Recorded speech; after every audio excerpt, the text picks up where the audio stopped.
Land,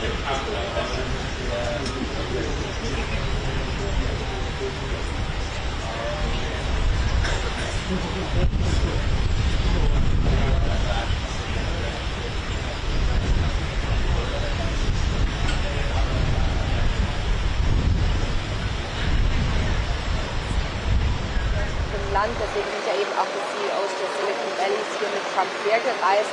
Und dann gibt es noch was anderes, da geht es um kleine Atomkraftwerke, die sollen eben auch mit Geldern aus den USA hier im Land gebaut werden. Beides soll heute unterschrieben werden und das lässt natürlich Keir Starmer sehr gut dastehen und er braucht es wirklich ziemlich dringend, denn alle sind gerade quasi gegen ihn, in den Umfragen steht er schlechter, das Volk ist unglücklich, seine eigene Partei ist unglücklich und durch diese Beziehung mit Donald Trump und hoffentlich dann eben auch ein bisschen Wirtschaftskraft, die dann aus den USA hierher kommt, könnte er natürlich dann am Ende vielleicht noch das Ruder rumreißen.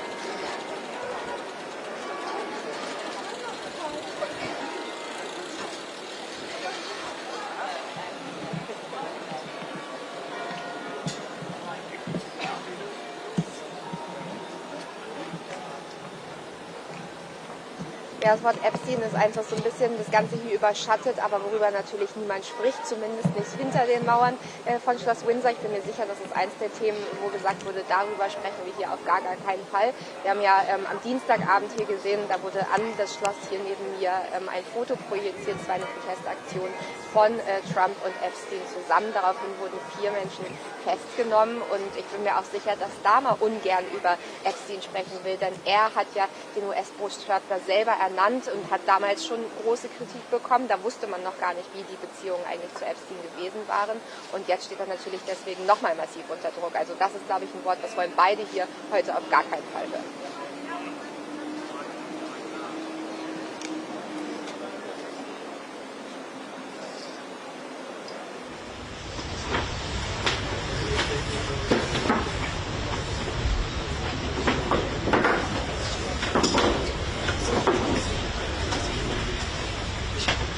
Well, look, I hope that the press conference will focus on the investment in the UK, which has been delivered as part of this state visit, because there's so many. Well, look, it's up to journalists to work out what they want to ask at the press conference later, but there's so much to talk about when it comes to the deal that we've done with the US. It's not just the headline £150 billion and all the different ways in which that's going to be invested. There's also a nuclear deal to make sure we can build nuclear power quicker. There's a tech deal, which means that we can use things like AI and quantum computing more efficiently to have medical breakthroughs, to help tackle cancer and create new drugs. There's so much people can ask about. It's up to journalists what they ask about later, but there's a lot to talk about in terms of what we've achieved with the US this week.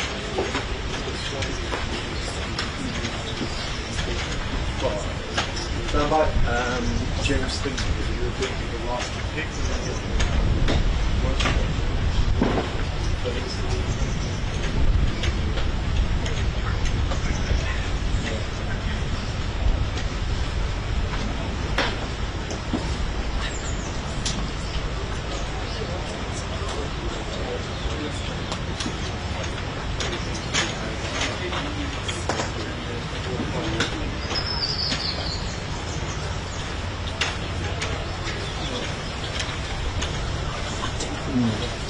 So some of this investment will happen almost immediately. Some of them are ready to go, in the coming weeks and months.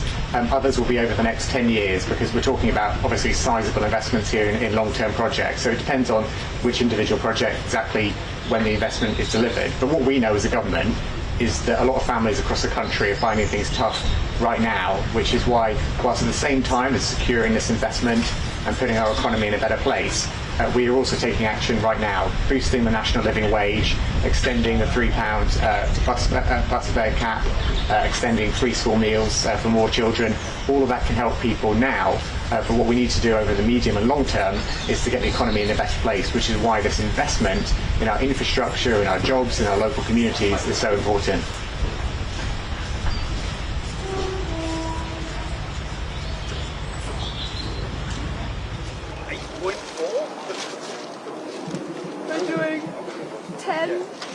No, thank you.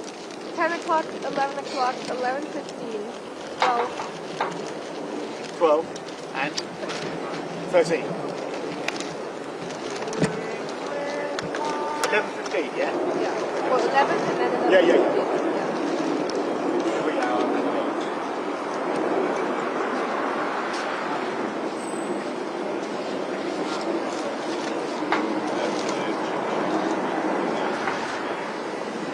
Das ist so norddeutsch, was du da gerade machst. Ne?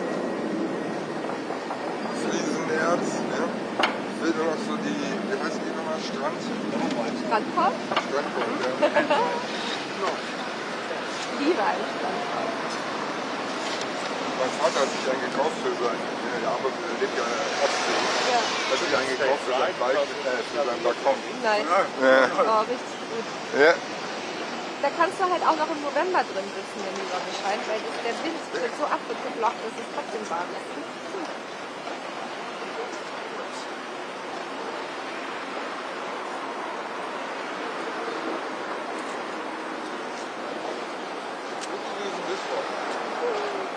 Catch a range of weather. You think of everything. That's why you bring this tripod, don't bring the fire protector. The flow protect. You can't put that on it. Yeah, it's too expensive. You can't clamp it on without snapping it. Yeah.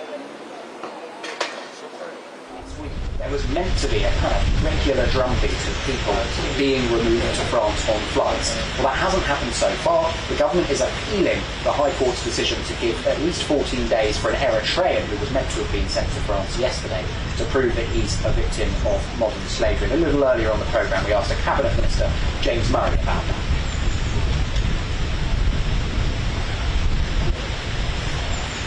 Well, I think really, to be honest, what has happened in this case makes a mockery of our laws and of our country's generosity. I think, as I understand it, this individual has decided, they're a modern slave at this late stage, despite having never mentioned that before. And as I say, it's a mockery of our legislation on modern slavery, which is important legislation. But what this person's done doesn't take that seriously, and that's why the Home Secretary is so determined to take this head on and make sure these deportations can go ahead.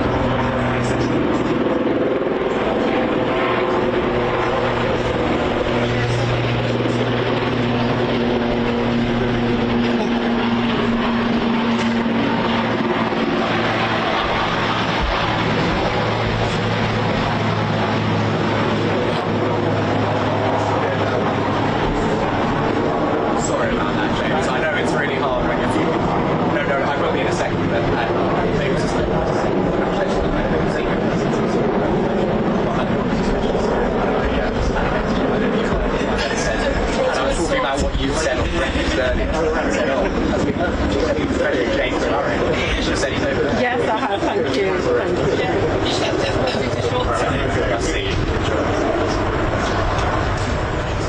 Hi, sorry, yeah.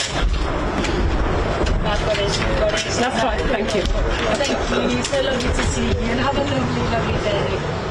Lovely to see you. Thank you.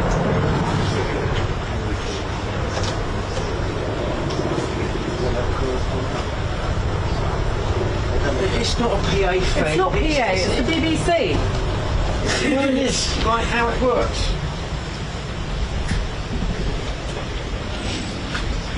No, we're. I tried to speak a bit more quietly while James was doing it. We're just. But you know how it works. Jammed together. Sorry. Henry, I think you should just come into the live. Can't really mute the state broadcaster. That was a white night. Huh? That was on the back. The LBC was a problem.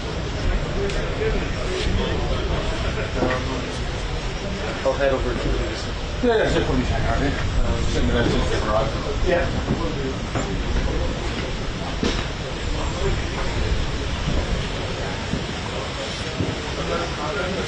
Well, the government incredibly happy with this £150 billion investment by US companies coming our way over the next few years, a lot of that in artificial intelligence. Of course, what we don't know is what we are going to have to give in return. But the government say that this is a big win. It's a record-breaking sum of money. But look, the whole purpose of this state visit, the pomp, the pageantry yesterday, is to put Donald Trump into the best possible mood, the best frame of mind to give us a deal, basically, a better deal than we have already. Now, we've already got a better deal than everybody else. The government will be happy to say that over and over again. But of course, the tariffs that Trump is so fond of have made life much harder for us, and particularly in regards to steel. Now, other countries are paying 50%, we're only paying 25%, but we were told that that was going to go down to 0 4 months ago, and it still hasn't happened. Now, Number 10 have told me this morning that those negotiations are still ongoing, and the Prime Minister will meet the President, he will arrive by helicopter, and there will be trade meetings also with investors, and the Chancellor will be here too. And then there will be that big press conference, which could be very perilous for both of them, with some potentially very awkward questions coming, maybe over free speech, maybe over Russia-Ukraine, almost certainly over Jeffrey Epstein, a topic that neither the President or the Prime Minister wants to talk about, but I think almost certainly they're going to have to. Keir Starmer are almost certain to formally recognise the Palestinian state in the next few days. President Trump doesn't think that they should do so. Whether he will say that in private or in public, I don't think we know, but that is clearly a point of tension.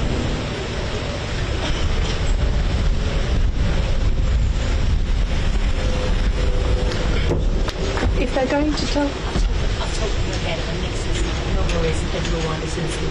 Yeah, definitely, on the part of Downing Street. I mean, they've seen Donald Trump over the past decade in the same way that we have, so it'd be mad not to be concerned. They will hope that President Trump, as he certainly was yesterday, will be on sort of dignified and restrained form, but who knows? And there are areas of sensitivity. Obviously, the tensions between the two leaders, as I mentioned, on policy areas there. There's also, of course, the matter of Jeffrey Epstein. It is still only a week since Lord Mandelson was sacked as the UK ambassador to the US over new disclosures about the depth of his relationship with Jeffrey Epstein. Well, President Trump is facing his own controversy in the US over his relationship with Jeffrey Epstein, albeit prior to his convictions. So it would be a shock to me if at least one journalist would not bring that subject up. How Donald Trump might respond, well, it would be a fool's errand to predict that.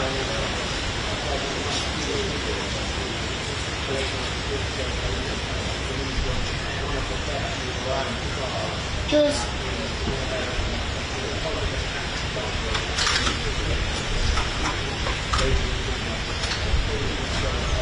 Right, I'm back in 20 minutes. For 5 live, but they're putting it on the telly.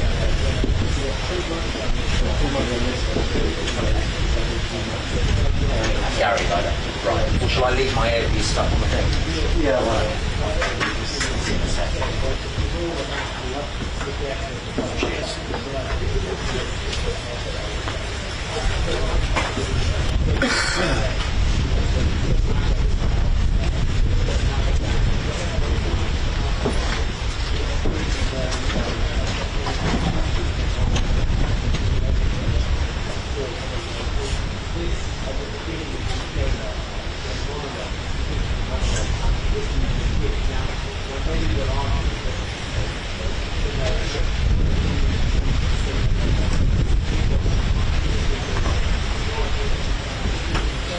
Hey, Ray.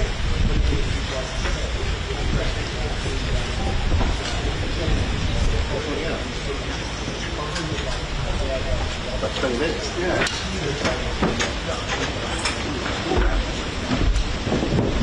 That's right, sorry.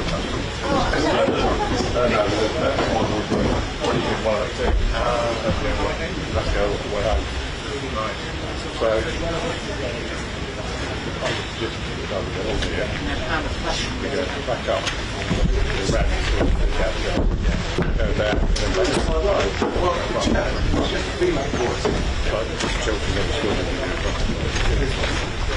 I'm not going to be filtered.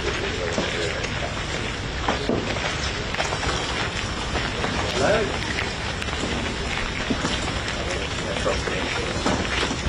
Whoever it was. That's not here otherwise. No worries. Thanks for telling me. But yeah, I'll see you in 10 minutes. None too shabby, Henry. Henry, before you go back, what time are you staying until then? I'm staying till the end of the press. Right. So, as we were just figuring, are you going to do it for about 1,800, right? Oh, don't worry, I'm good. Okay. Alright. So I'm going at 5:30. So you'll stay, facing out. I've got a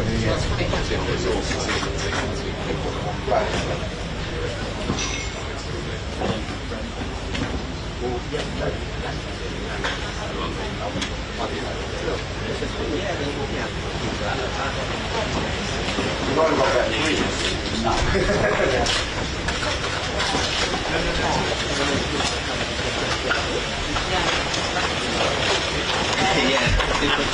So we got the up price. So we're going to have to RTL has been RTL and he's doing a slide by it.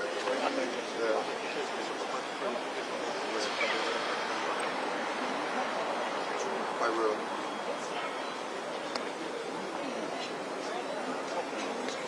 Octopus first, yeah?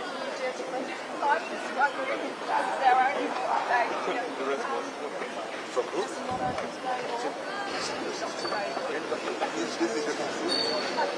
Oh my God, we went around the wrong way.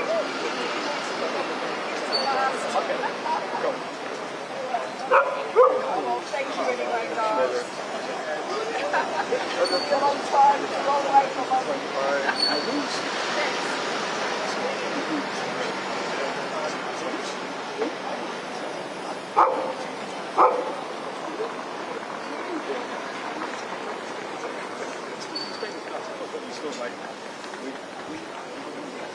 That's right. To the stage.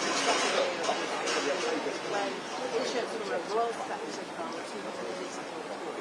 Keir Starmer and Dr. Trump has sentenced that's tree, Gaza and Ukraine for issues where they prescribe God in their position. Tree,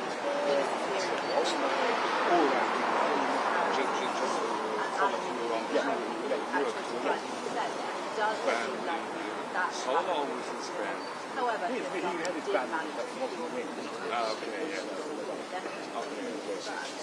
Now when it comes to Gaza, Starmer is to recognise Palestine state.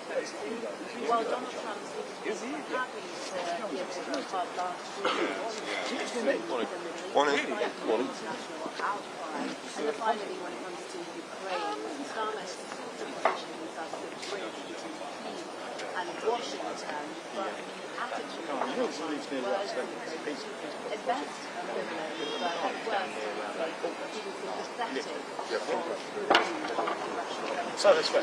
Doesn't mean that you didn't does stay. Now, also, after the most choreographed portion of the world in the US,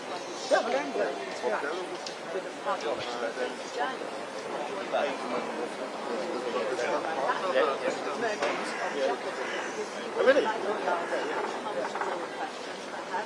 questions about which will be uncomfortable for the UK Prime Minister Starmer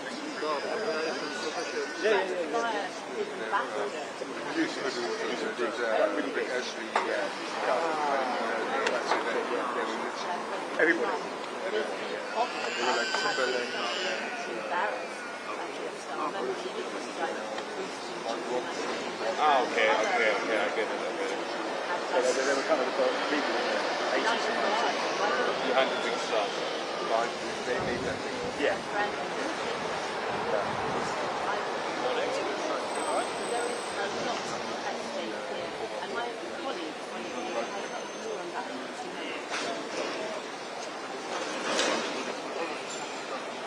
Yeah, weirdly. Yeah. In a B12. Yeah. Yeah, of course it is, yeah. I don't know. But they pick it up, right? How do you do that? How do you do that?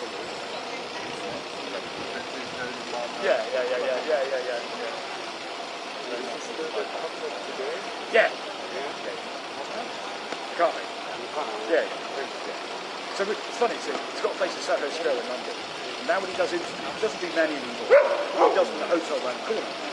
His PR guy, Stuart Bell, I've known for donkeys. He's really nice PR. He's young, he's younger than Jeff. Not quiet. And he's really nice stuff. Really sort of balanced, proper, clever. Yeah, runs his own business. Looks after McCartney. Looks after a few others. Like the guys who take that stuff. So he'll walk from Soho Square round the corner to Soho Hotel, and he's now McCartney's sort of manager, was his drummer, kind of manager stroke, pitbull, nice guy, but he'd look after McCartney as he stopped playing drum, just did that. Peter time. McCartney now hasn't replaced it, so McCartney was walking Stuart from the house in Soho Square round the corner to the hotel. And it's interesting because Stuart will always take you behind about 3 or 4 meters. Stuart's not capable physically, but you like to look at what people's faces when they walk past the car. And they realise a few seconds later who it was. Yeah? And he said, it's brilliant. And the house in Soho Square is amazing. It's a tall, skinny house. Each floor is one room. Quite a big room, It was basically a tall two-up, two-room house. They knocked it through. Each floor is a different room. And so the first is reception, and the second one is kind of office, part-day lounge, and the bedrooms and art. He does music, and it's a really nice. Yes, right. Yes, that's right. Yeah, she is. No, Mary asked me. Music of Mary. Dark Age. She asked you before you got. Yeah.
Yeah, exactly the same. I need to turn this one off. You there yesterday? How was that? I'll show you in an hour.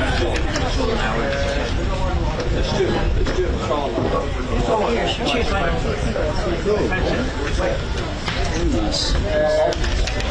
Yeah. We'll main position. I was off yesterday. Yeah, so well rested. I think it was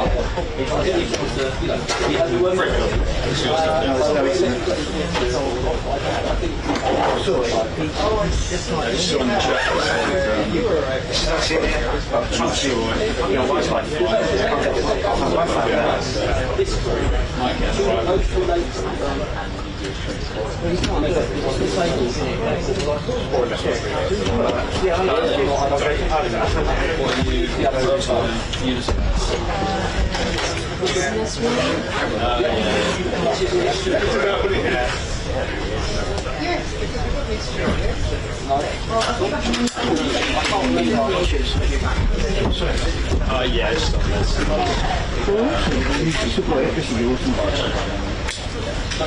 And it's got the front one.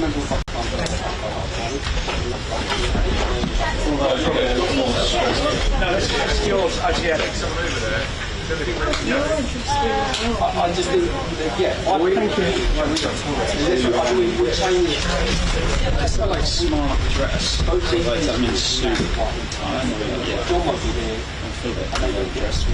No, they might be here for one. Glad I brought the coat. But they don't get extra. So they should get extra 12:30.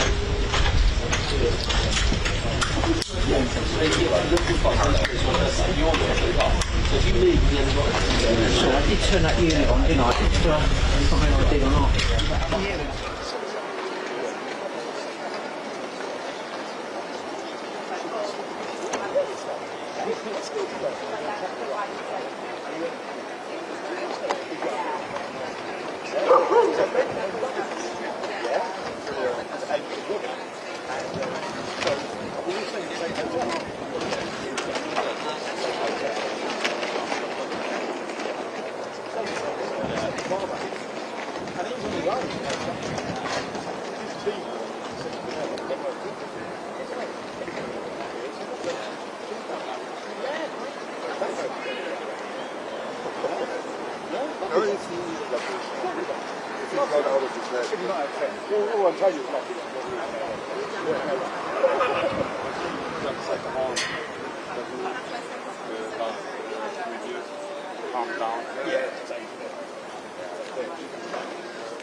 What about me? If I get arrested, make some money.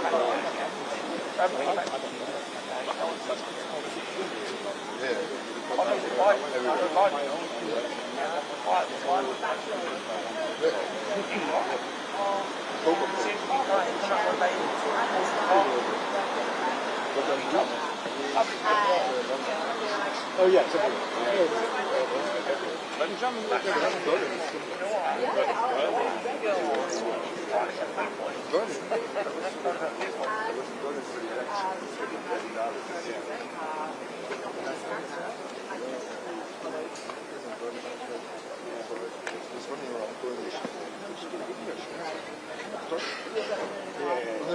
some of the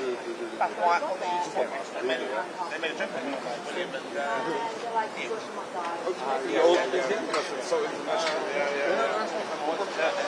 Yeah. I had the same experience. And if you go to shops, you need to order English because they want to get to it.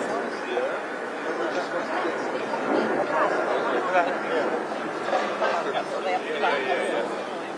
Language is talking English.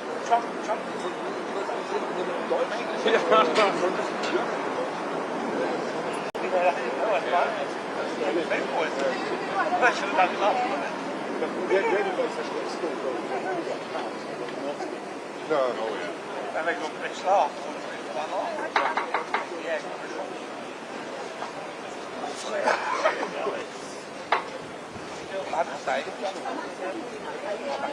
It's the last 2 days. Morning, boys. Morning. One lady.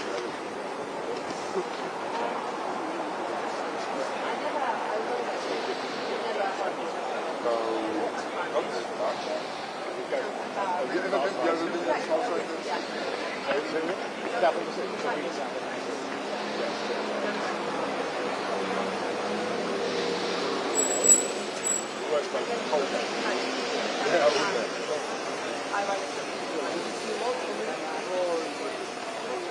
Mostly in London. One time I was in Birmingham. Good.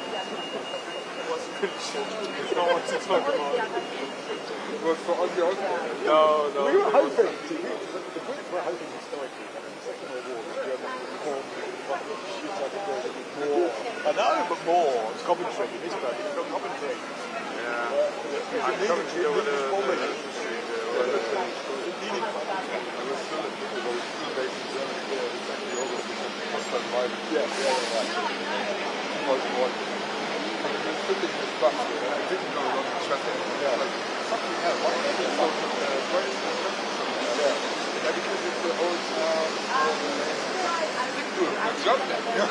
And the whole bus went silent. And then we started all bursted out. Quite a good one. The first time I worked with Willie Kosa, Guy holder. because the second guy, it's many years ago, right in the governor, something like that. Do you like corporate?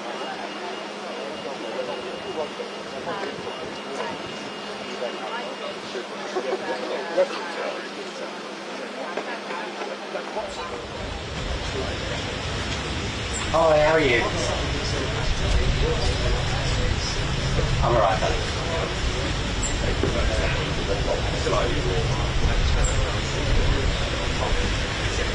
For sure. Yes.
Thank you.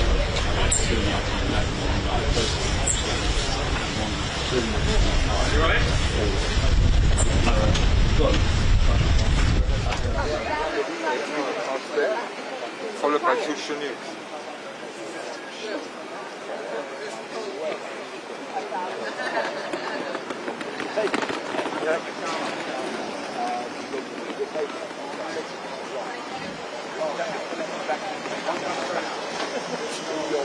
All these little red brick blocks.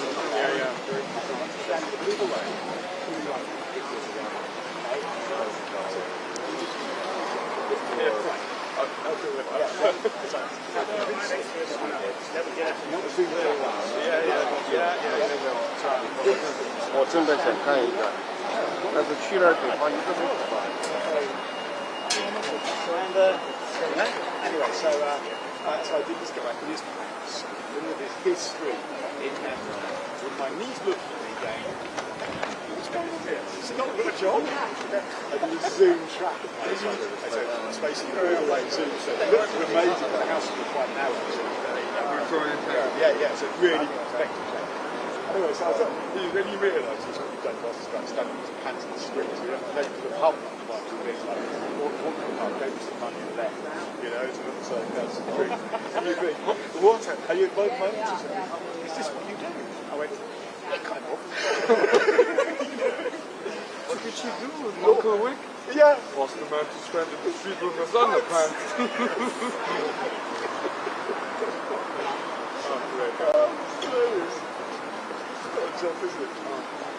Then my eldest, my daughter came for a week. She was in Roman's College. She met Madonna. She met the Monkeys. Yeah, in 1 week. And she interviewed, because the journalist didn't do something turn up. She interviewed who's the Spanish actress. No, lady who's big in the PETA, anti-fur people. Penelope Cruz. No, Penelope Cruz. I said to her, I said to Simon, I said, right, you ask the question, I'll tell you the question. She interviewed her. That's a good picture.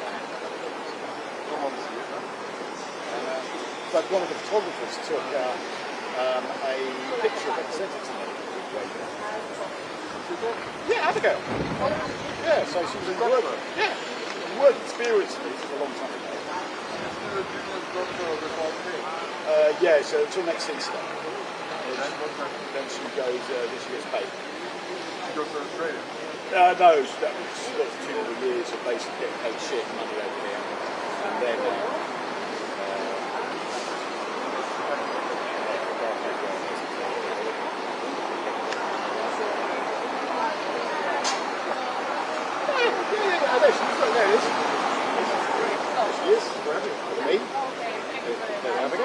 be good.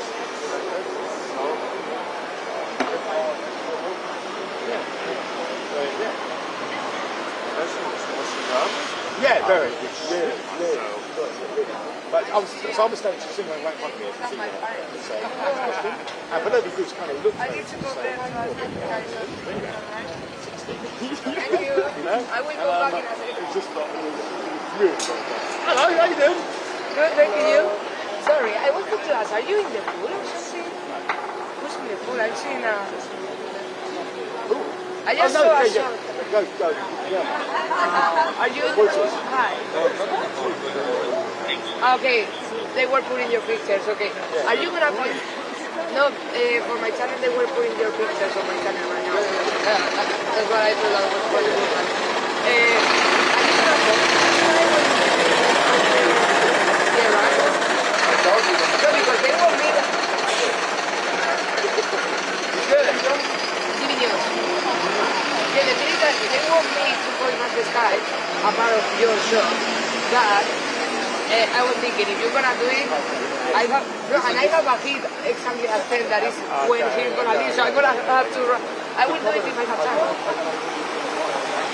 Yeah, I know.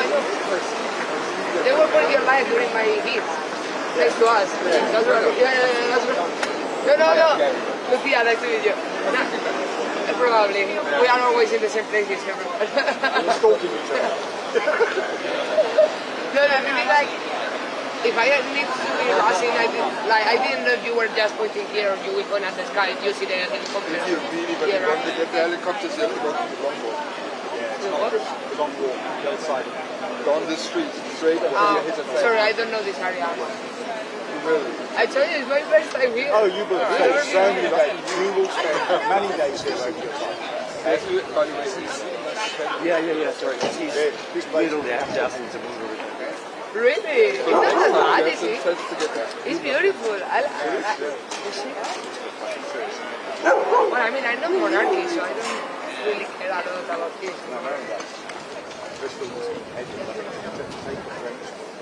Okay. We can televise it. Okay. Pay per view. We can do that. Start with that. Good morning, Vic. How are you? Not bad, how are you? Oh! Yeah, same here. Everybody's so happy. We're sick of it.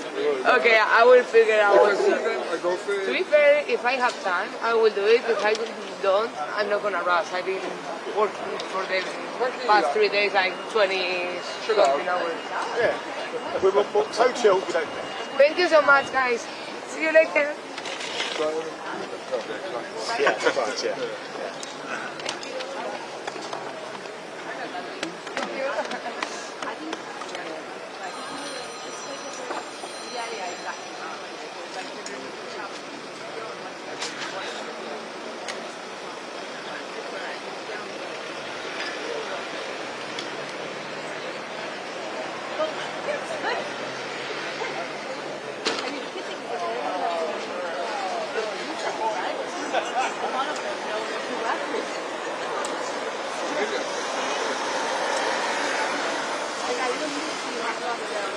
By myself.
Stronger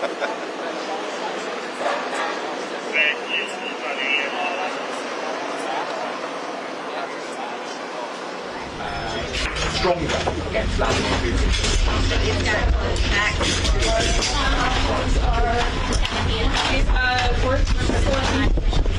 Yeah, I know. We just have a last shot. So we're going to get No, I haven't. It's very unusual.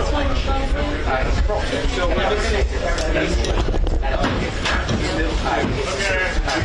well-worn broadcast and making that somewhere.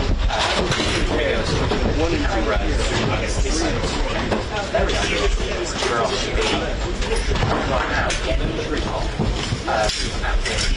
for example, we'll brief the President in just a short while. It's lovely. It's really nice. That's quite so hard. Do you want to just go over this? Okay, ready. Ready. I haven't advised it yet, but I'll do it if they want. Thank you. If the country calls, I'll serve.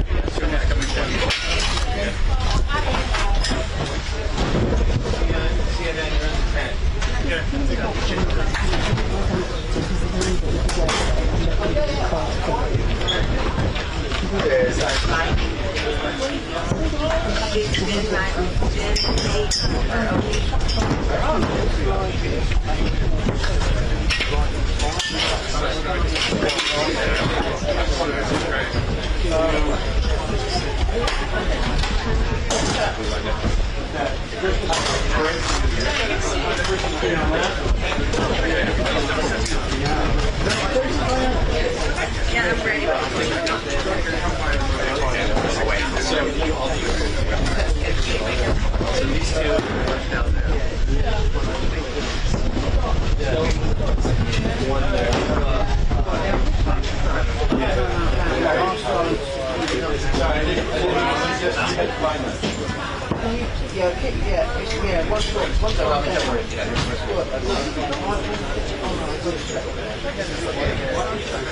Yeah, I'll let you get on here, mate. Yeah, all right, cheers.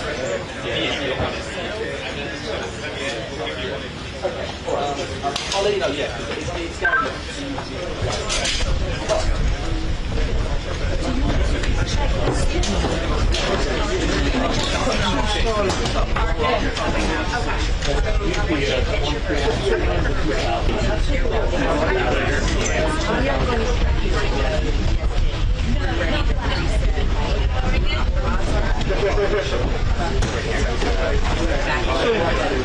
Yeah, you just have a look at the line. Cheers, first, mate.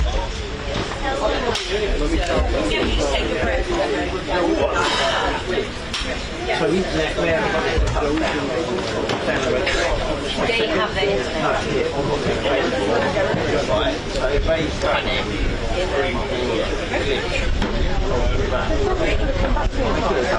So now, I've got all on the other but it's fine now, so I've asked them to get driving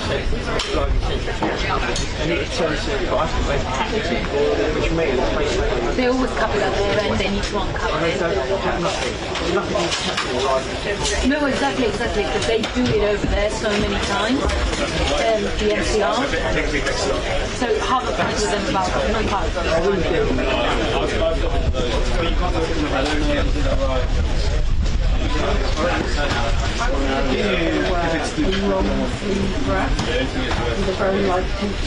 But you saw 18 degrees. Came down to there, and then I thought 18 degrees actually quite good. I didn't actually really look because I'm always educated, like I don't go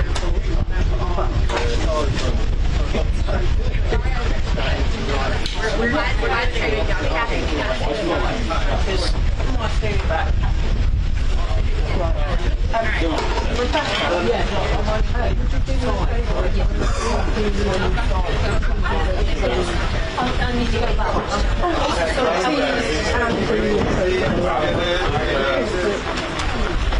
Oh yeah, I see that. Thank you very much.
when I sit down, my thing this opens. I used to advertise. Huh? I used to advertise.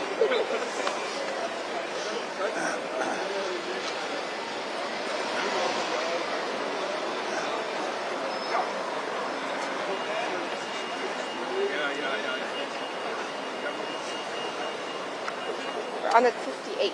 Okay. Yo, biggie. Yo.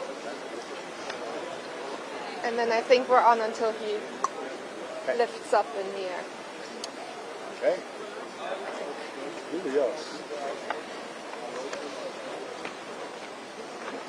Change battery again very quickly.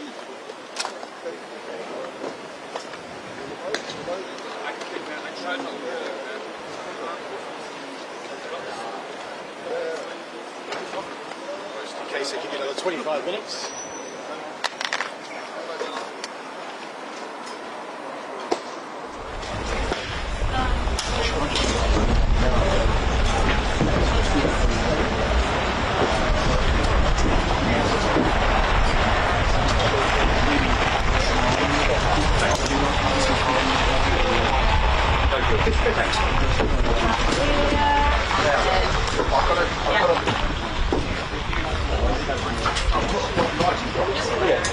Sort of feel it, yeah. Did you want to say about it? Gary, let's see, I'm an neighbour. That's all right, my pleasure, my pleasure. And so the evidence comes from the house is over your left shoulder. Absolutely. Don't be. No. Yeah. Gravel pile. Brandon. Did they say we had a view on the headline?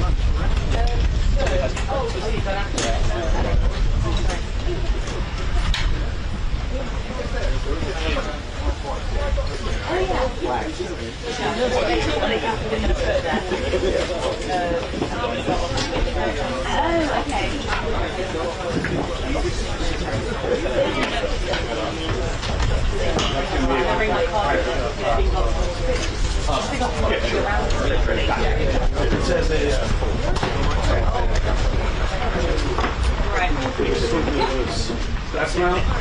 Our magic plan? No, it's only one.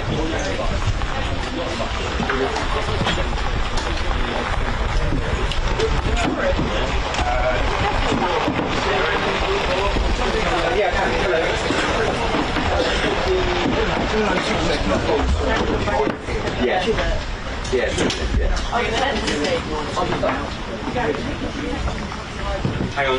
Yes, sir. You did? Oh, you might come by bus. My car. Yeah, I'll be back. He's on the coach. Sorry. I'm going to come around the other way. Yes. Yeah. Will you cue me? Yeah. And you'll cue me into the headline. Thank you. Where are you? Your left, your right side. Yeah, perfect. And your right. Perfect. Yeah, that's great. Thank you. So I'm trying to my To the headline.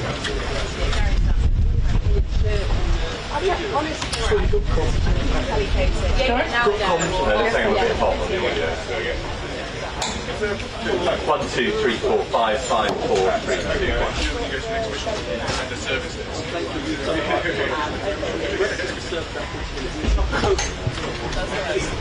Just one. Rebecca's got us some bags of food, one for you, one for me, one for her. So that's good. After this. busy.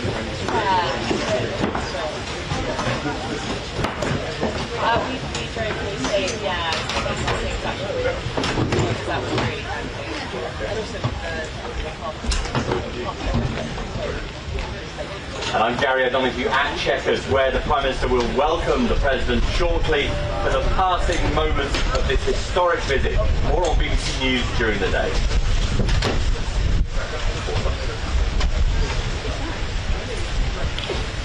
Somebody?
Okay, fine.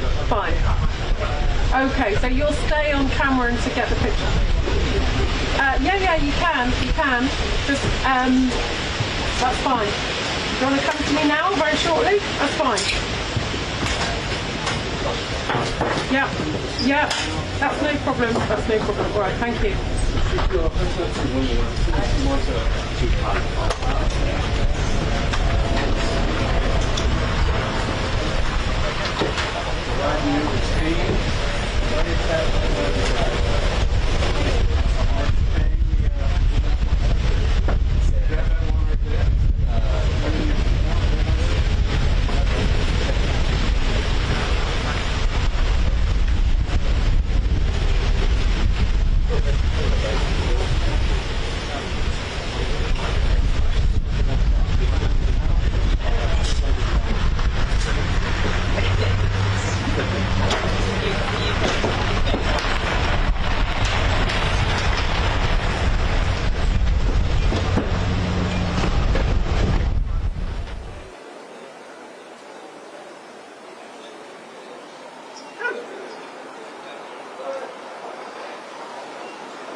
ist es wahnsinnig wichtig für Keir Starmer, dass es hier gut läuft, und da gibt es verschiedene Gründe für. Natürlich will er weiterhin an dem Handelsabkommen mit den USA ein bisschen weiter verhandeln. Er möchte gerne, dass die Zölle gesenkt werden, zum Beispiel für schottischen Whisky, aber auch Lachs. Das ist zum Beispiel eine der Sachen, die er eben auch heute wohl besprechen möchte, nochmal mit Donald Trump. Das ist ihm natürlich wichtig. Dann geht es aber auch nochmal um Europa, denn Keir Starmer hat ja natürlich diese Rolle eingenommen als Vermittler zwischen der EU und den USA. Da geht es dann um Unterstützung für die Ukraine, aber auch wenn es um Gaza geht. Und da braucht Europa ja die Unterstützung von den USA und speziell von Donald Trump. Das heißt, Keir Starmer hat sich eben da in diese Rolle begeben, dafür zu sorgen, dass man eben Donald Trump bei Laune hält, damit das alles so funktioniert. Und das bringt mich dann eben auch schon zum dritten Punkt, denn das ist für Keir Starmer wahnsinnig wichtig und für sein politisches Überleben, denn der steht im Moment hier in den Umfragen wahnsinnig schlecht da. Also die rechte Partei von Nigel Farage liegt weit vor der Labour-Partei. Es gibt Kritik aus dem Volk, es gibt aber auch Kritik aus den eigenen Rängen von der Labour-Partei. Es gibt sogar eigene Abgeordnete von Keir Starmer, die sagen, vielleicht ist er schon nach den Lokalwahlen im Mai dann tatsächlich nicht mehr Premierminister.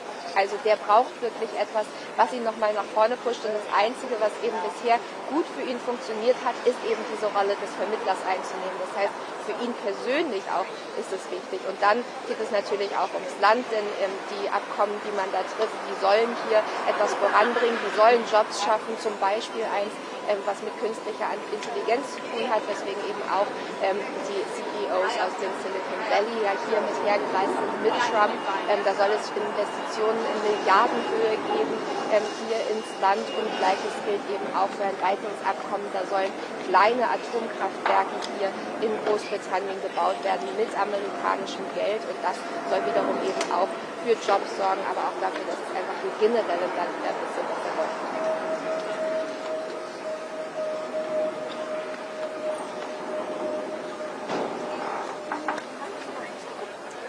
Ich glaube, der dürfte nicht so glücklich sein, nicht unbedingt darüber, dass Trump hier ist. Die beiden sind ja befreundet. Im November zum Beispiel bei der Wahlparty war Nigel Farage ja auch in Mar-a-Lago direkt bei Trump eingeladen und hat dort mit ihm gefeiert. Aber gestern Abend war er nicht eingeladen zum Staatsbankett und das, obwohl einige der Führenden der Oppositionsparteien tatsächlich auch eingeladen wurden. Die Liberaldemokraten zum Beispiel haben gesagt, wir boykottieren das, wir kommen nicht. Von den Konservativen waren sie natürlich da und Reform wurde gar nicht erst gefragt. Vielleicht, weil sie eben auch so nah verbandelt sind mit Donald Trump, weil Nigel Farage ein enges Verhältnis mit ihm hat, aber vielleicht auch einfach, weil man dem Ganzen nicht noch mehr Kraft geben wollte, jetzt von Keir Starmers Seite aus. Also da dürfte er auf jeden Fall nicht besonders glücklich drüber gewesen sein.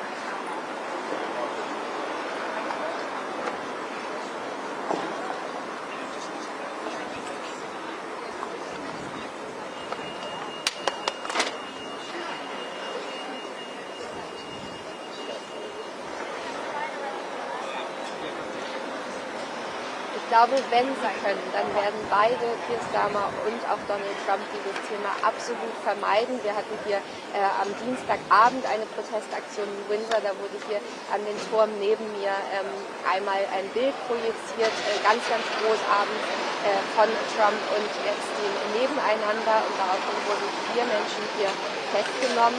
Daran hat es auch einige Kritik gegeben tatsächlich, aber einfach zeigt das natürlich, dass man dafür sorgen will, dass möglichst das Wort Epstein hier nicht erwähnt wird und besonders eben nicht in Trumps Dasein. Und dann muss man ja auch noch dazu sagen, dass es auch für Keir Starmer nicht besonders gut ist, denn er selber hatte sich dafür eingesetzt, dass Lord Mandelson eben der US-Botschafter wird und das, obwohl es damals schon große Kritik gegeben hat aus anderen Gründen, da wusste man noch gar nicht, wie eng tatsächlich auch seine Verbindung zu Epstein gewesen war und deswegen hat es dann auch einige Tage gedauert, nachdem Keir Starmer ihn dann gefeuert hat, bis er sich dazu auch geäußert hat und eben gesagt hat, ja, hätte ich damals gewusst, was ich jetzt weiß, dann hätte ich das niemals getan. Aber es war natürlich sehr schädigend für Keir Starmer. Deswegen bin ich mir sicher, dass beide diesen Namen hier heute nirgends hören wollen. Aber wir wissen natürlich nicht, was die Reporter am Ende bei der Pressekonferenz für Fragen stellen.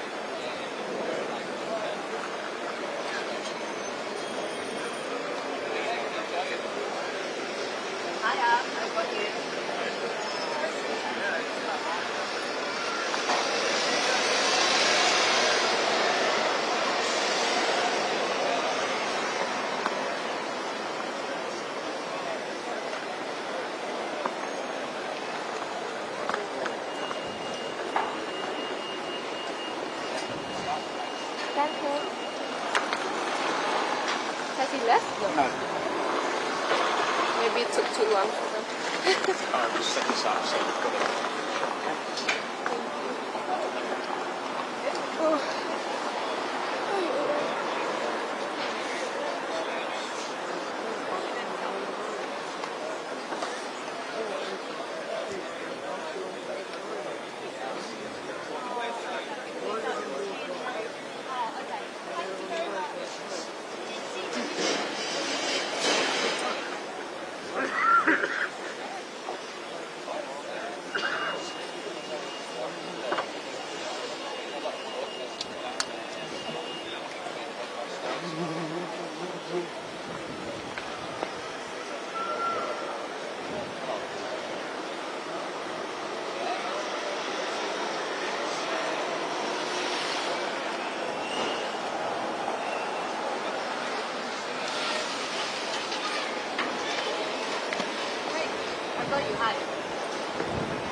the key is that I can't see the shot, I haven't got a return or anything.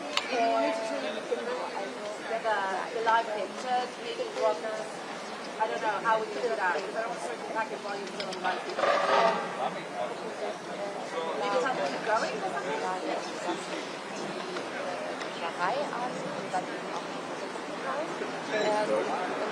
Yeah.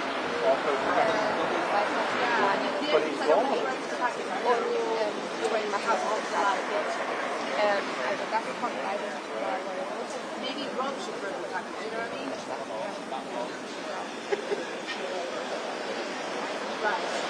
Schlossmauern, aber die Bilder solltest du auch nicht. What is your upload speed? 32. Go cheese, right? In order for the honeymoon sweet. I think there was some extra signal on. Okay, don't set up. Don't shake the drum. Very cheap, feel alive. Yeah, I thought it was funny. I bet the studio loves that one. Are we going up soon? 11. Oh, 11. Yeah. No, not right now. Could be gone by then, wouldn't it? But yes, but I think they're going to do his arrival in Chequers. Yeah. But We'll even got a map now. When is that supposed to be in Chequers? an hour, like in an hour, like 11. So 11. Yeah, 11:15.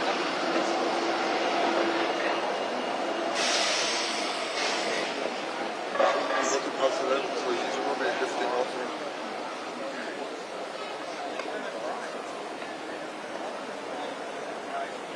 Half an hour.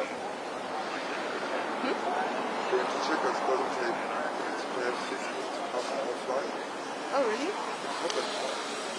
Oops, I just said it's an hour. An hour helicopter. Because he was supposed to leave here at 10 and then get there at 11. So but he's not. Maybe that's why. Maybe they knew he was gonna be late. He's always late at night.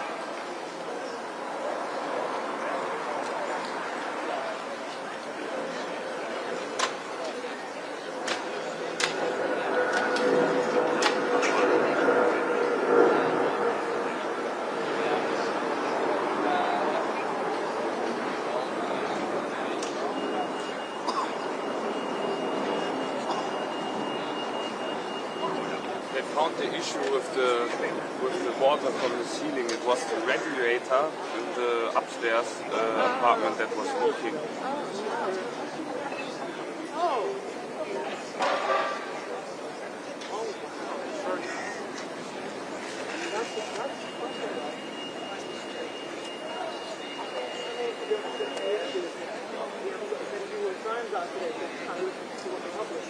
But at least then they have to pay for it, right?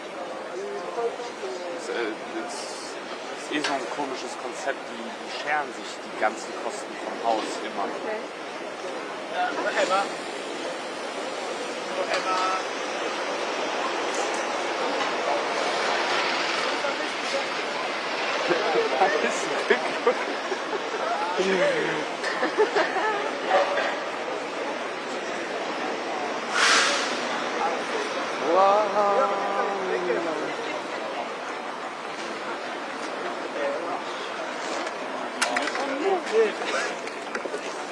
To be fair,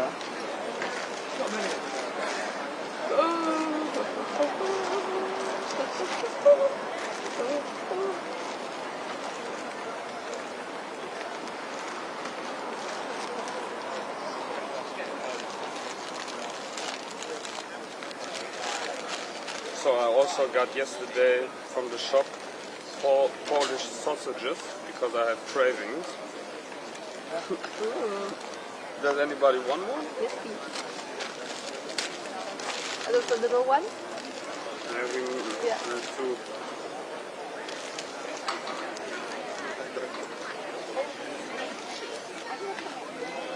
Oh, you're South African now. Chicken with pork and turkey. Yeah, plenty. 20,000 MSDs. Don't ruin it. Geschmacksverstärker. My mom put it always in my Brotdose Ja. at school. Ja. Das waren die guten Tage. Wollt keine Zwiebeln-Metz-Brötchen? Nee. Bist du sicher, dass du aus dem Ruhrpott bist, ja? Ja, aber ich habe ja polnische Wurzeln, weißt du? Ja, aber das hat der halbe Ruhrpott. Das stimmt. Ja. Du vergisst, dass ich das denke. Ich hab 6 Jahre lang war das mein Gebiet. Ja? Ich habe Nordrhein-Westfalen für Reuters gemacht. Ah. Ja. Wann? Zu welcher Zeit? 2001 bis 2009. Also sogar länger. 2000, okay. 8 Jahre. War ja so schlimm, dass ich am Ende den Kölner Karneval nicht mehr machen. Weil jede Fußtruppe mich kannte, Reuters, Schnäpschen. Und dann mein Producer musste mich dann nach Hause fahren, als ich so gesagt habe. Weil du kannst ja nicht Nein sagen. Ne? Nein. Karneval, ey. Ja, ist gut, ne? Ich freue mich auch schon wieder drauf. Der 11.11. wird... Alter Markt, ja. Wie lange bist du dann jetzt schon hier? Seit 2009. Okay. Kam das dann? Ja, ich wollte schon immer mit Reuters irgendwie anders sein. Und weil der Außenbüro im Bonn-Kölner Raum. Ja. Hast du dann auch irgendwann durchgespielt? And then that's the state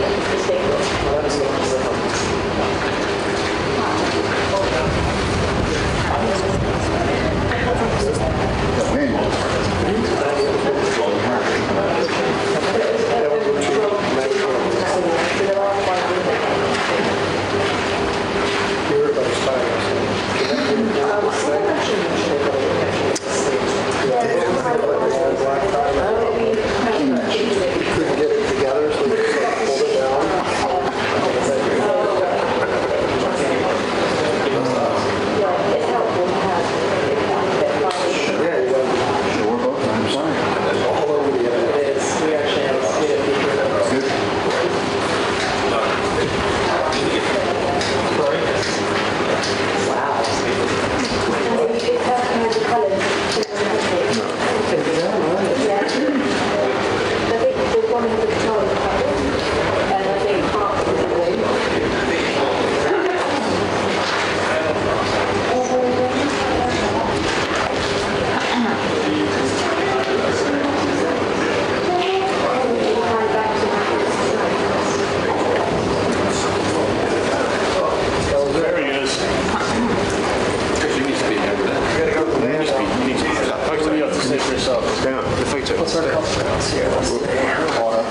Automatic like that?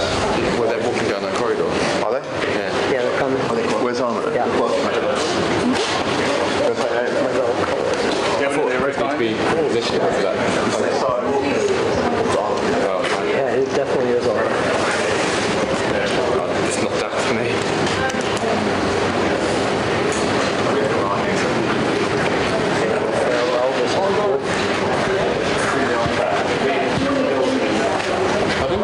I need to do this. There's no point in...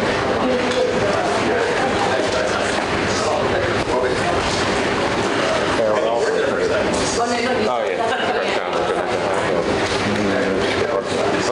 Yeah? Did you crack it all? Yeah.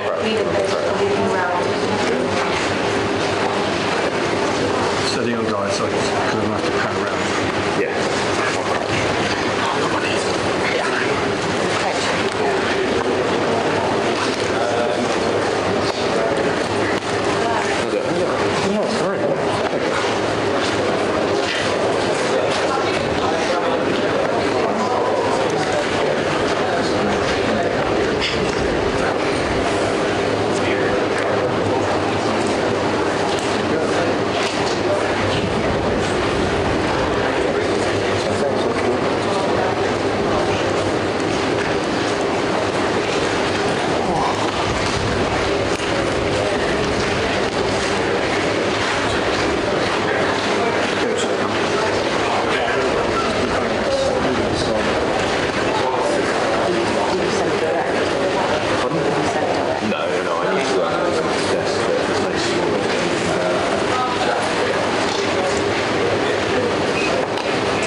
gentlemen and a great king.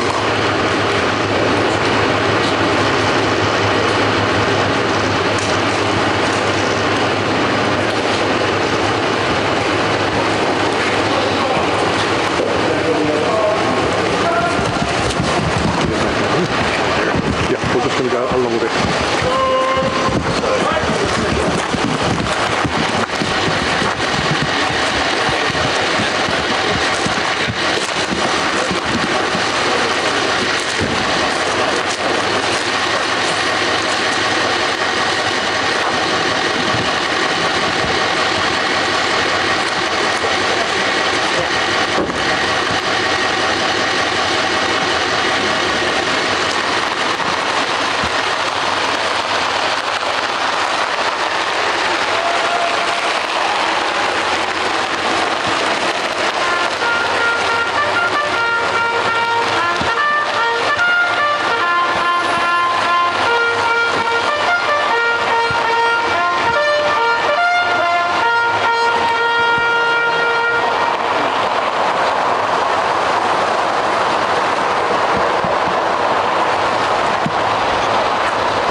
That's harsh.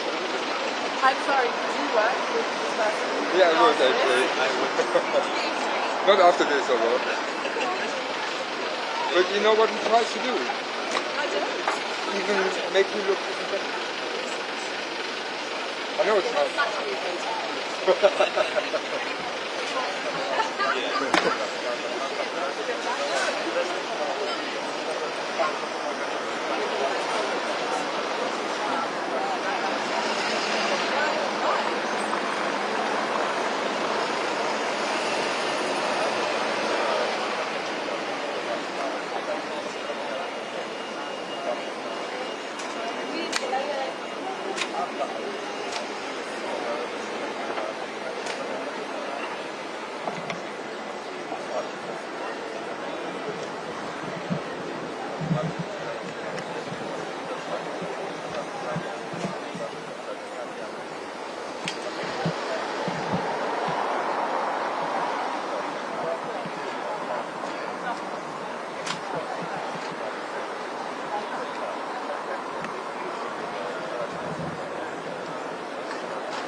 My boss there.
Schlüssel und Käse.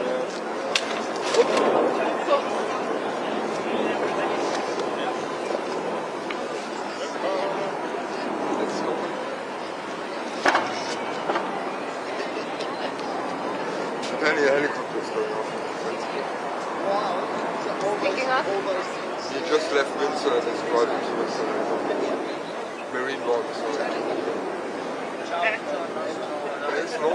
Normalerweise ist da ein kleines Ding, wo man das einsetzt.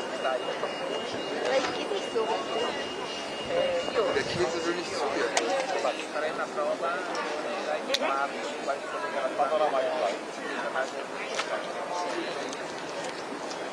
Wo hast du Victor gelassen? Weiß ich auch nicht, hab den irgendwie verloren.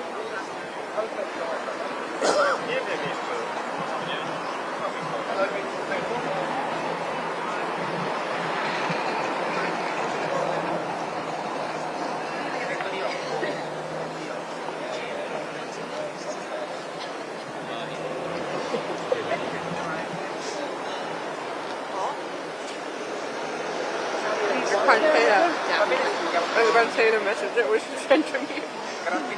Was regarding the suite. The what? The honeymoon suite.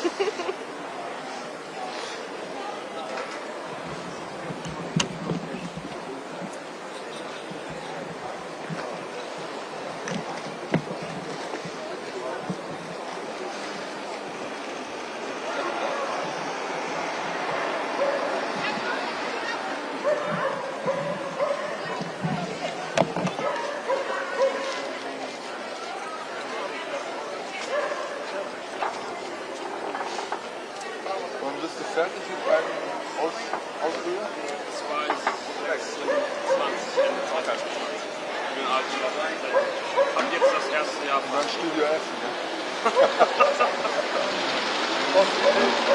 Da wird Studio S schon nicht mehr geben wahrscheinlich. Weil die Kürzungen, die da betrieben werden momentan. Ja. Wird ein bisschen kurz, aber es sieht doof aus. Also du hast ja immer noch München, Hamburg. Ich habe eine Nebenstation gemacht, das war meine erste Station. Wir haben ein Studio. Auch so ein Ministudio. Eine Kamera, 2 Kameras, sowas. Ja, sowas. ein Cutter, machen zusammen mit Hannover Sendung. Okay. Das war super. Hannover ist eigentlich ganz groß. War es mal.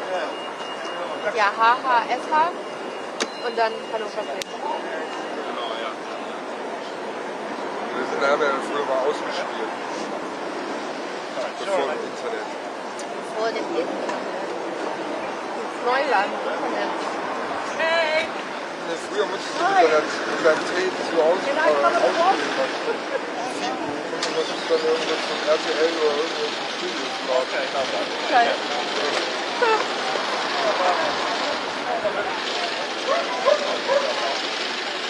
Das erste Mal, dass ich FDP gemacht habe, war 2004, 2005.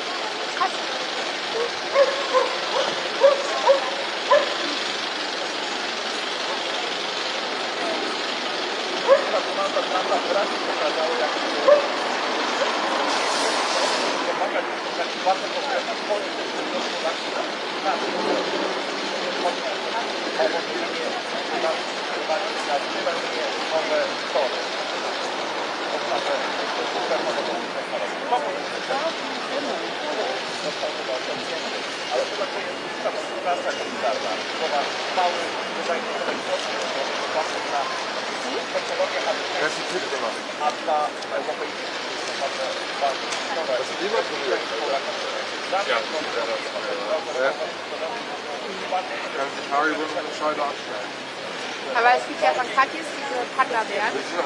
Doch, ich liebe die. Weil ja noch salzige Hering. Ja, die. Du als Freund nicht, ja. Das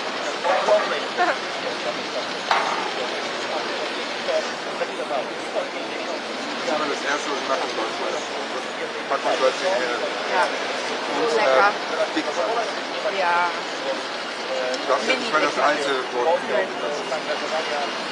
Aber zu Ostern kriegt man immer diese Ostereier, die weißen kriegt man mit so, ach die liebe ich, das mein.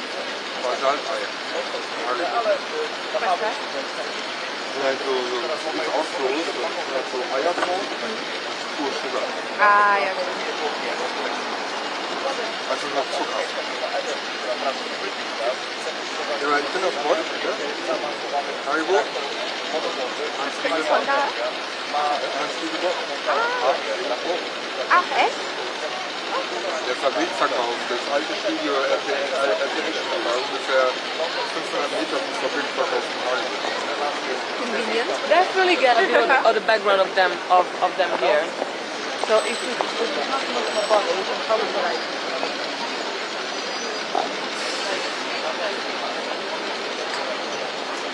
And then you can like.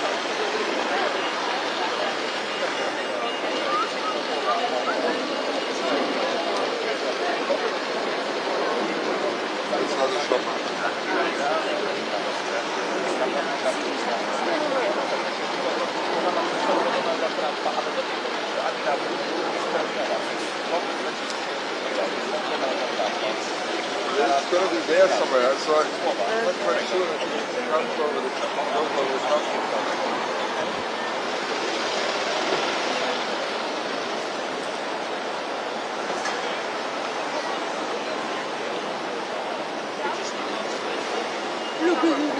Well, it's definitely starting somewhere there. Soccer house there.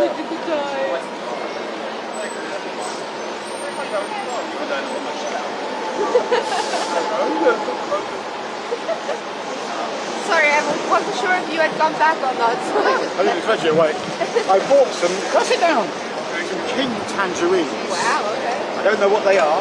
We're going to try them, okay? Bist du da, ja?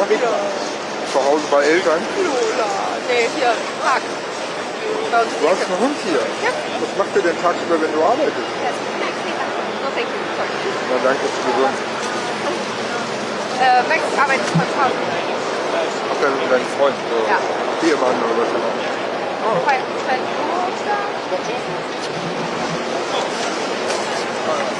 Yeah, that's a police helicopter. There it is. It's going to come round there. It's there, yeah.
She's so cute. She's the best dog in the world. No? Hey, Clemmy, you're online to Clemmy, are you? No, that's not true. You're online to Clemmy.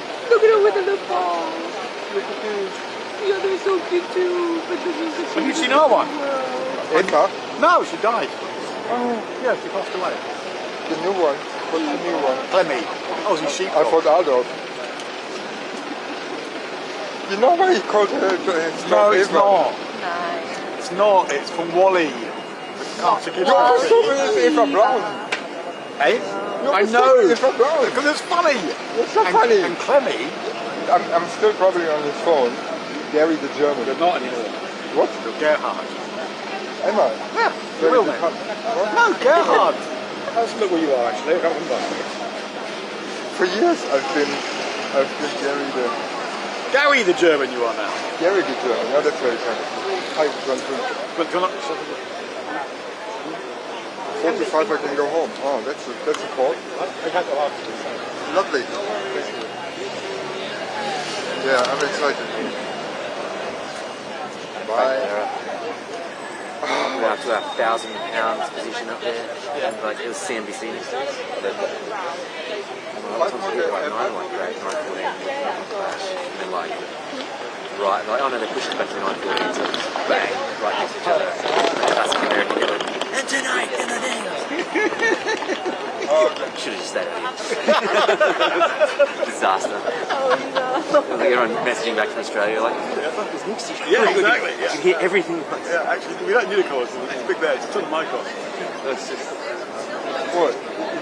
Were you complaining about them yesterday? Or? No. He would never. Never. No, we just, because I had a choice of going up to the agency spot we paid for or staying down here. But there was someone next to us, and their cross was originally like 9 o'clock, and then we were like half past, and then they moved it a bit. Ooh, thank you. This is the difference between oh, okay. This is the difference. Do you want cheese? We have cheese. Oh, this is amazing, no? A little picnic. Oh, lovely. Oh, thank you. I didn't get offered cheese. Do you want your cheese? Here, have a cheese. You can have... This is all ours. I'll shut up.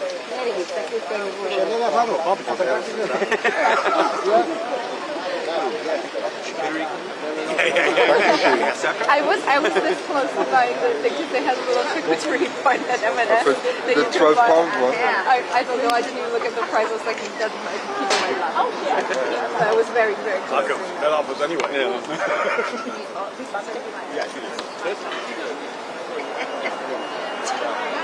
Sorry for our team. They're like, hey, you didn't get to check this accreditation, but just go to a piece of camera out there somewhere. Go stand by a really fast road and do a piece of camera by a hedge. Yeah, so I'm like, we've got a really important appointment at the pub. In the afternoon. Yeah. Sorry. Yeah, I'd love to help. Yeah. But thank you. Alas.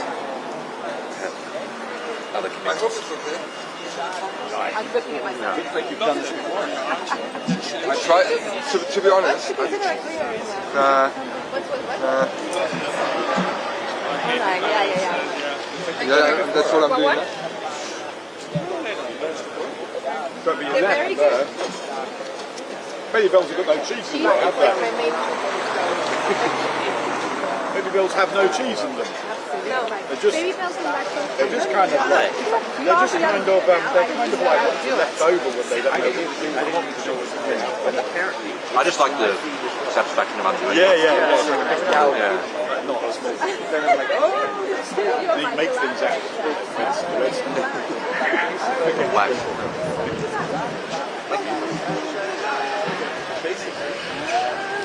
Time to last year. I'm very confident that Yeah. we're just going to be here until we know. Yeah. They say go, and then we go. And then they call again, they're like, oh, never mind, change our mind. We have to go back. Do you have another team anyway?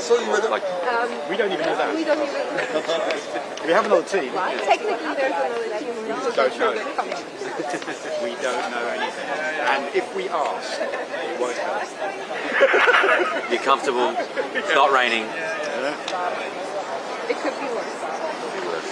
They could come back for a third staple. Yeah. Or worst case scenario, he stops over in Ireland for his golf club. Then all we know now is that it's not actually happens with the phone goes off, you get the checkers quickly, imagine that. At Chequers, There is no parking at Chequers. I know. You can't get near it. But you can park there to invite you apart, but they just never do. No. There's this public football next to it. Weirdest thing, isn't it? The weirdest thing. That's what we were for when Boris Johnson went after his hospital during the pandemic. I mean, just the fact that they've got this secure weekend house, bloody right of way footpath through it. Only here, you know? Yeah, but what they do is there's this path on left and right are red lines. If you step over the red line, you have security with the security or police comes quite quickly. Yeah. My son was camping, you know, in Sevenoaks. On the public football. You know, Chevening in Sevenoaks. Yeah. Fallen off this weekend retreat, yeah? Yeah. So rather nice. Rather nice place, yeah. So my son and his mates were up there, had never heard of Chevening. We lived not far from there. He went camping overnight on the garden of Chevening. Didn't have a clue. Weirdly, in the middle of the night, I get a phone call. Said, Dad, can you come get me? I was wondering if we're going to have a live. There's a lot of armed police around us, and there's a leave the area now order on us. And I went, oh, okay. Where are you? He goes out. I'm somewhere in Sevenoaks. How'd you know?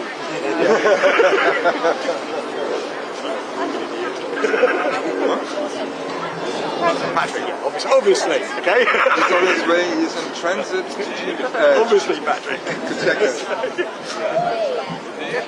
Unless the Marine One was over, but then why free shaves and... Boxes TVs. TVs and boxes. Me thinking.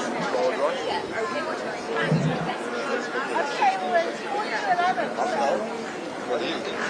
Do you want to set Seaman? Okay, Tomorrow.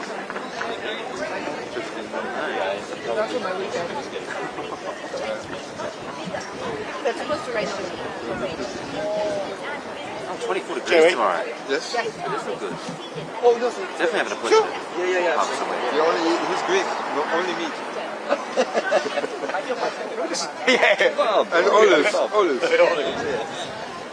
Thank you.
How you doing? Okay, I'm going to just yeah. You good, right? Back here. Feel better? Yeah.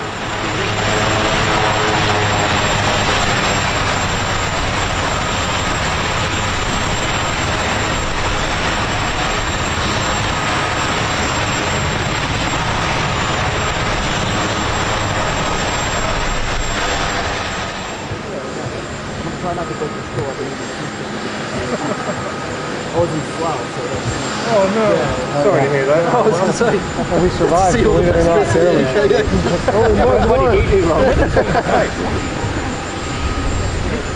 Windsor Castle one night, Slough the next. What about the best for this one? That's the Roxy, too. They know how to roll. It's actually a Royal Borough. You stayed in Slough? Yeah. Oh, man. Oh, yeah. I've never seen it. I know. It lived up to its reputation. No, I want to play it. Oh, God, dude, that was leaking all over you. Is that oil or water? Oh, I'm so sorry. You're fine. Yeah. Leaking all over you.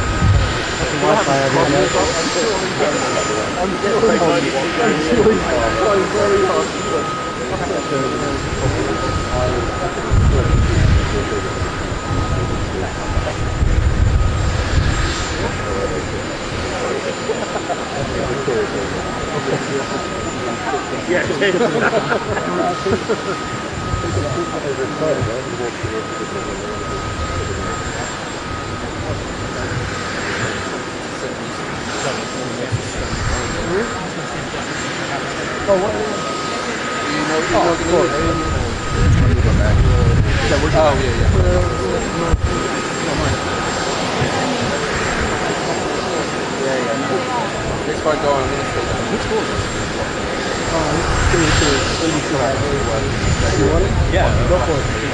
There's very little you can do. I'm just thinking more about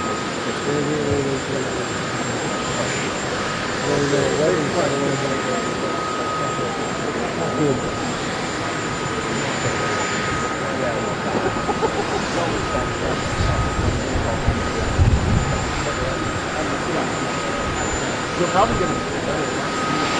Almost.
the bylaw.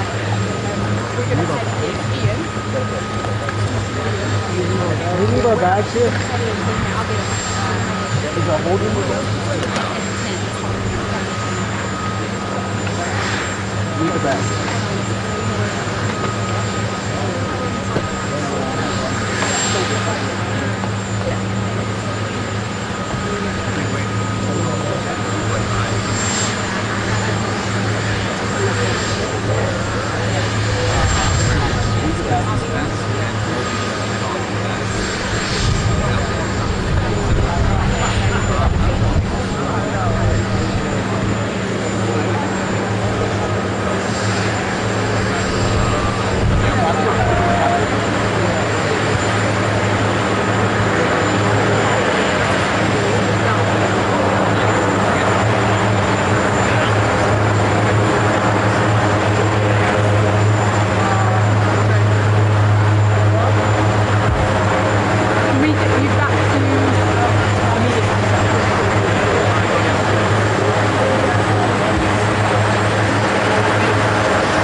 very special guests.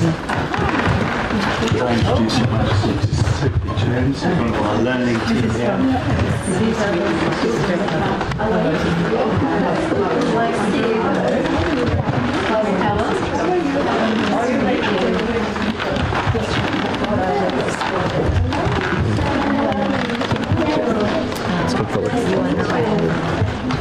What are you doing? You want to tell me what you're doing? Just introduce yourself. A story about the Oh, so nice. And you need to have very small writing, so you could put all of the story inside that small book, correct? Yeah. So they're trying to get them like the miniature copies. Yeah, that I just saw. But there's been a lot of practice this week. They were practicing yesterday, but we kept going outside to see the home. Oh yes, that was very exciting, wasn't it? They all the food. Something happening outside. And then they And what do you do? You do all of the same stories, or you come up with a story? Different stories. Coming up with different ideas what the fox could do. Yeah. Goodness. And then do you read to each other? You have the class and you read to each other? To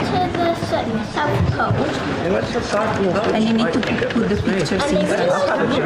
Just the text. Pictures as well. This is beautiful. It's the fox. And they help.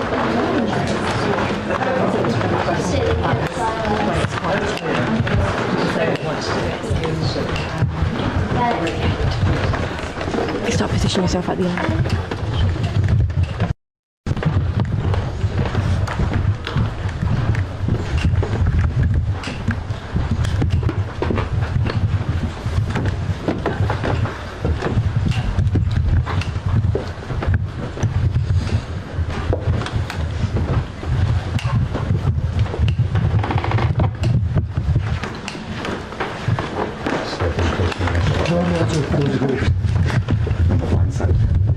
It's right here. Yeah, we're good. I mean, my knees aren't happy, but yes.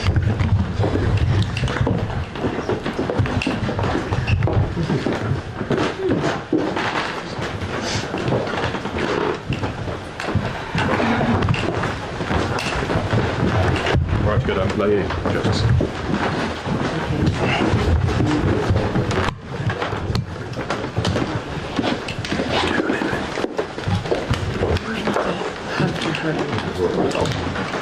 I need to get more to her left because the queen will be on this side, yes? Thank you. Everybody playing nice. We're always nice over here. British are very fine. Are they posing here or is this a just walking? Okay. Are they walking past us? Do you know the movement? Do not know. They're not. You guys all are supposed to be here, so. Yeah, I know. Video shot. I know. It's very nice. And you're great. My workout buddy sent me a picture of you. She goes, who is this? I'm like, Was this recently or was this like months it ago? was after your little viral moment. Yeah. I was like, sorry lady. I was like, I don't even know his name, but he went to Rome with us. That's all I know. Some days in this job that nice shot.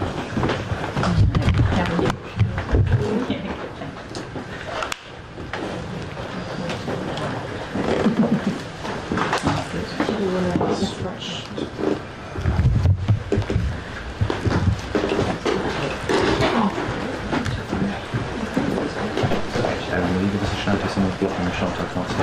Okay. Can I just scoot around the back?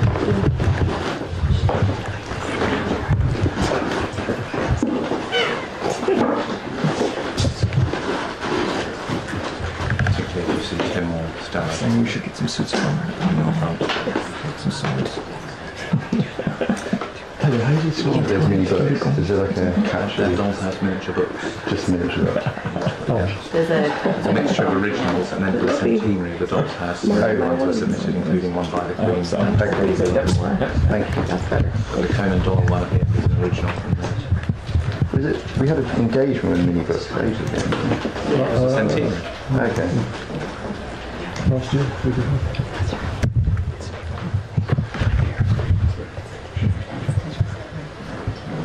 Yeah, pretty much both.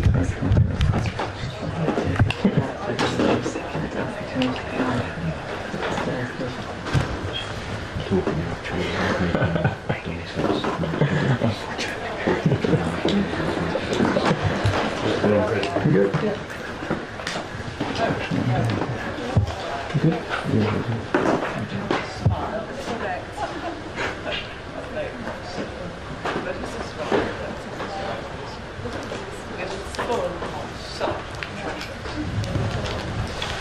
Spend days, years.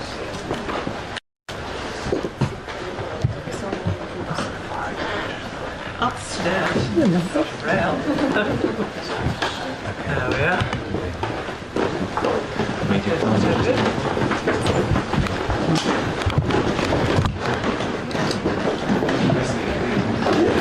Right, that's very good. Nice job. You just like use those for long as possible.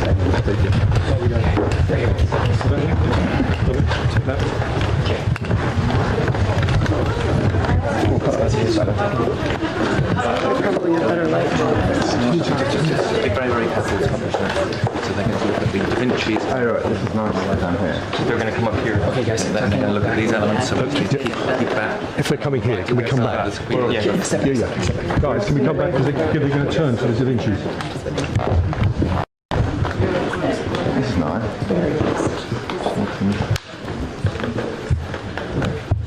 Yeah, I wasn't machine the forest.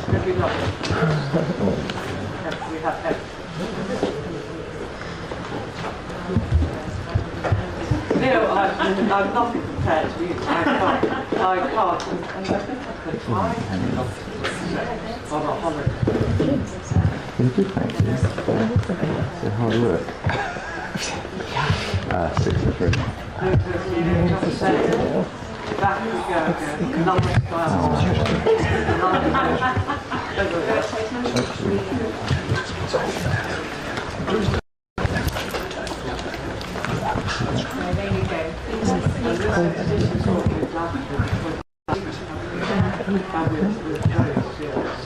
You got one?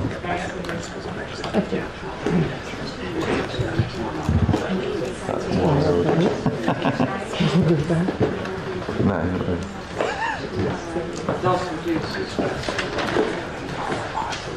Well, I shall see you tomorrow.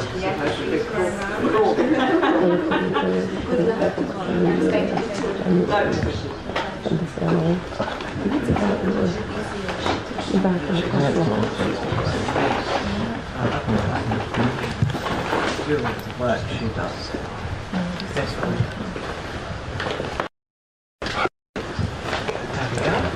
Yeah, I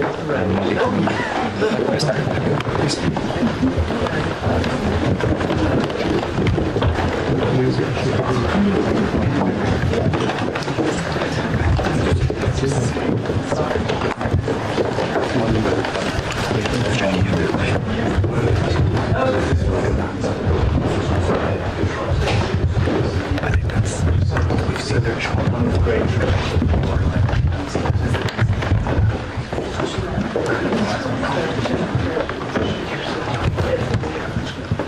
this one of the invented as a way, painless way.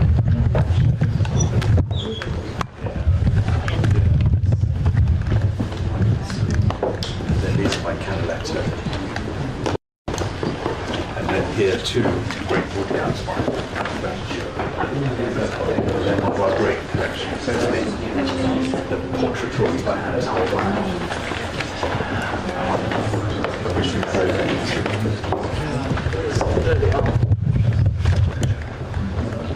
Can you watch your phone?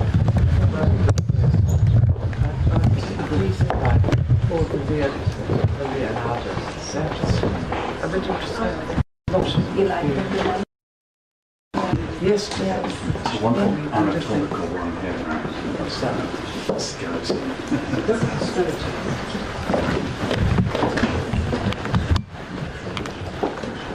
Especially about to do it's hot. Of course, he annotated his drawings in mirror writing, so I think he must have noticed just read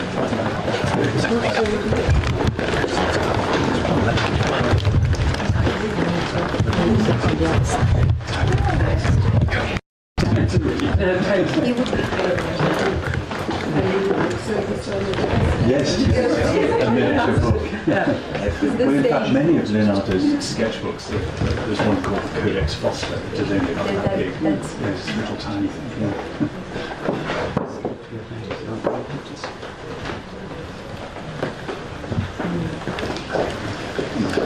Michelangelo here.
The room we're in was Queen Elizabeth I's walking gallery. This was like a long gallery on wet days. She would promenade back and forth.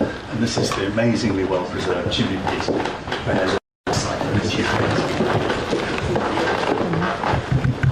is the only piece that's originally Elizabethan gallery. It was erected at the Victorian Library now. Quite boring. Up and down, and up and down. Especially in a great farthing game. And we have a few treasures here which are So to go with the fireplace, this is probably one of the greatest treasures, smallest and greatest treasures of the world. It's a pair of when she was still a very young princess. So you can see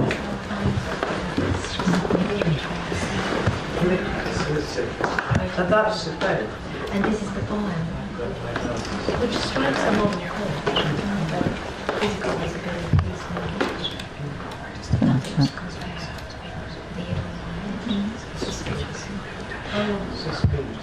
in the library. This was given to the late Queen as a really Elizabeth. And this is also the drawing of the new sphere, which shows Elizabeth strongly. And to all that, is a poem which was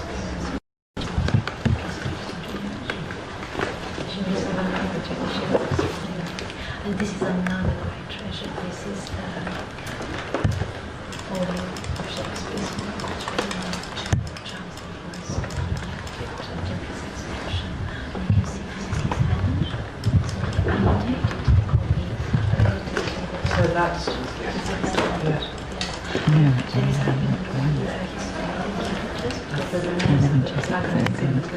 they're all in comedy.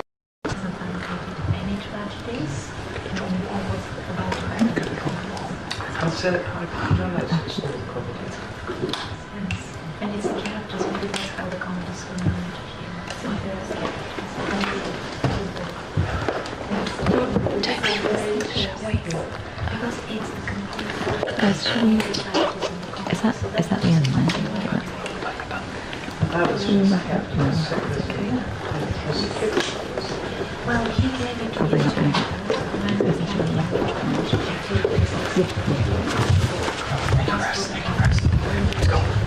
Thank you, press. Thank you, press.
I know, it's been like that all yesterday. No, I'm just trying to see what you guys are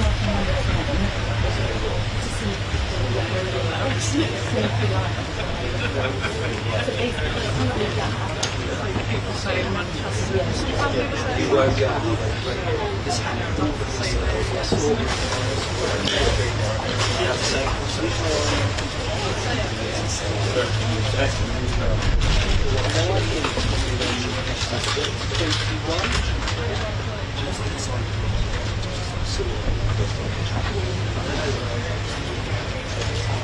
And this is the, so that's your lot.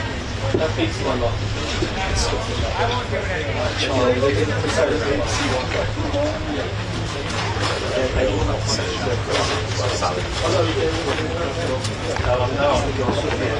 Oh no, there might be, yeah, I don't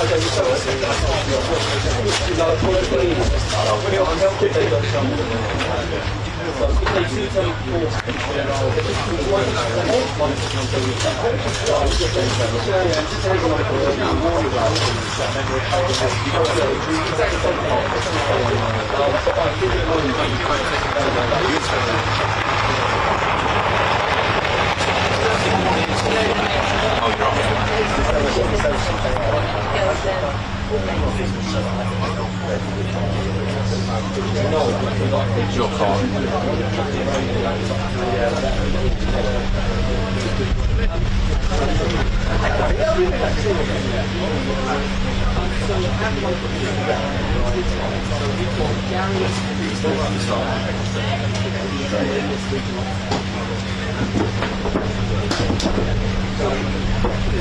Well, these things might be easy.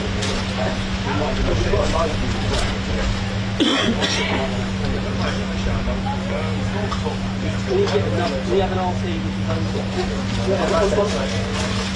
What's the need for that one? I mean, I can give you a radio RT. Gary,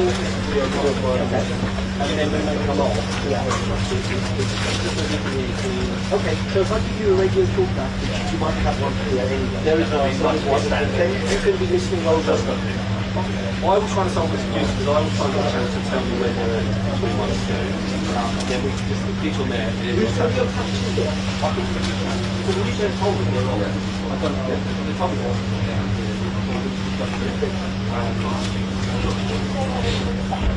that's two. So, one is four.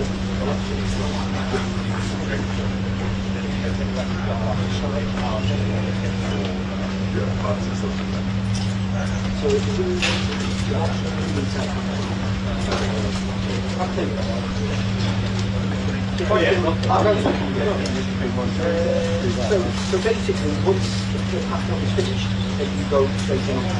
Yeah, about 30 seconds between I'll have a TV diagram. I need your telephone. You can do that. I'll dive in. What we'll do is, we want to finish. We'll have TV set up for the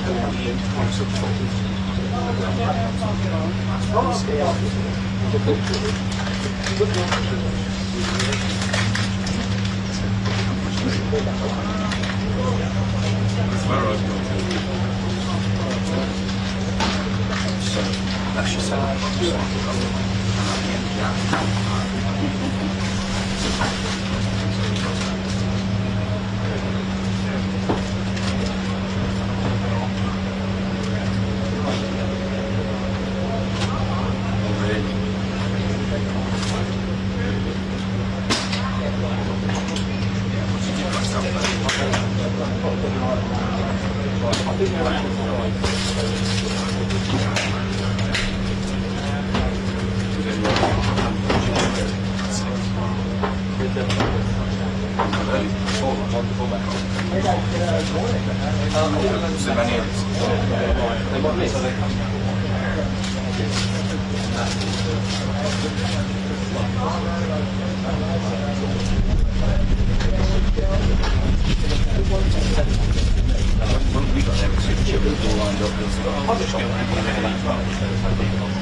yeah, there's well, there's one there, there's one there, there's one there.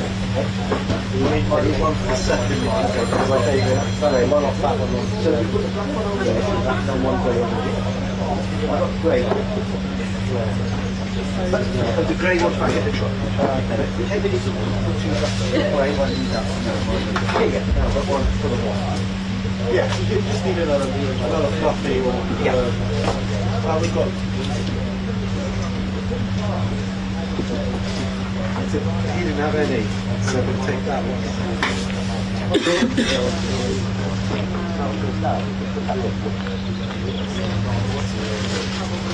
Yeah, let's say wireless network. Yes. No, it's the this is a host coordinated work. There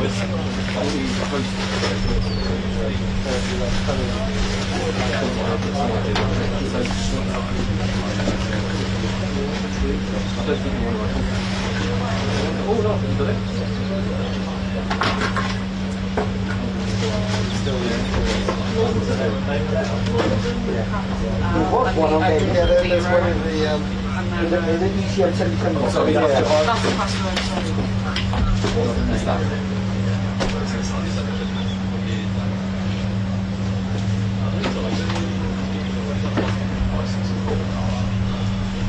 Media, broadcast system, in my views.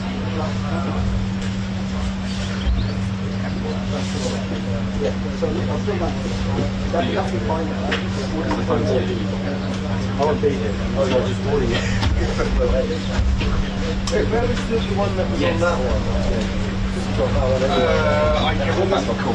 try and get let me get a quotation news channel. You're happy? Yeah, that's good.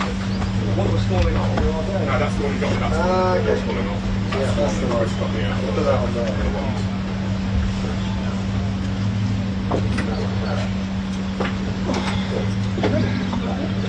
Yeah, not bad. We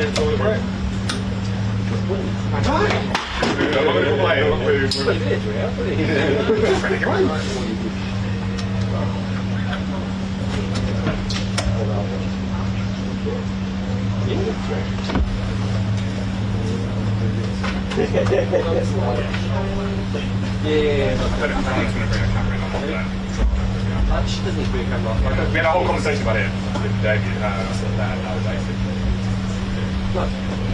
So I said to everyone, don't get the camera.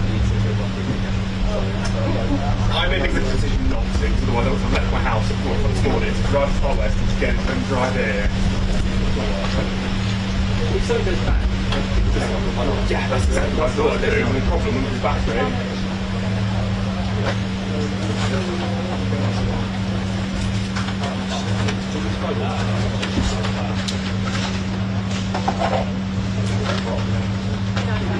Apart from me.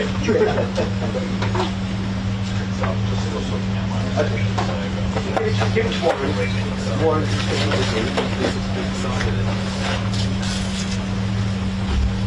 No, I've got another one. I'm not too another. hello, you're right. Someone might be like, I don't know how it Something's going.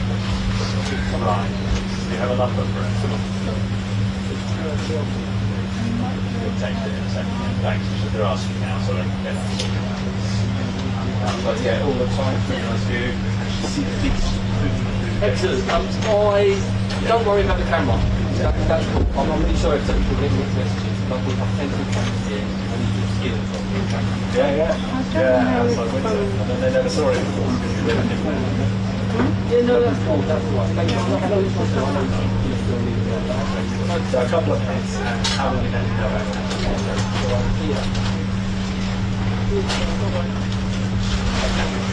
So there's a fairly tight circle now where you carry it on this space.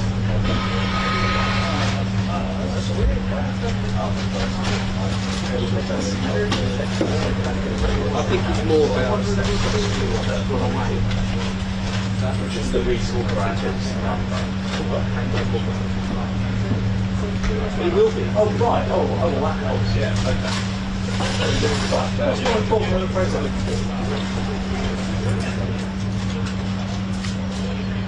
I guess that's cheers, mate. You just go get one.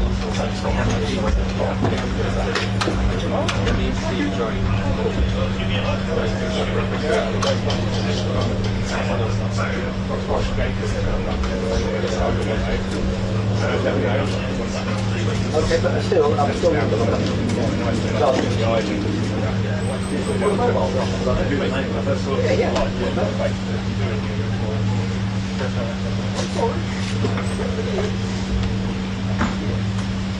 They're very nice. 4 in the morning, it's a good point through the open window. What do you want?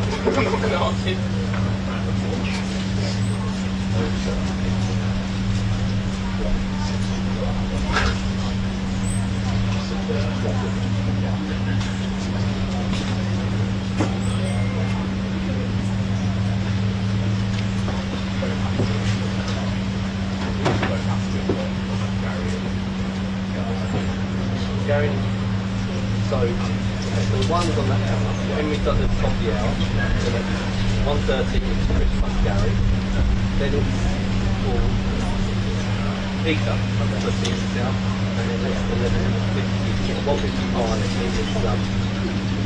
it should be news channel, but I need to check what they're doing, they're not people next to Hi.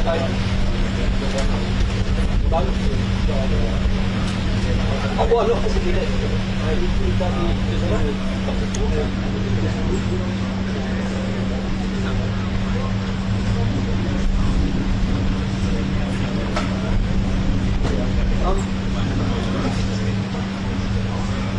I think Gary was your man, but I don't know. Let me go and try and find the drone. So I think there was a Henry was on for learning, so he did a bit of the channel and then was going to go on. And Gary was going to continue to go. So, but I don't. They've got two producers here. I don't know.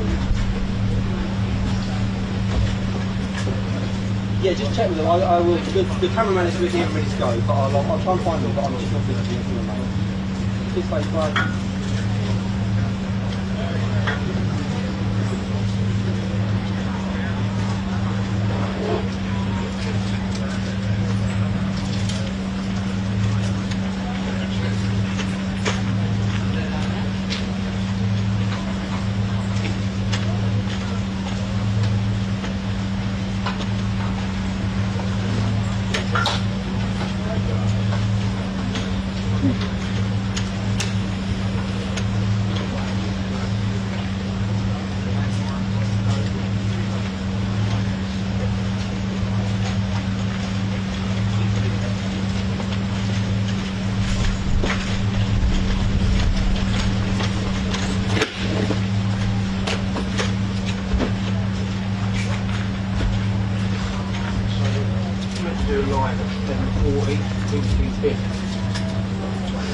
I think they might drop it. Well, they might come to me. I don't know. I mean, I haven't really got anything to add to that because we don't know anymore.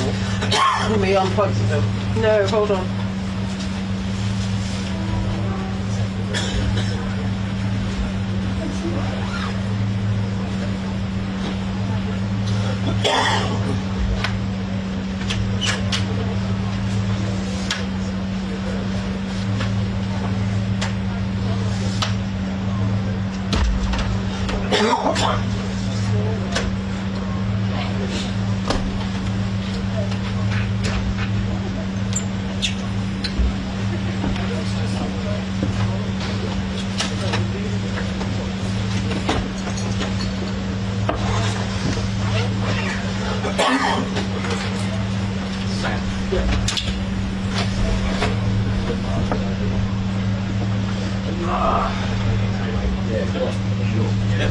Just take every time, so.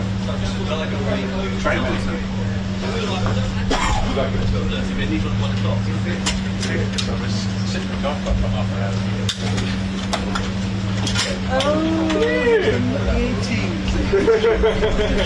Good to see you. You well? John, you alright? I feel like this is a royal kind of hugging. Right. Put it to Stuart on that camera. So the only thing is that camera, so that view camera, that is the big sound camera. Yeah.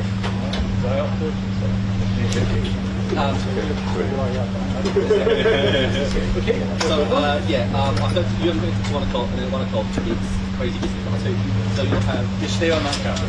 Yes, that's it. And people will stand in front of it. And you can see them there. Perfect. Henry. Yes. On the subject of mates, well, so there's 2 account mates, so one plus one for a long time. But at 6:30, we're doing using cats to tell us where they want to use. So we've got random mates. Yeah, in the case, I just got to change the bus from use these bus to the yellow and these. We've got 6 hours. Yeah, I've done you guys 5 to 6 weeks. Yeah, so yeah. And it does work. Yeah.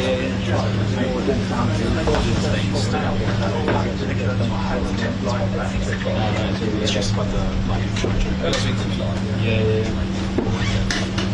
Yeah. And they've asked me to be a separate camera. It's like I told them exactly what's going on. So This is Wednesday, yesterday. yeah. So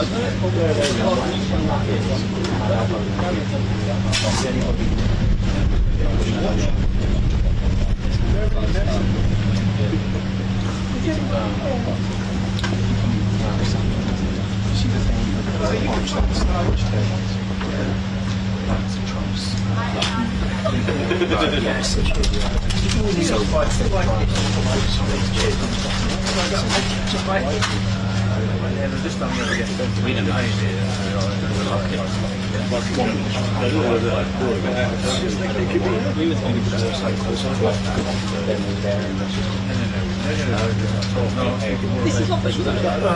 Oh yeah, you're still coming to me, yeah? Okay, yeah, that's fine, thank you.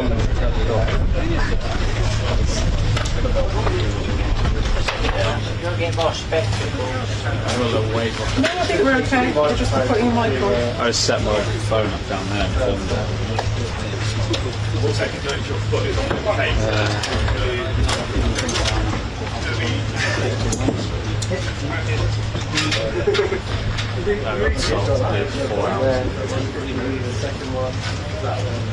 This is the primary one. Yeah.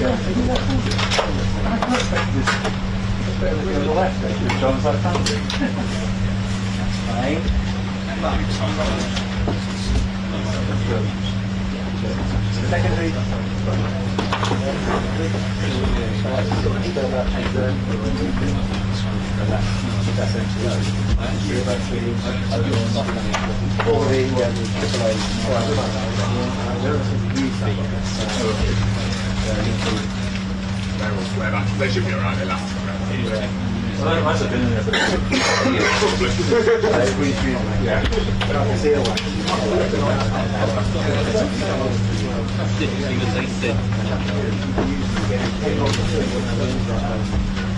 It's got the boom light.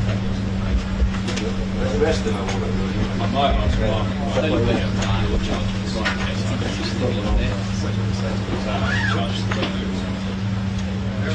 yes, I did. And I've got, sounds like I've got a program coming through.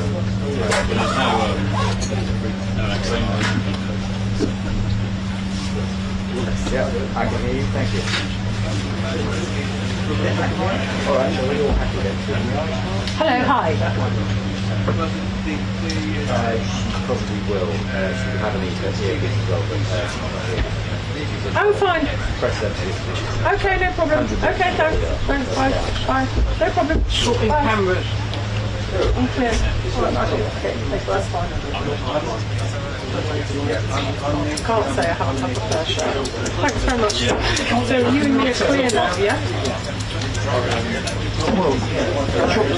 Yeah, well, I will go and sit down. Apparently Chris is eating our sandwiches, that's nice, isn't it? Given he walked up at 11, so he must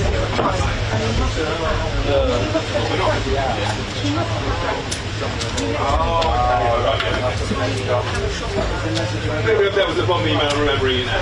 Hey, 7 email, yeah.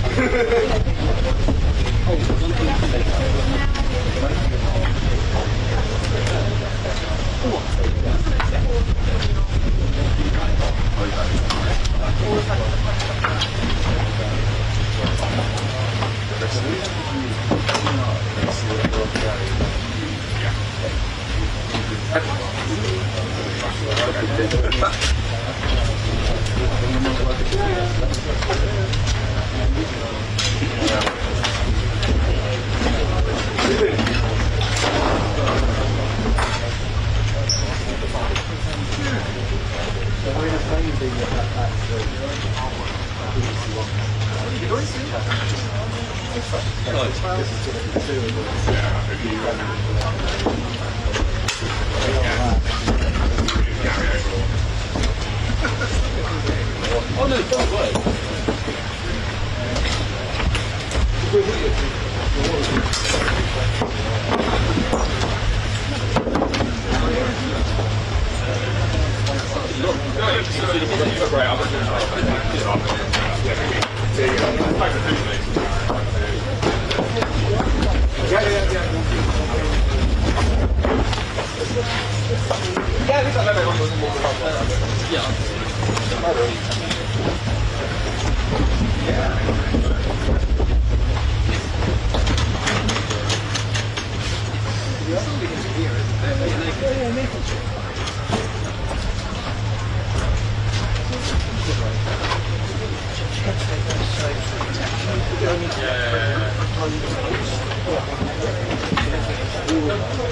There is a library in Starmer. I put that in there last night. It's from that library, so if you just shop it in that price, you can exchange notes.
Right, see you later.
Okay, Michael, how are you?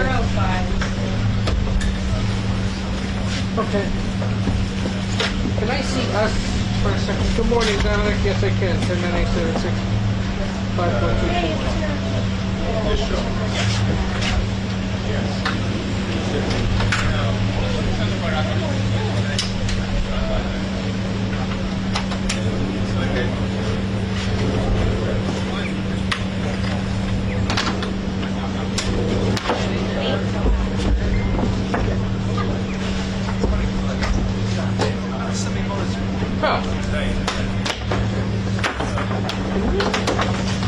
raise you ever so slightly.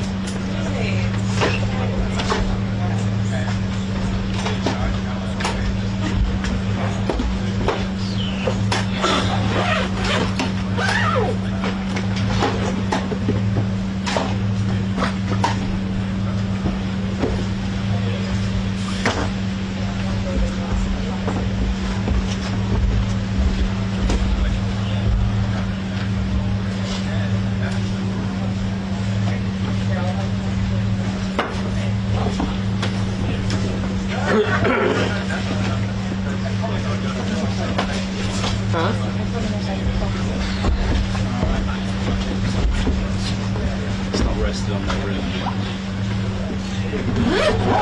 10987654. What's going to become even weather? Everyone remembers the years and after. Do you want me to have no. I'm just surprised that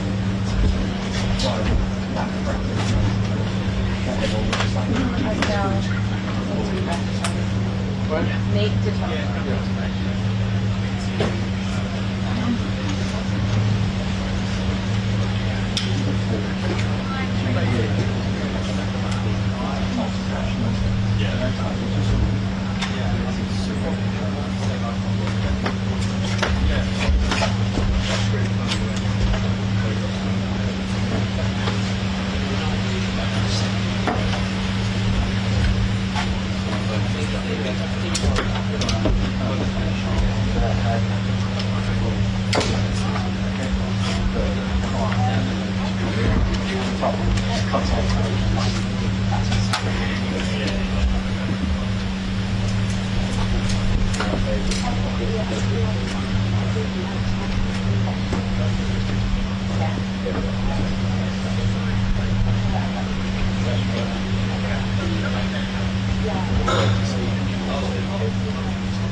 Not till 7:20.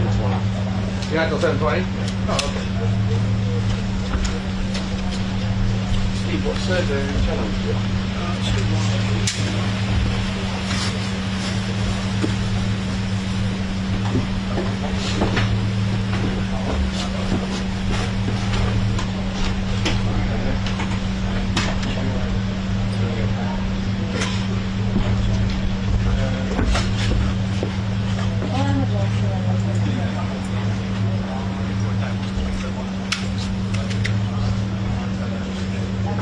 Hey Suzanne, how are you?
Yes, I hear you. Yeah.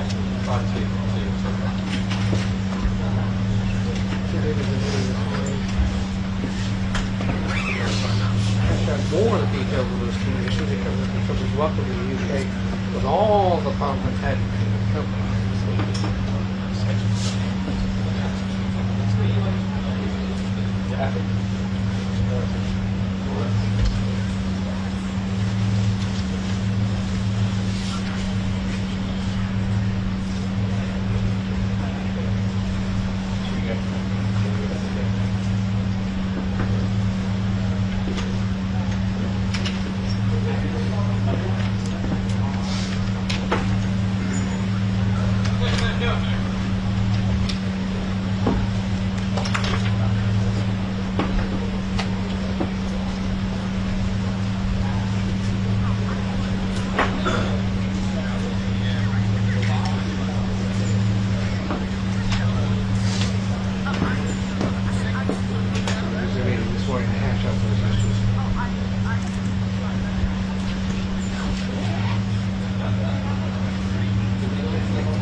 Welcome to the UK. There's much more the British Parliament has than usually comes to the state business. Ever so slightly that way. Move your mask.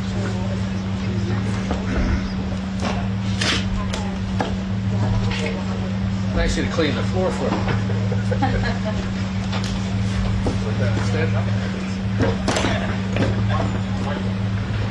Michael.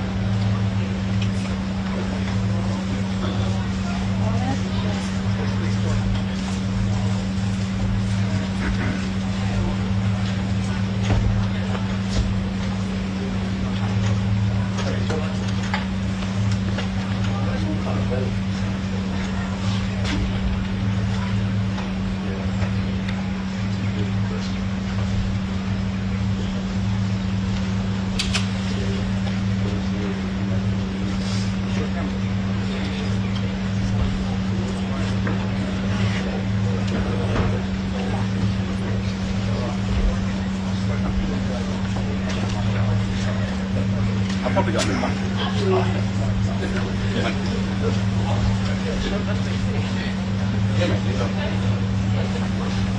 Just going to check with Rebecca, I guess.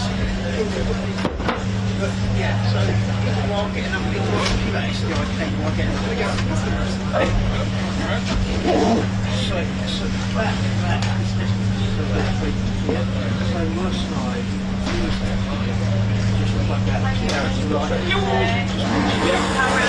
Yeah, go around the back, yeah.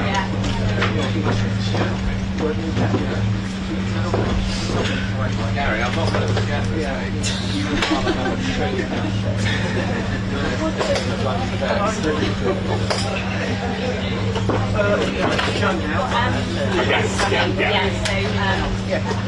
Yes, so it's Joe now. Cheers, dude.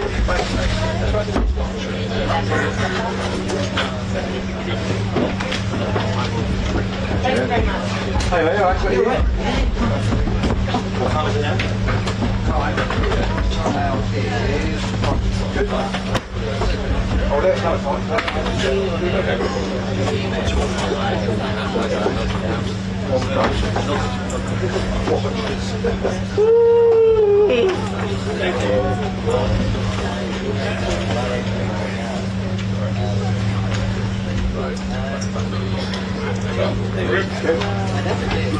Which side is he going to be on?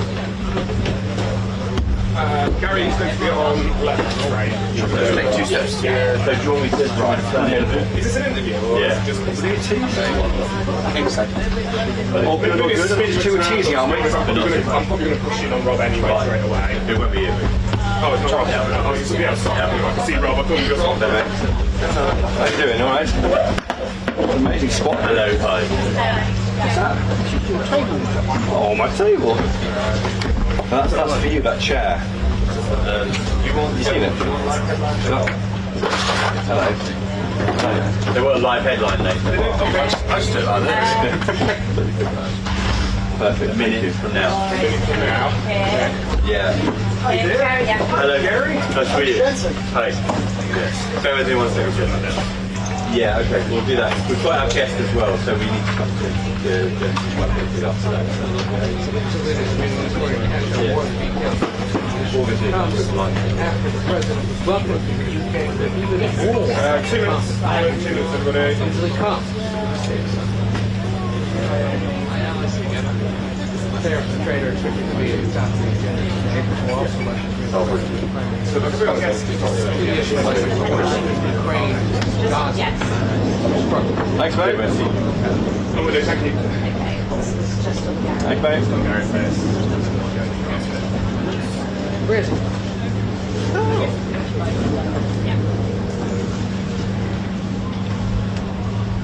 1 hour and 10. Good eye.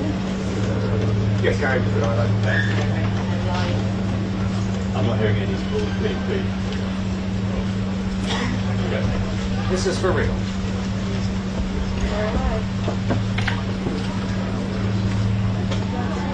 I'm Gary O'Donoghue at Chequers, where the President and the Prime Minister are ensconced in their talks over business and politics.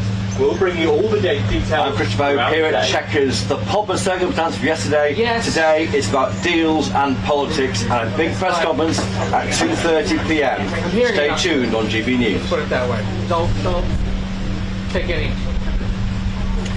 2 minutes.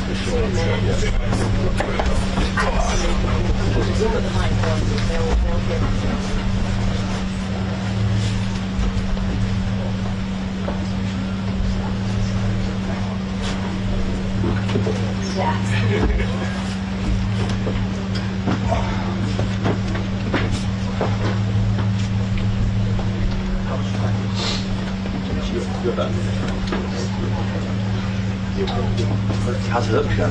I see. Hello, mate. Is this phone right, sir? Go on, Ed.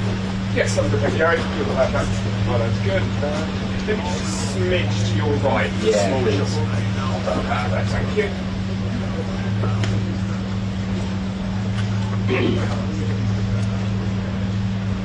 Nice one. Cheers, buddy. Right. Let's see how we do. Sarah, you may need to hard cue me. That's all. Jensen, I haven't had breakfast. Have you not? No. We've got some sweaty tuna sandwiches. Thank you very much. Oh, they might have it nice and cut up, you know, in there. So you lost sound? Oh, came back. Oh, sorry, mate. I've dialed you again. Okay, not lost.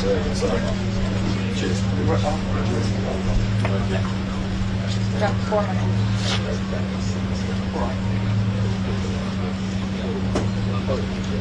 Okay, just square your shoulders more towards the outside, then, thank you.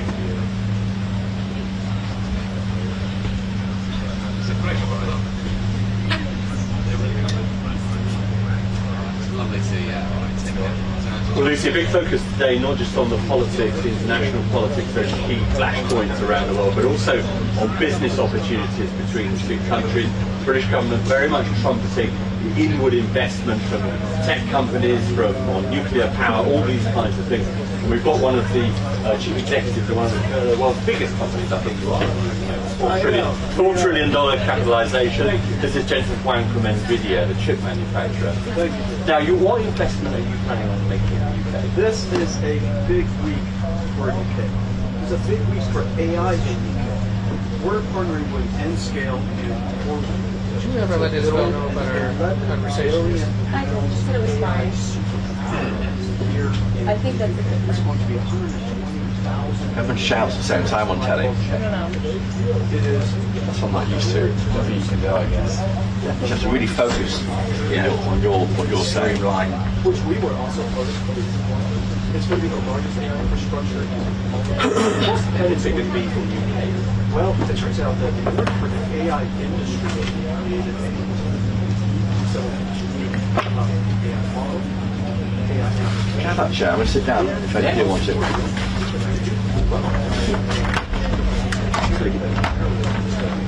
I can make a note. Okay. Because the cake is a whole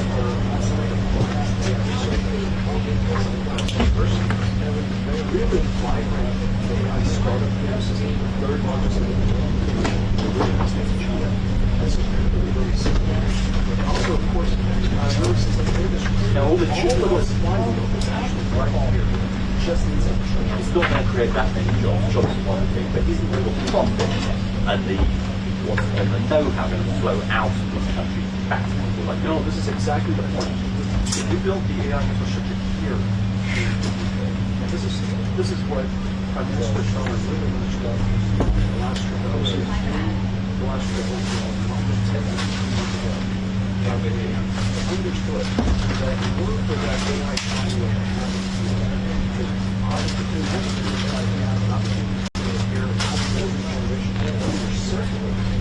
you have infrastructure.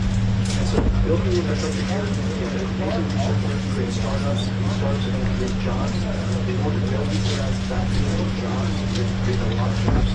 These jobs are skilled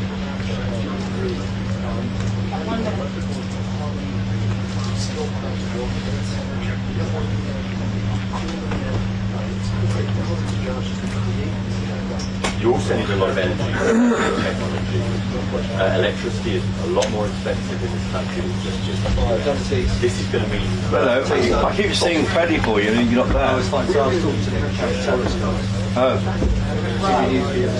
Oh, very excited to meet you as well, by the way. Hello.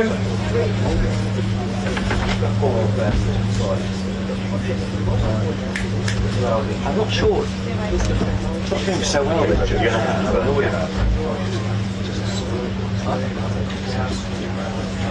I'm sure she'll be able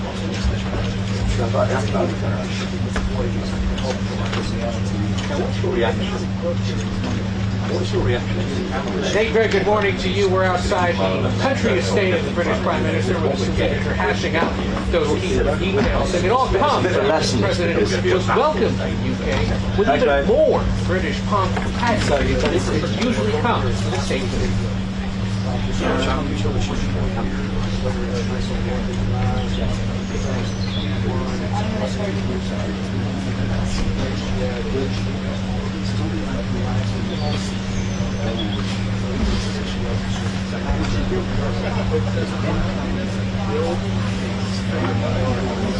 So they don't offer it. I've got to ask you. To ask you guys, you were a big dinner last night. How was it?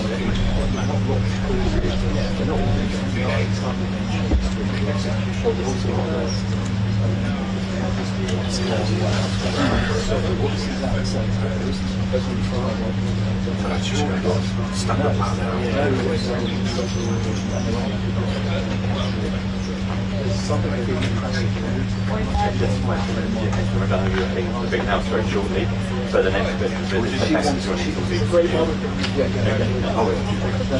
so that was just one of those chief executives doing part of that business discussion, that round table. Also British companies like GSK who are offering to invest £30 billion over the next few years in the States. That's a big and important announcement for the British government. Very hot on the pump. Disbelief that the American taxpayer gets ripped off when it comes to pharmaceutical spending. She's got it.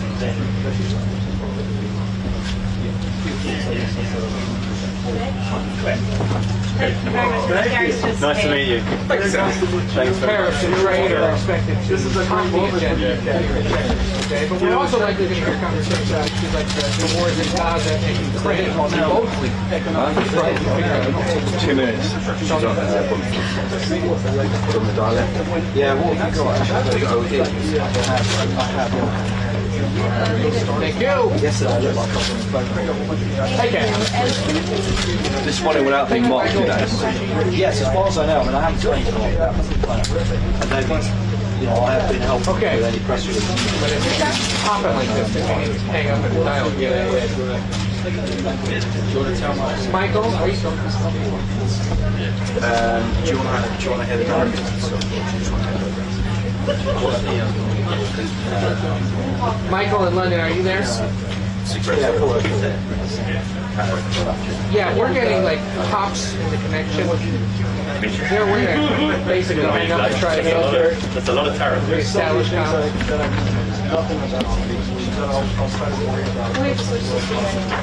But you're also trying to sell in. You got really not worth it. You go over the NA chopper? Yeah, all good. I'll get some water after. No, don't worry. Water. Why would we lose that? The piece is going to be dated by the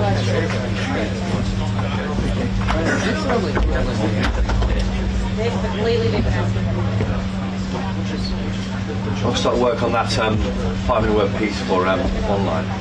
There's a different one. In between the hits. What are you doing that for? No, I was actually get my get myself into the story, but I need to write. You're not a puppet, are you? The problem is the press I offered conference. to write it for you, but then they sort of set the bar too high for you. The truth is, the press conference is the story. Everything else is. Well, I mean, it's a little bit, you know, it's 150 billion investment. That's at the bottom. Yes, okay, but it's still bubbling. Top 2/3. Yeah, the press conference, yeah. We also want This is the press conference. but that's still also, it's still about money, isn't it? Individual tags and that. I know there's the extra. It's fundamental. Yeah, I could take a picture of you, me here for my Twitter. Just one. Would you like a flash one or one? Behind the camera. I'll do a Twitter. Tune in for later. Did you say that? No. What?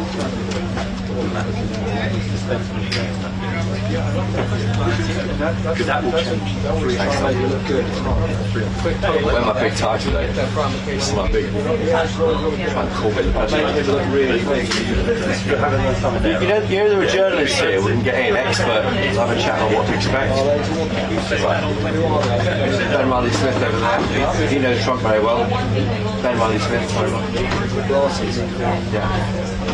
You wrote a good piece, magazine piece. Very good. Telegraph guy, it's fine. Cool. I'm doing the one. Actually, they're close to 1:30. With me and Chris.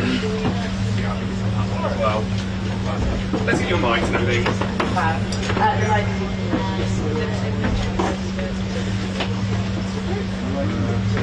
Well, what aren't the issues, frankly, Olivia? I mean, so many issues of it could be an awkward moment for our Prime Minister. It won't be the familiar fireside chat, as they call it in the trade. I was there in the Oval Office in February when Donald Trump sat there with Keir Starmer when the letter was produced from our King, inviting him to this very state visit. And then in Turnberry, of course, but back in July, when again the same structure, we all stood around in a half moon, looking down at these two individuals, Keir Starmer and Donald Trump. This will be behind podiums. It'll be much more free-form, we're told by Number 10 sources. It won't be a kind of, normally in this situation you have 2 questions from the UK press and 2 from the visiting foreign press. That won't happen. So really, frankly, anything can happen, and that's why all sorts of questions will be asked, notably, I think, about the steel tariffs in this country. Will they go to 0 from 25% for exports from the UK to US? Of course, in the EU is 50%. We're doing better than them, and of course we've been told that's a Brexit dividend. But one, I guess that's a naught to help our steel industry. Palestine, Gaza recognition. Last night, the Lucy Powell, who's challenging to be deputy leader of the party, said to be an event to commemorate that happening. Well, it hasn't happened yet, and the rumour is it may happen this weekend. What will they think of that? The PM said he'd do it before the meeting of the UN General Assembly next week. The issue of one in, one out. That in fact, we sent an individual to France, the first time a migrant arriving here illegally. That's a boost for Number 10. But what will happen next? We'll get one back, will we? And will it go anywhere? What's the answer? Maybe the European Convention on Human Rights. Other questions too. Jeffrey Epstein, that looms large. Do you miss Peter Manson as ambassador to Donald Trump, maybe? Sadiq Khan, London Mayor, he of course has said that President Trump has been fanning the flames of divisive right-wing politics around the world. What does Donald Trump think of that? Well, I think we can guess on that one. And also maybe a question about the pair of them. I asked both Keir Starmer and Donald Trump in the Oval Office in February a simple question, which is an interesting one. What do you have in common? You're a left-wing politician, you're a right-wing one. Why do you think you get on so well? That could be the one to ask. No, we're trying something else. I want to say hi. Yes, I'm going to have to Yeah.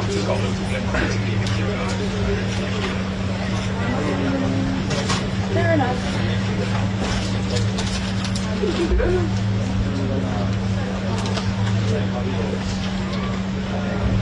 Yeah.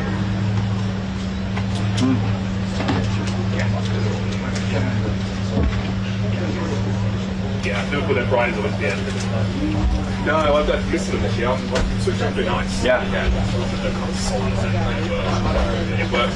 Yeah, and the crucial thing here, of course, is who's in charge. Now, both in Turnberry in the summer and in February in the Oval Office, the person in charge is the President of the United States, even though Turnberry is UK soil. This is Keir Starmer's country house, the Prime Minister of our country. He's in charge, so he can really coordinate and make sure that he keeps ticking along. If it gets embarrassing, maybe he might overrule some questioning, I don't know. Let's wait and see. I should say that right now, or very shortly, the Prime Minister and President are meeting with business leaders. Of course, overnight we've heard of £150 billion tech deal signed. There's a business reception ahead of the press conference. So they'll be keen to talk about what they've been up to, trade, frankly, and we'll be trying to work out where the grit in the oyster is, where is the stone in the shoe of the special relationship. But you're both journalists, I've known you for a long time. What would you ask him?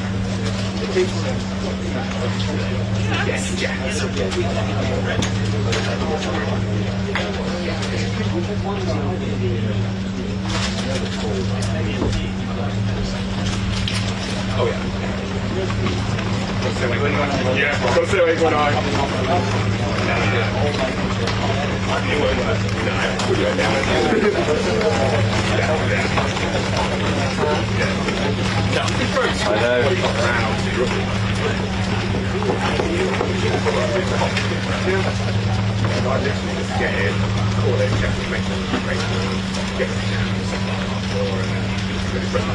And yeah. Well, but particularly we're in the home of where Magna Carta was signed a few miles away, and don't forget the Jimmy Kimmel cancellation overnight for those remarks about the killing of Charlie Kirk and the MAGA, the right reaction to that. That will be a question, I'm sure, that the US press pack will be keen to push. So we'll raise maybe Lucy Connolly, maybe Graham Linehan's arrest by 5 armed policemen, an Irishman tweeting from America, not even the UK, but being arrested on arrival. Olivia, any questions? I would like to go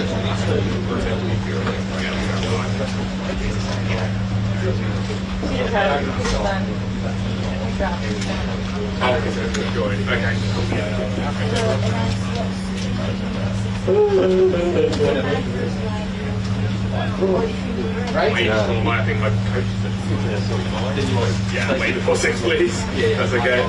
Yeah. I'm making notes here for you both, so I'll try and get some of those into the press conference at 2:30. But no question, when that question was asked, I think of the president in Turnberry. President Trump went on an attack against Sadiq Khan. There's a bit of a kind of they like doing it, having a bit of row in public. But I saw very awkwardly, so Keir Starmer must have shifted uncomfortably and said he's a friend of mine. So he's still friends with saying these things about the leader of our closest ally. Question. Yeah, I see one.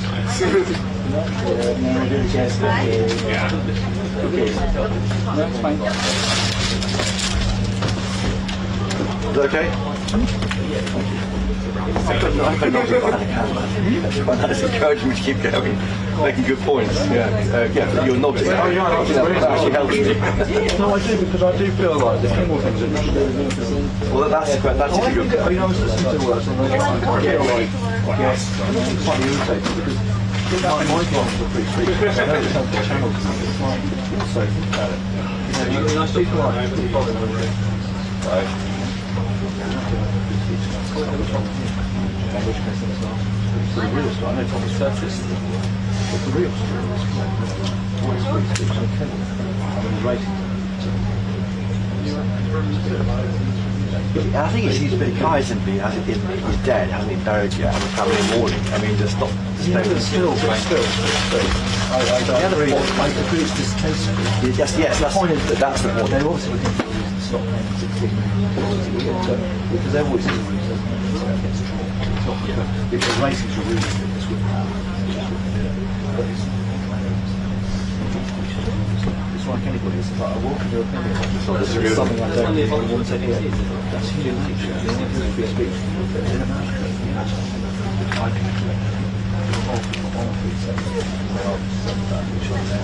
so this is kind of free speech as long as it's a bit slightly Germanic. The left and right. It's a bit Germanic, you can say. The left and right. Yes, but the problem is left and right. So therefore, I don't know, I'm not sure what's country.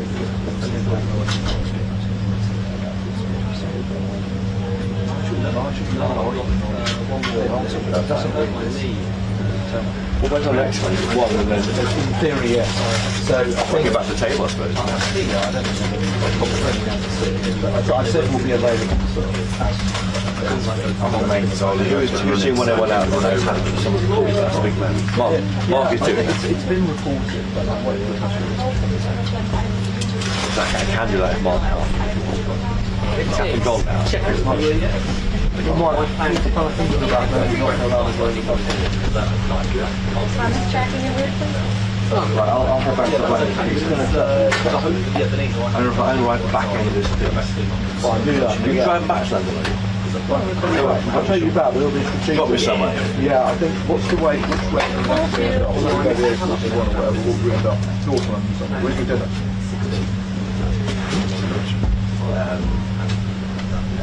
So if we go down there, I'm sure you want tag and a straight and throat. Yeah,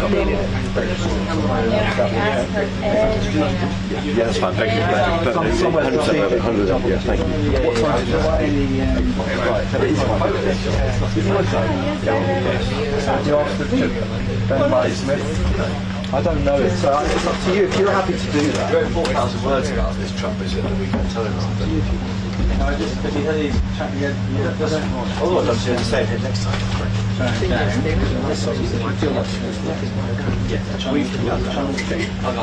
what I'm saying. If that's something you wanted, it's up to you. In the sense of, yeah. You know, the problem is if they give you a short here. Do you ask them if they want to do it? Should I ask them? You ask them? Go ahead. I don't know. Good seeing you then, you are too. Just on. I'll go find it. Should I ask him if we can do it? Then If he wants to do it, tell me and we'll sort it out. Yes, when you came in through that, the team will be there for the money.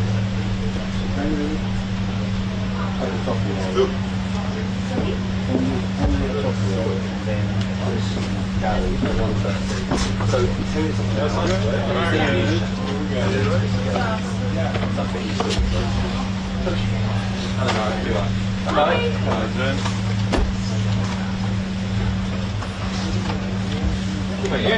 Busy?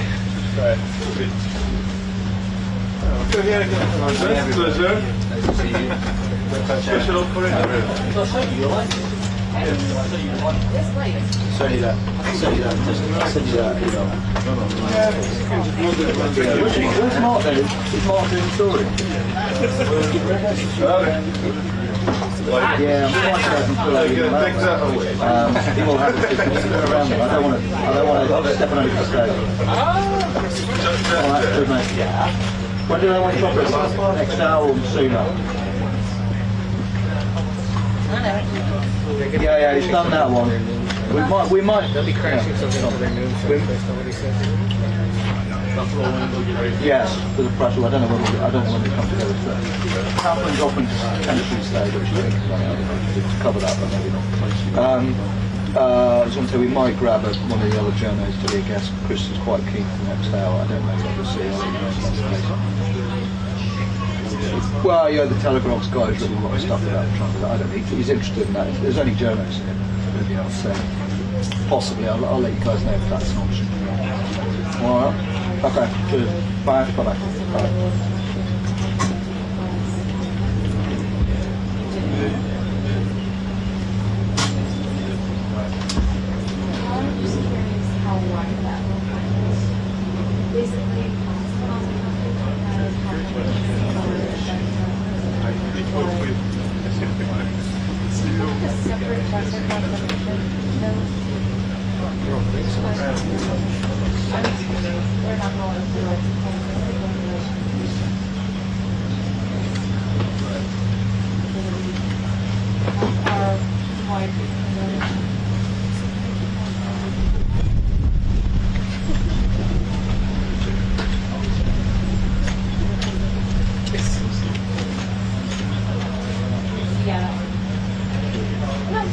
I just wanted to know if you It's low voltage, it's been on all morning. Power unit is not giving, I don't think it's quite giving 12, it's giving like 11 and a half, so it's just set it off. Chris knows about it, it's got batteries on it.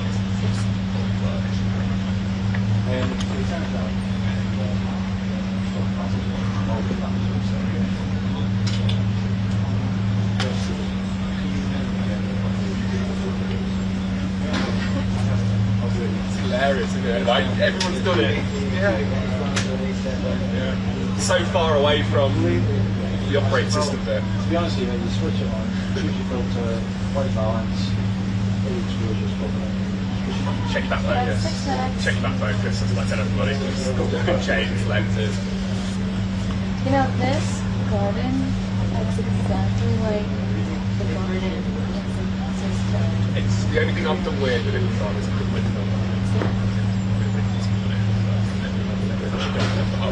English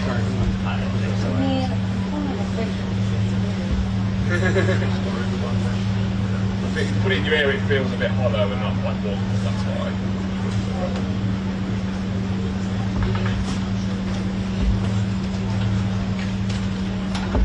Oh yeah. Well, even yeah, if you go with any kind of music with units, it comes just basically the same thing.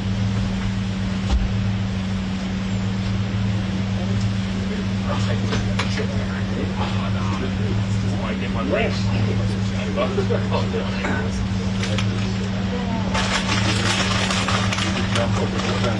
Really annoying, we can't get that one. It's quite nice to have a look at the phone as well. It's my own person, I quite like it. It's just travelling the whole time. Yeah. I don't mind having it showing on. It's quite nice to have a look. Okay. So annoying.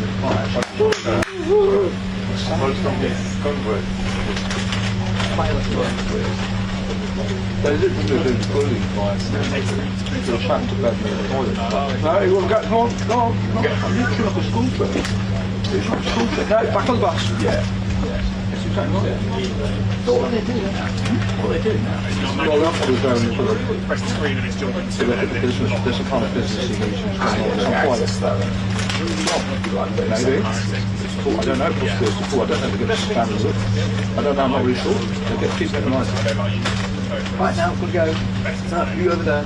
Come on, go on the roof. Get left behind. Literally, it's quite funny because the passenger is like, voice shrieks out. She's like,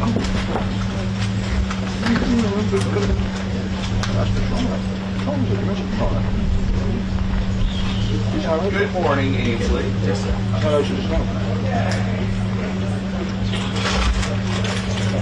Well, it's a special relationship, right? And Donald Trump's politics are so much different than Keir Starmer, who describes himself as a progressive and sometimes as a socialist when asked. But these are two guys who have come together to try to figure out how to end the war in Ukraine. And, we saw this big royal welcome that these royal families gave President Trump over the last couple of days. Now is the official policy part of this trip. And even though it's the Prime Minister and the people, I'm just Jaffe out here at Chequers, which is like the David of the British Prime Minister. And so they're in there in this house behind us, ironing things out, and then within the next couple hours, we think that they are going to come out for President fills up in D.C. It's nice and long stuff. Close. Yeah, at least the camera has to be about here, then, doesn't it? Yeah, for me, at least the camera has to be that far away. Yes.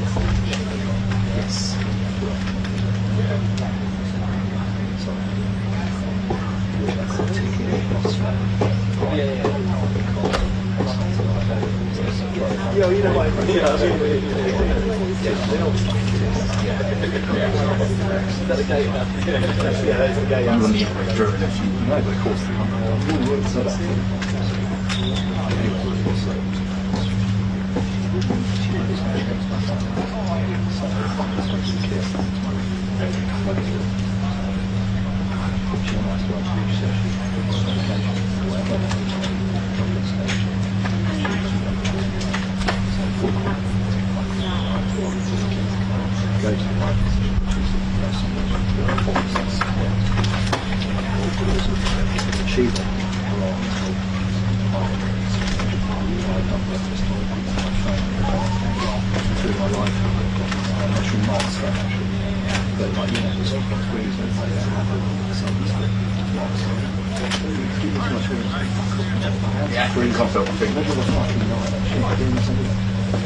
I'm good, Sean. How are you?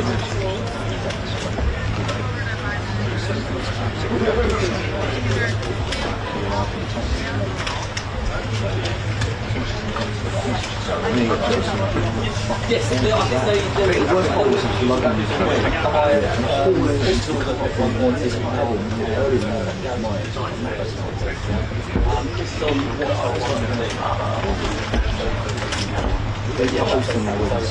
Henry's program. There was quite a lot of going to do it, so it wasn't one where you just had to stand back. Moving story,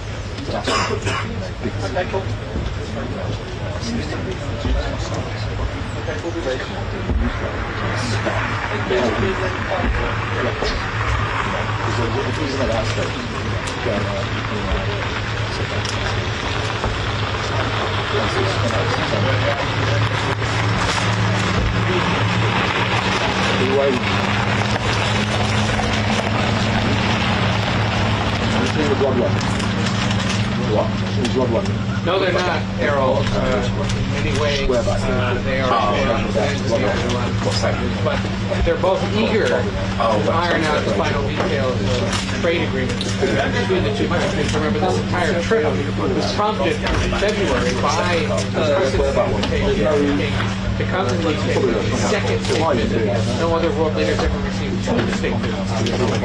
But it was designed to ensure that the trade deal would get cut, and it was the first one announced by the White House when Trump terrorists.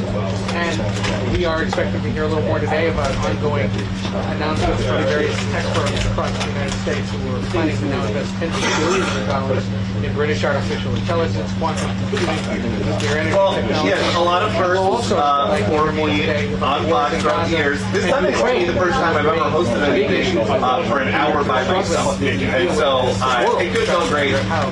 Maybe not, we'll see. But you know, even though we have such great access to this president and his team, like every time I go into the Oval Office, I have 2 pages of printed questions. But there's always like 1 or 2 things that, because of follow-ups or because of other people asking things, that you don't get to. This show is an opportunity to explore and expand on things that are really important and that people that we get emails from and that we see it at the deli think are important, but there's just not always time within our daily routine. Especially because Jackie and I are usually on these shows, we only have like 2 minutes, and then the rest of the news has to be covered.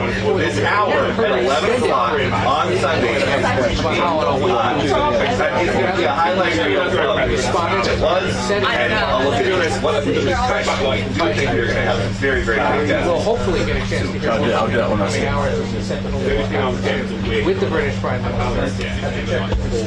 This is the country estate of whoever served the British Prime Minister. In essence, their camp David. And he's been here before. He was here during the first stages. Other presidents have been here as well.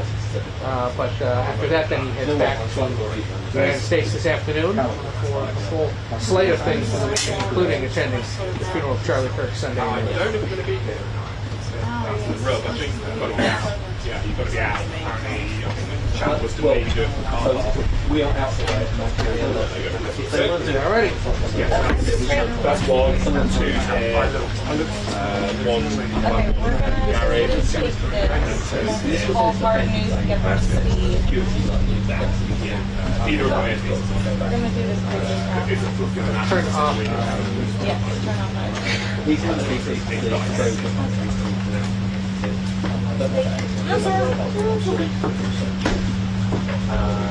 Yeah, ignore the flashing light.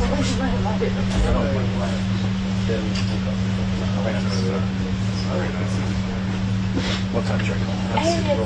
Well, once the press is over and he's cleared out, I think let's see what they ask us to do. If Jesus asks for a bit for 6, we can't read Jesus would be on that. So it will just be a question of getting on the bus. The bus is shuffled. If they say you'll see the system, go back to the bus. I mean, I do, but I can't say where they are because it's difficult. Right? Yeah. But he looked clear. Yeah, it's straight off. Straight to the No, I don't believe so. Can you do a mic test? 10987654221245. No, I believe that. 678-910.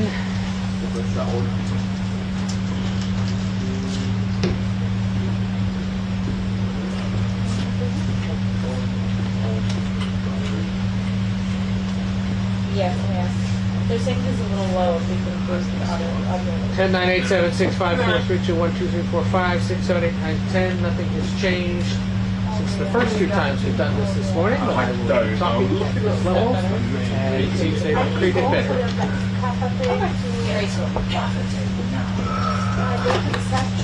I'll go find you, sir. No, don't worry, honestly. Sure. Okay. No, listen. Bring them up the stairs for 6. This is for 9 a.m. Yes. Oh, we do now. It's not redoing for the They're rest. aware. Don't take the foot off that. Oh. No, this is not the West Coast. No, this is not a West. This is not yet the West Coast update. First, we will do the 9 o'clock. Then we will do the West Coast. We can do West Coast updates. Do you want to do those first? Like you have here before you switch to Raw? Yes.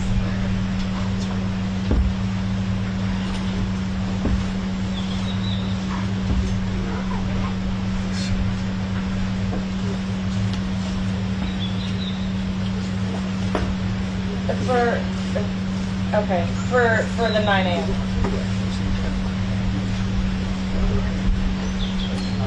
Okay, great. You can just, anytime you want for the 9 a.m., just go and say back to you on the back end.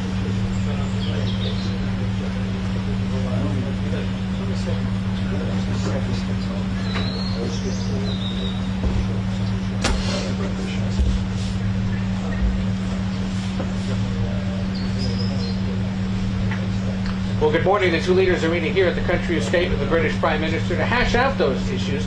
And it comes the day after the President arrived here in the UK to far more of the British pomp and pageantry than usually accompanies this sort of state visit. 3, 2, 1.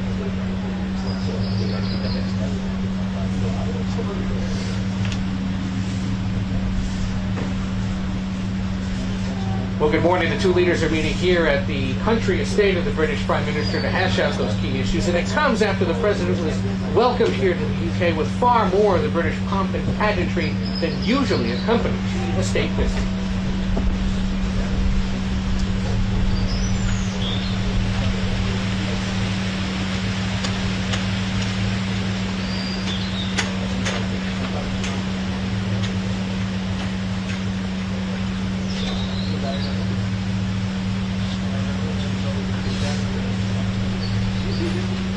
Tariffs and trade are expected to top the agenda during the conversations here today. But we're also likely going to hear about how the two leaders are dealing with ways to resolve the wars in Ukraine and Gaza, as much of the world has struggled to figure out pathways to peace. Back to you.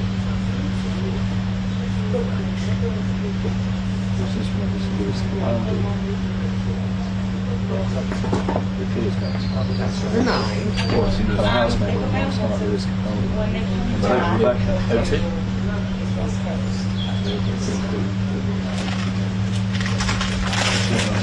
Just let me know when you're back.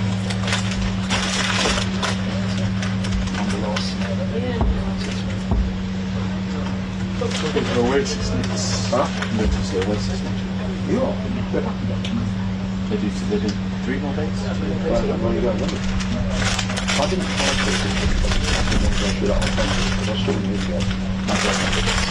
my girlfriend did. So I saw that medal years ago. I would really like to see. I just didn't. I couldn't be motivated to get that ticket and watch it again. I mean, I could have stepped up to it. Somebody said you would have to. Yeah, it's not my problem. No, we'll just. Yeah, well, we'll just continue it now.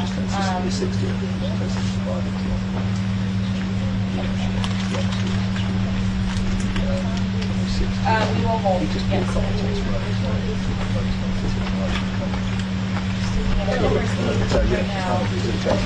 Yes. They should be scheduling much as continuing. Telling us what he's Yeah.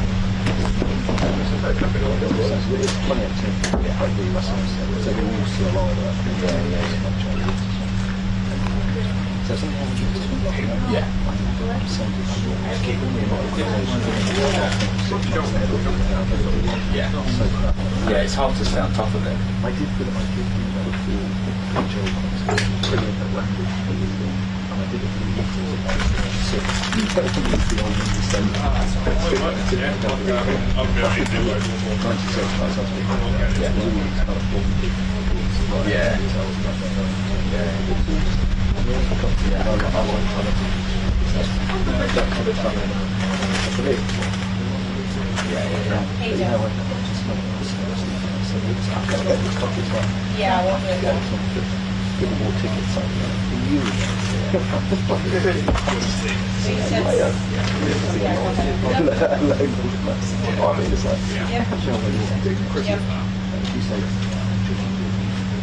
Okay, stand for 16 for 18.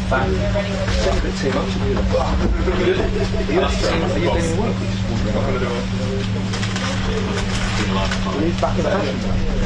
Well, good morning. The two leaders met here at the country state of the British Prime Minister and the House of and it all came after the President was welcomed to the United Kingdom with far more British pomp and pageantry than usually accompanies these state visits.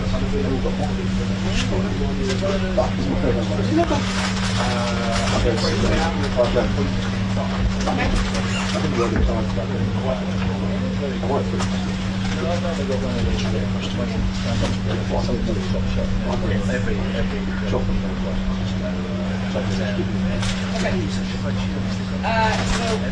this for tax 115 steer for 5, but since you were like It depends who answers first.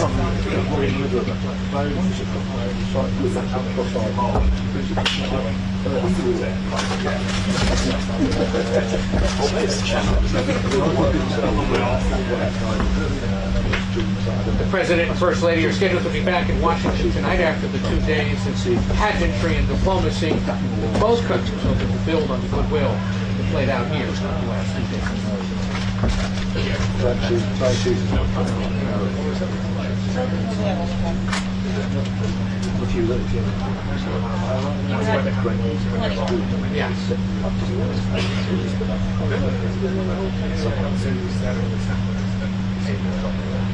The President and First Lady are leaving this afternoon, scheduled to be back in Washington tonight after 2 days of pageantry and diplomacy, which both countries hope to build on in the months ahead.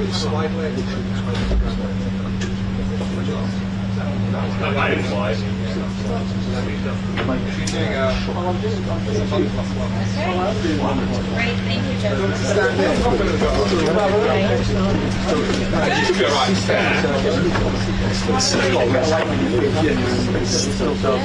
Yeah, we'll do a post-game. Yeah, we'll be ready to go.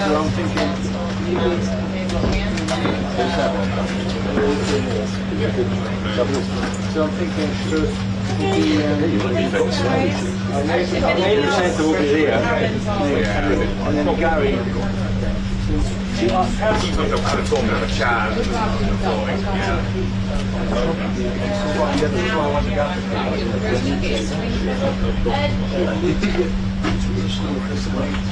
That's a special shoestring. Instrumental. Oh my god, the shoes.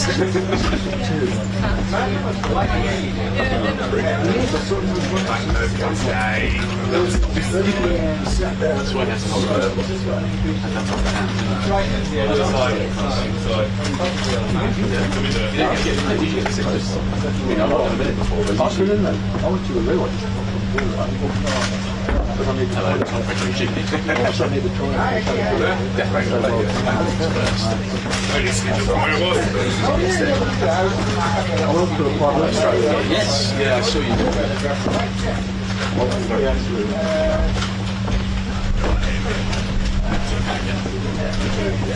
I felt that like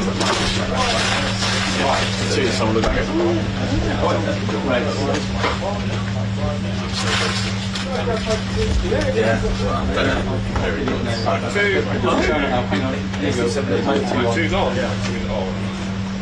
And when he went out there, they didn't have a good TV like this, Starmer. It's all melodic, apparently. Alien Earth, I've even seen it. Really good. Really, really good. Good effect? Good effect? It's a lot of time. So it's going to be there for the actual producer, in a single file, right? I'll turn it off. Yeah, basically go one way. I know the people. We have labeled the mics. Yeah. We're just saying to John, his left-handed, I would have put everything this way. Yeah. So just go back into positions again.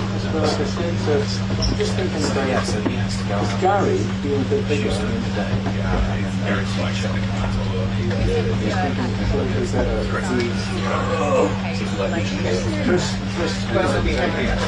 No, Henry's at one, and then Chris and Gary are up. It sounds like that's what I'm saying. But that's fine. So I put it into these ones. Yes. So just say you're Chris. Yeah. So you're around and around. You're joined by Gary, which is Gary there. Yeah. Gary, and then I can then come in on Gary quite tight, rather than just give my full profile. Okay, that's We've got one little there so he knows. Give a little. Just so he knows. Yes, well, we can certainly run you down a while.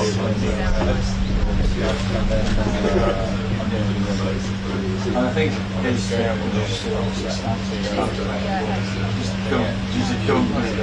yeah, once he's in, he's pretty good. Yeah, he won't. And it's 3 feet for both president. Just 3 feet for both of your. Yes,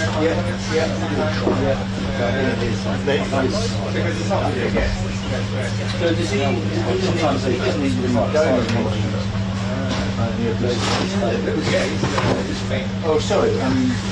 So they're both of you. That wasn't my question. You'll be a guess. Answer the question I'm asking. That's the thing, it's not a guess. Yeah, of course it is.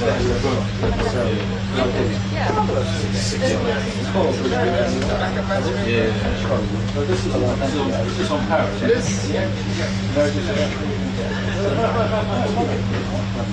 Respect. Good. I don't know, you used to be around. For the chaos collapse? Yeah. Lovely.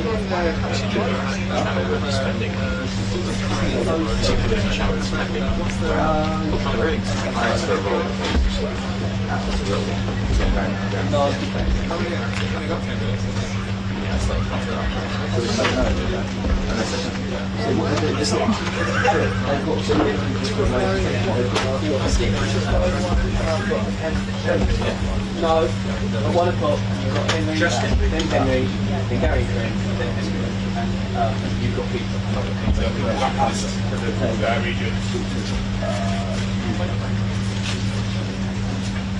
Hello, Ron. Sorry, I'm shooting.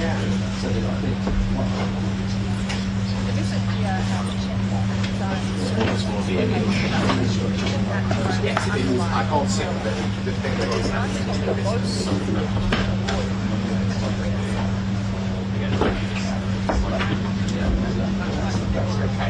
That's so much. I don't know, but that it sounds like. You running through? There's no balls. Okay. Just tell me down there.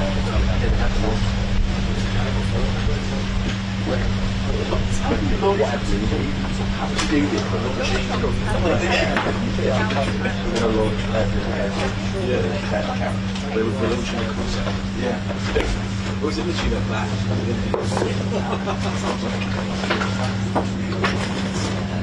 I think I saw it starts on Monday. On paper, it sounds kind of amazing. Yeah.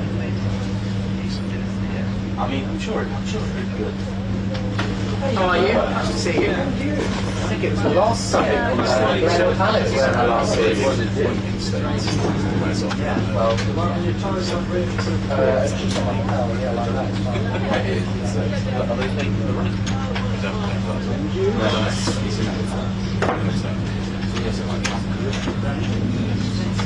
Did you come up this morning? Yeah, I did that. Yeah, that's another thing, isn't it? Like the well, I assume so, yeah.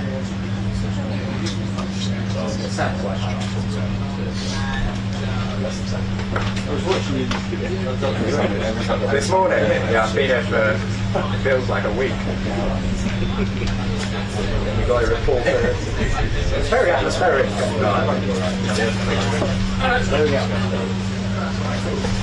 never been here before. Did you ever come here in your military days? Yeah, I did. You've probably been inside.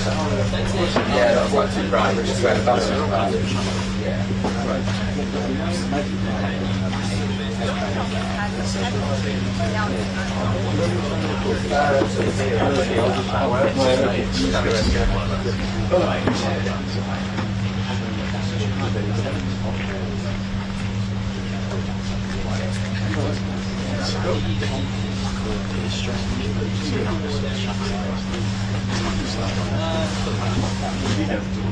Just go a fraction to your... Yeah, the bit of the piece. Yeah, right.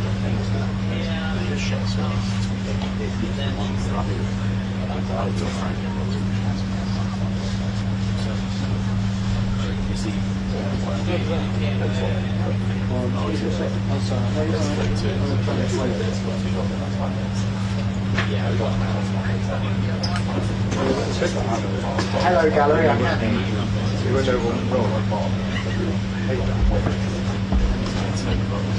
That's right. I am.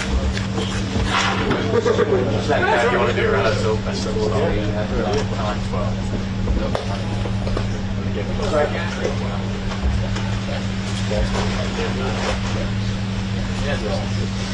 Back 4, not back 5.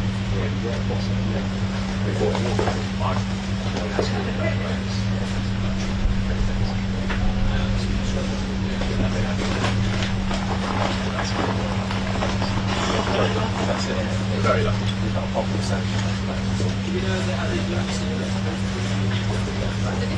That's the structure. Any really good hotel in Europe, so we'll look at most. That's like a big round see them good observer. And then we sell them off, so we can't really get to this place. How are you? How are you? Yeah, good, thank you. It's just So you've been here for a very long time. No, not cold, just slightly still. Quite a lot of spots. That's better. So what are you going to answer?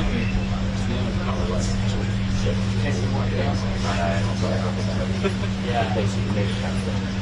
So hard.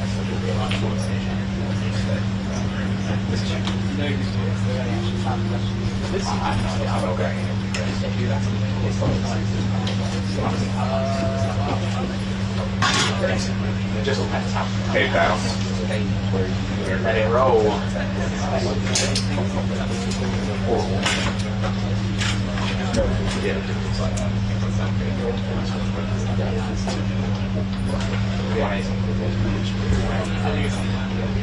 Hello, hi.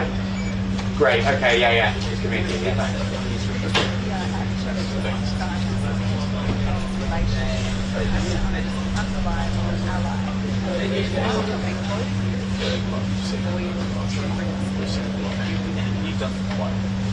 Yes. Wow, I've been to them.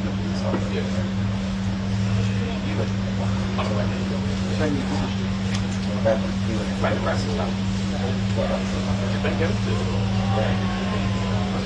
How about you? Hello, Bob. Good morning. 6 lines. You should say your VCR. If you have one and it still works. Oh, wait. We found some tapes when my dad was cleaning out his house, and it's like, well, my dad like was cleaning out the house, and he had all these DVDs that we used to love, and he's like, does anybody want them? It's like, I can't even play it on my computer.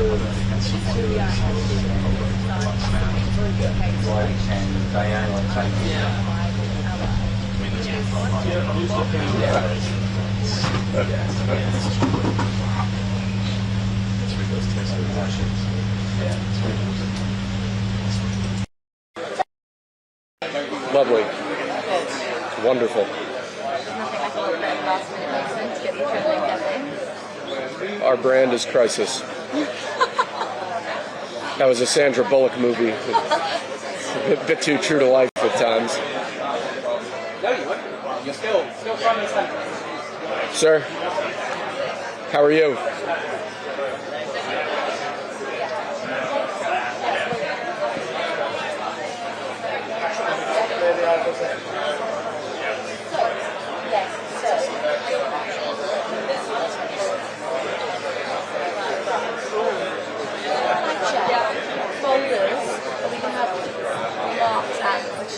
Yeah, the president will have a speech binder as well. In terms of putting down the agreement signed, would we be able to, for example, come on and put them down?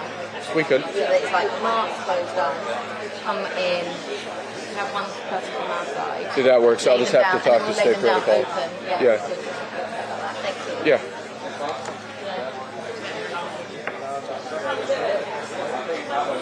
Very nice to meet you. I think we did a good job here. See you later.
Once they sign.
Yes, yes, yes.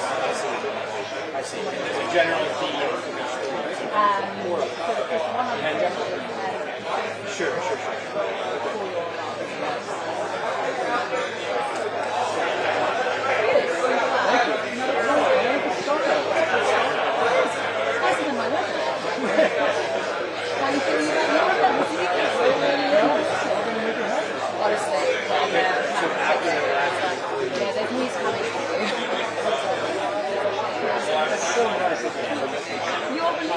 yeah.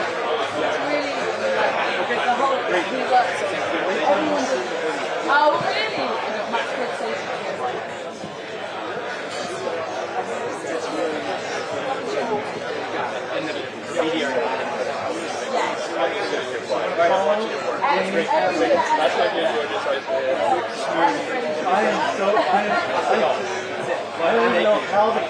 Yes, that's what I meant to say. There we go.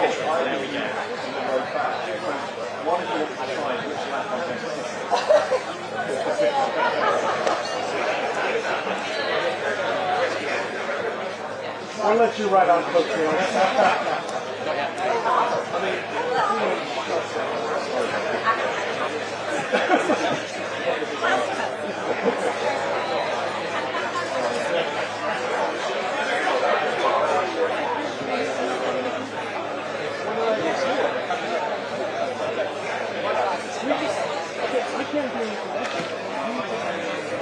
Hey, Alex, is that Alex? Could you do a quick sound check for our guys? Yeah, real certainly. quick? Just read them some. Just start talking. 1, 2, 3, 4, 5, 6, 7, 8. 1, 2, 3, 4, 5, 6, 7, 8. 1, 2, 3, 4, 5, 6, 7, 8. You know the story about President Reagan? No, what's the story? He was asked to do a sound check at a radio station. Oh yeah? And they accidentally had him on the air, and broadcasting. He said, "My fellow Americans, I've just signed legislation that will ban Russia forever. We begin bombing in 10 minutes." And it went out live to a major metro area. One of those fun days. One more from the right mic. I'll introduce myself in a second, but 1, 2, 3, 4, 5, 6, 7, 8. 1, 2, 3, 4, 5, 6, 7, 8. Is it that? Just to make sure they get you. Yep. 1, 2, 3, 4, 5, 6, 7, 8. 1, 2, 3, 4, 5, 6, 7, 8.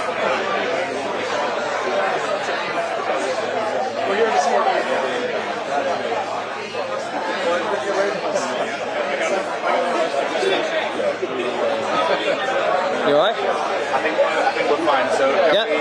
US were asking. Yeah.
we missing anybody? I'm missing Susie.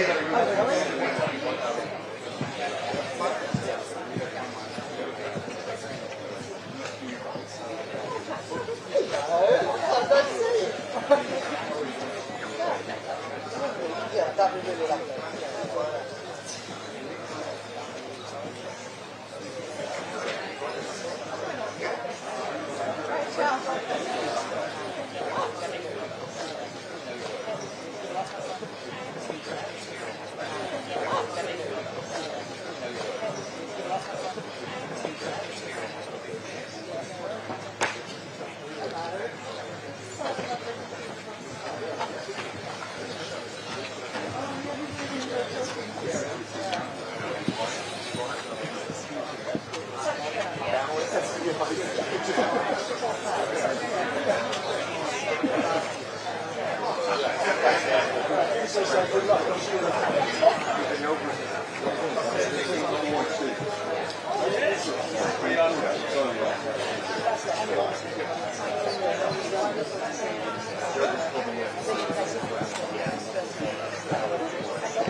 Thank you very much, and very nice to see you all.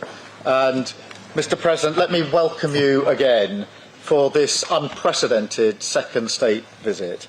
And it's a great pleasure for me personally to welcome you to my home from home here at Chequers. And thank you very much for taking the time to say hello to the staff, who are absolutely, they've done a brilliant job, and they've been preparing for weeks, and it's really so good to have you here. So thank you so much.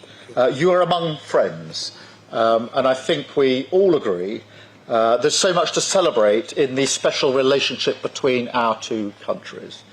By standing together in war and in peace, this bond is the very foundation of our security, our freedom and our prosperity. But what is the relationship all about when it comes down to brass tacks? It comes down to leaders, of course, leaders who respect each other, leaders who genuinely like each other. And it comes down to our unique relationship on defence, the closest the world has ever seen. It comes down to the connections between our people, ties of family and friendship. The President himself is a shining example of that. But it also comes down to business, to all of you here, and thank you so much for coming here this afternoon. It's fantastic to have you with us as the best evidence of that people-to-people, business-to-business relationship that thrives in the special relationship. In so many ways, this story is a story about enterprise. The US is our single biggest, largest trading partner. Companies like BP, GSK, Rolls-Royce and AstraZeneca employ thousands of people in the United States. American companies like Microsoft, Citigroup, Boeing, Amazon and Blackstone do the same here. Together, we support over 2.5 million jobs across both economies. So this relationship is embodied in each and every one of you here today. We have, if you like, the great and the good of British and American business sitting with us. Leading lights in tech like Jensen, Ruth, Demis and Satya. Finance, Jane, Larry and Steve.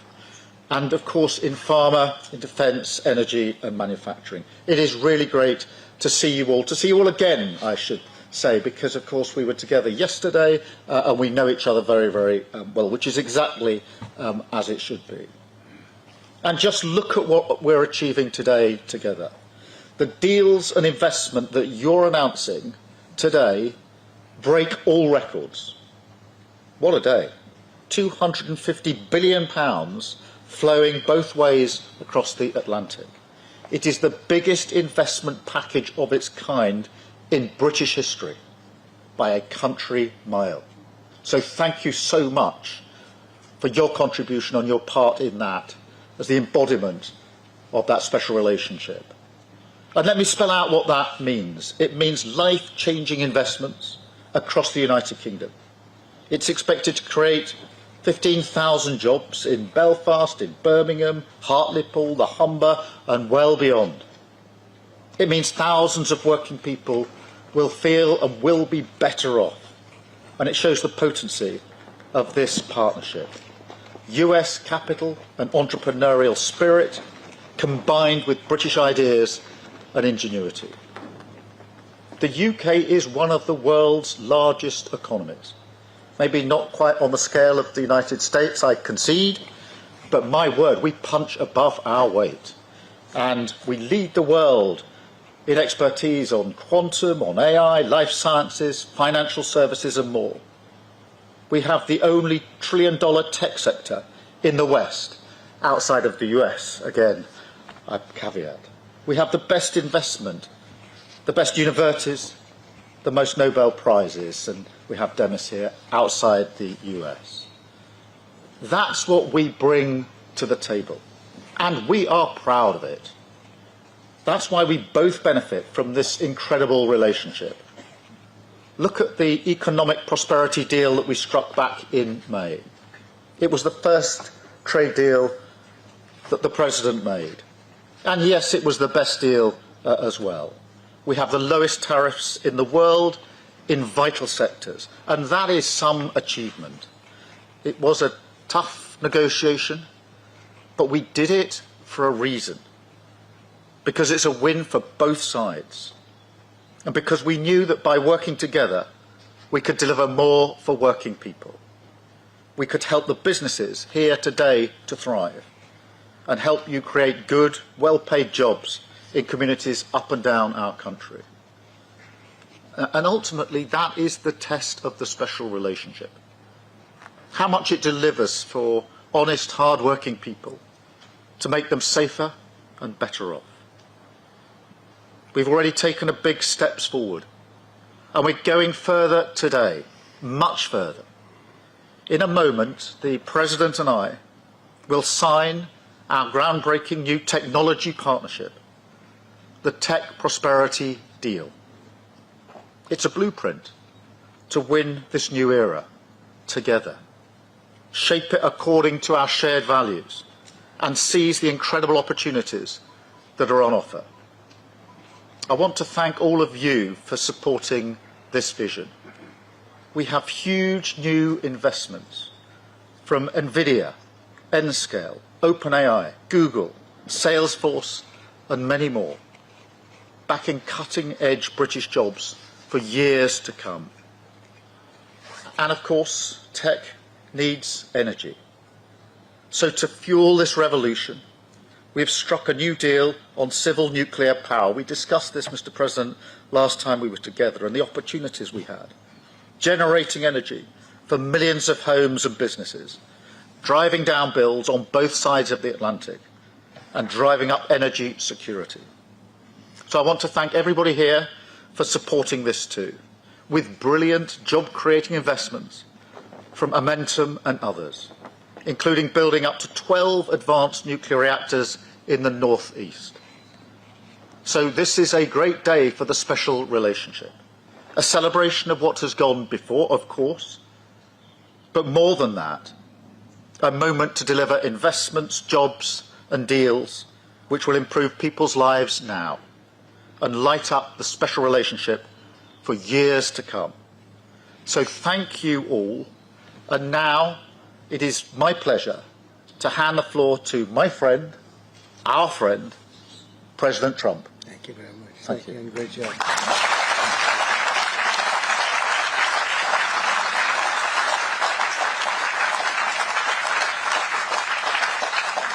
Well, this is a very distinguished group. I can tell you that's what I do for a living. It was before politics. I would have to deal with you, and you are the best. You're the best in the world, and you're here. And it's an honor to have all of these great leaders. Really an honor. But I'm sincerely grateful to Prime Minister Starmer and Lady Starmer for welcoming us to this very special home, this beautiful place. And I was here a number of years ago, but somehow today it looks even better, even more beautiful, and even more historic. Melania and I are forever thankful to His Majesty King Charles III and Her Majesty Queen Camilla. Had a fantastic evening last night. But the exquisite honor of a second official state visit, the first ever It's the first time it's ever been done. Was really was an honor. Such great history, and to think it's a first. It's always nice to have a first. But the ties between our countries are priceless, and it's really an inheritance. It's a beautiful inheritance. Today we're making those ties closer than ever before. We've done some things that financially are great for both countries, and we work together, and it keeps us together, and I think it's an unbreakable bond we have, regardless of what we're doing today. I think it's unbreakable. But this is very big, and I want to thank all of the incredibly talented business leaders, the best in the world, biggest in the world, here this afternoon for investing in the Anglo-American alliance, and you personify an important part of the unique national bond and really a world bond. What you've done is incredible.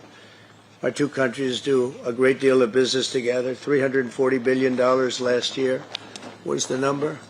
In May, the United Kingdom became the first country to make a trade deal with the United States during my second term, and we sort of wanted to make it the first because the bond is so strong and the relationship so long.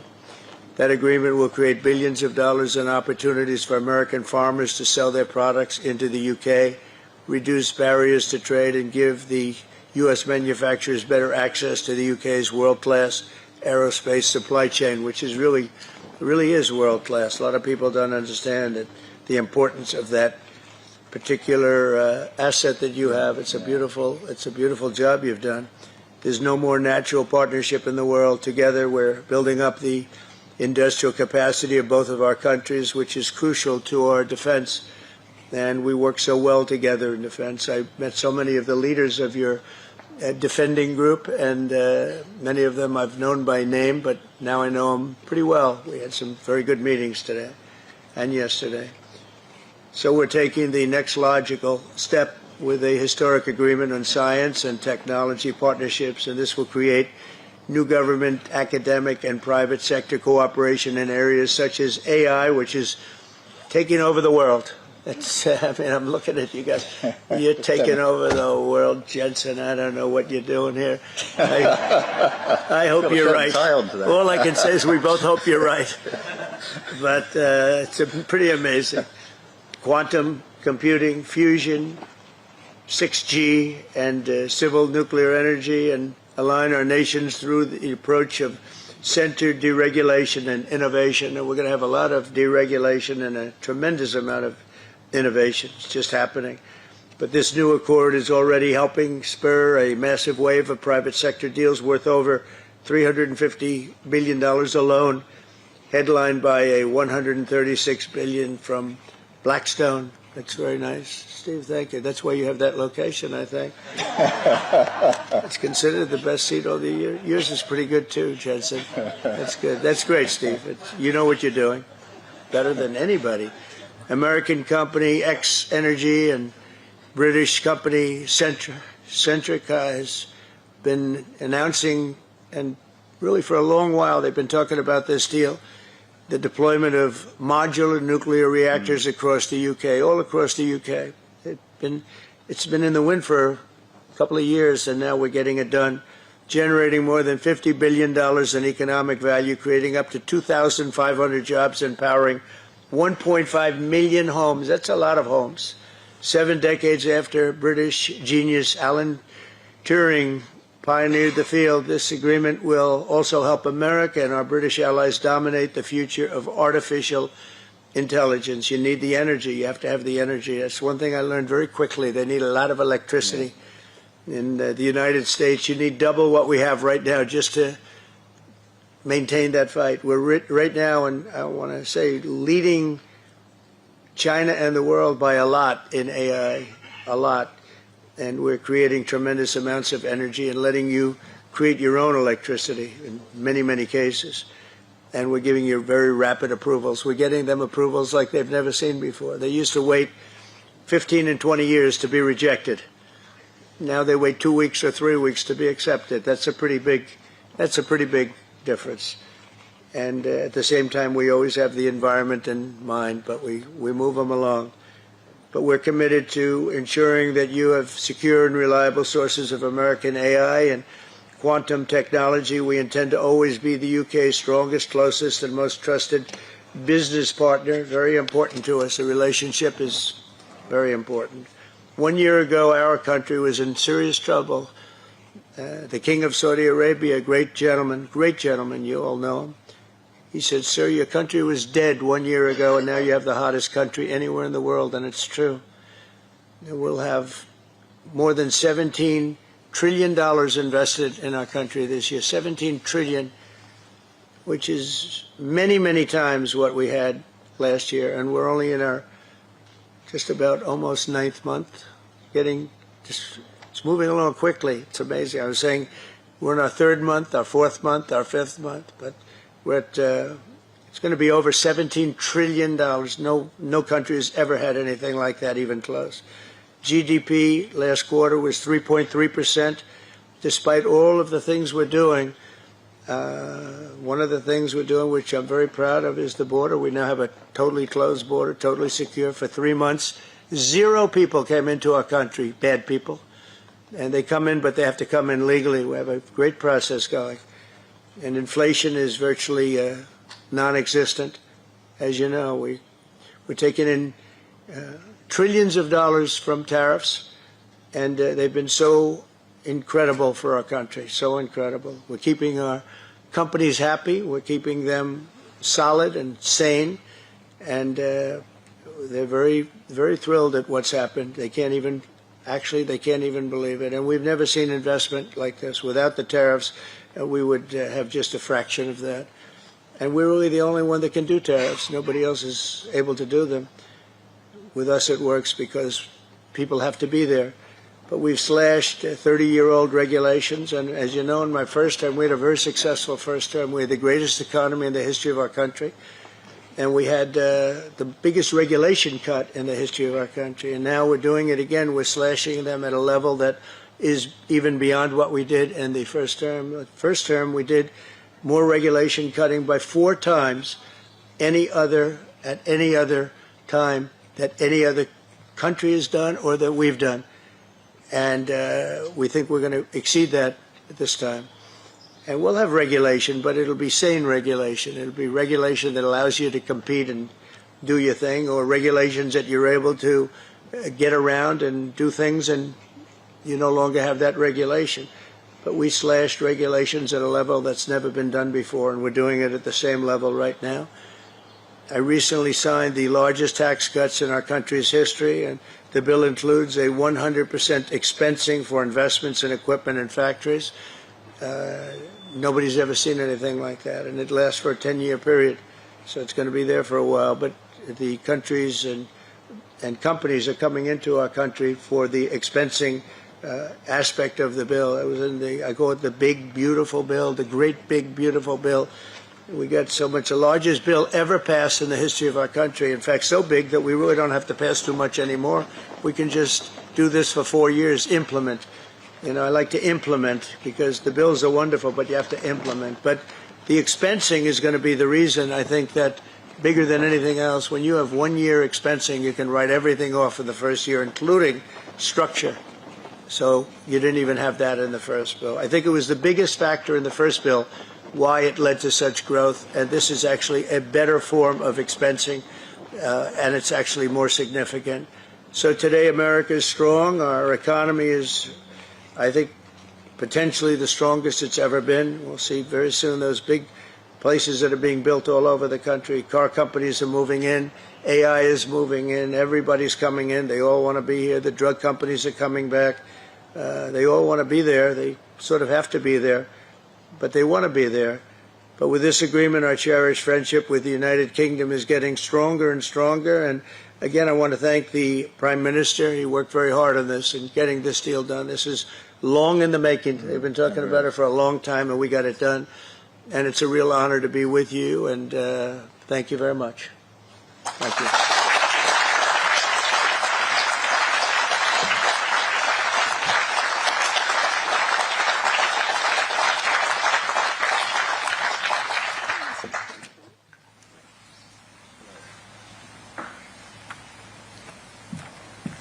Did I sign this, Howard? Which side? Did I sign this? Are you sure, Scott? If the deal's no good, I'm blaming you, Scott. It's a great honor.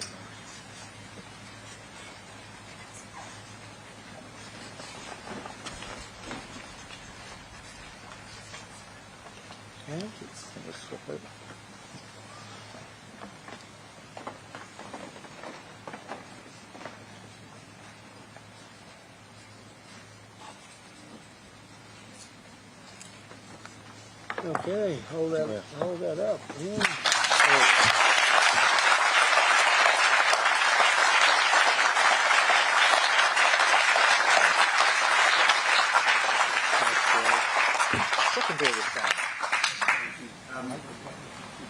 Mr. President, Mr. Prime Minister, we're now going to take some contributions from our distinguished guests from the business community, starting with Artemis Sassabis, the co-founder and CEO of DeepMind. Thanks, Varun. It's a huge pleasure and honour to be here today, and thank you, Mr. President and Prime Minister, for your fantastic leadership on the US-UK tech prosperity deal. This partnership builds on a rich heritage of scientific collaboration between our two great nations, pushing forwards the frontiers of human knowledge and technical innovation. The fruits of that historical partnership, from inventing the World Wide Web to mapping the human genome, have gone on to benefit all of humanity. In many ways, Google DeepMind, the frontier AI lab that I lead, is the modern embodiment of this wonderful transatlantic spirit of cooperation. With our two major research offices in London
Did that work? So I'll just have to talk to lay state them down protocol. open, Yeah.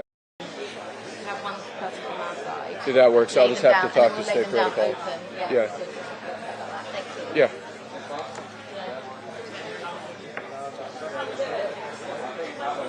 Very nice to meet you. I think we did a good job here. See you later.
Basically, one state side.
Yes, absolutely.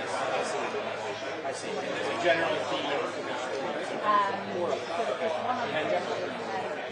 Sure.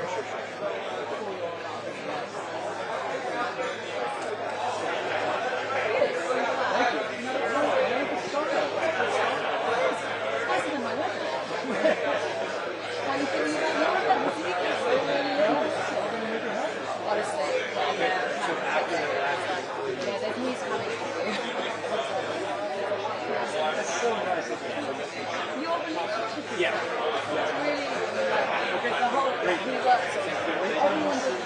Oh, really?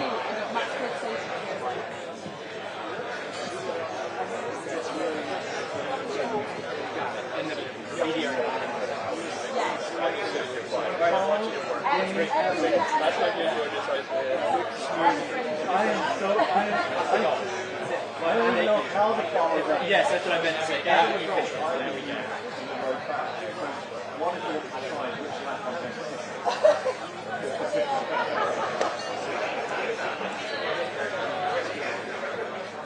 We'll let you write on coattails.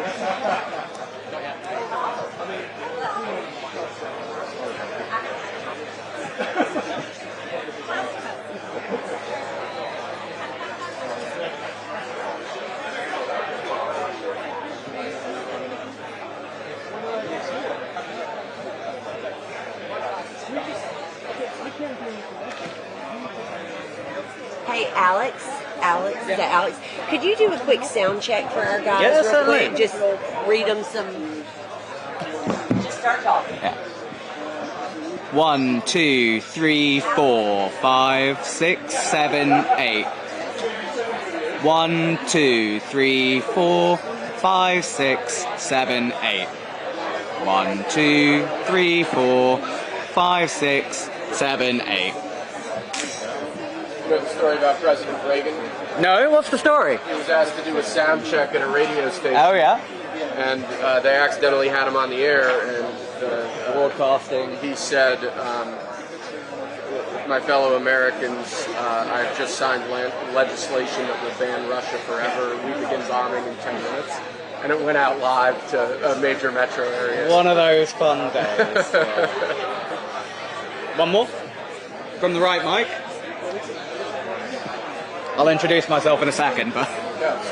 1, 2, 3, 4, 5, 6, 7, 8. 1, 2, 3, 4, 5, 6, 7, 8. Is it that? Just to make sure they get you. Yep. 1, 2, 3, 4, 5, 6, 7, 8. 1, 2, 3, 4, 5, 6, 7, 8.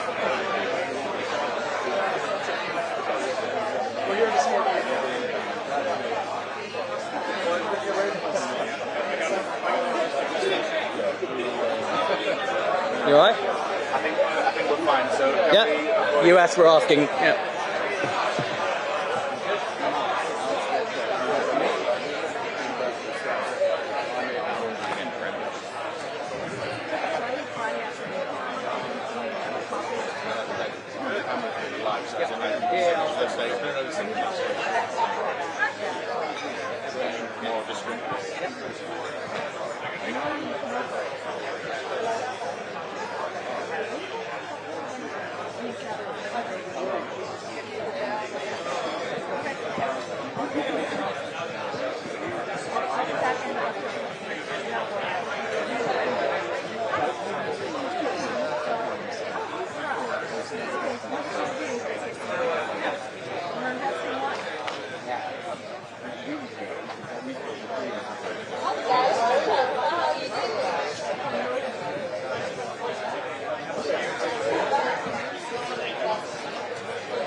we missing anybody? I'm missing Susie.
Thank you very much, and very nice to see you all.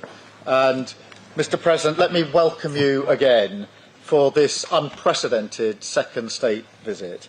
And it's a great pleasure for me personally to welcome you to my home from home here at Chequers. And thank you very much for taking the time to say hello to the staff, who are absolutely, they've done a brilliant job, and they've been preparing for weeks, and it's really so good to have you here. So thank you so much.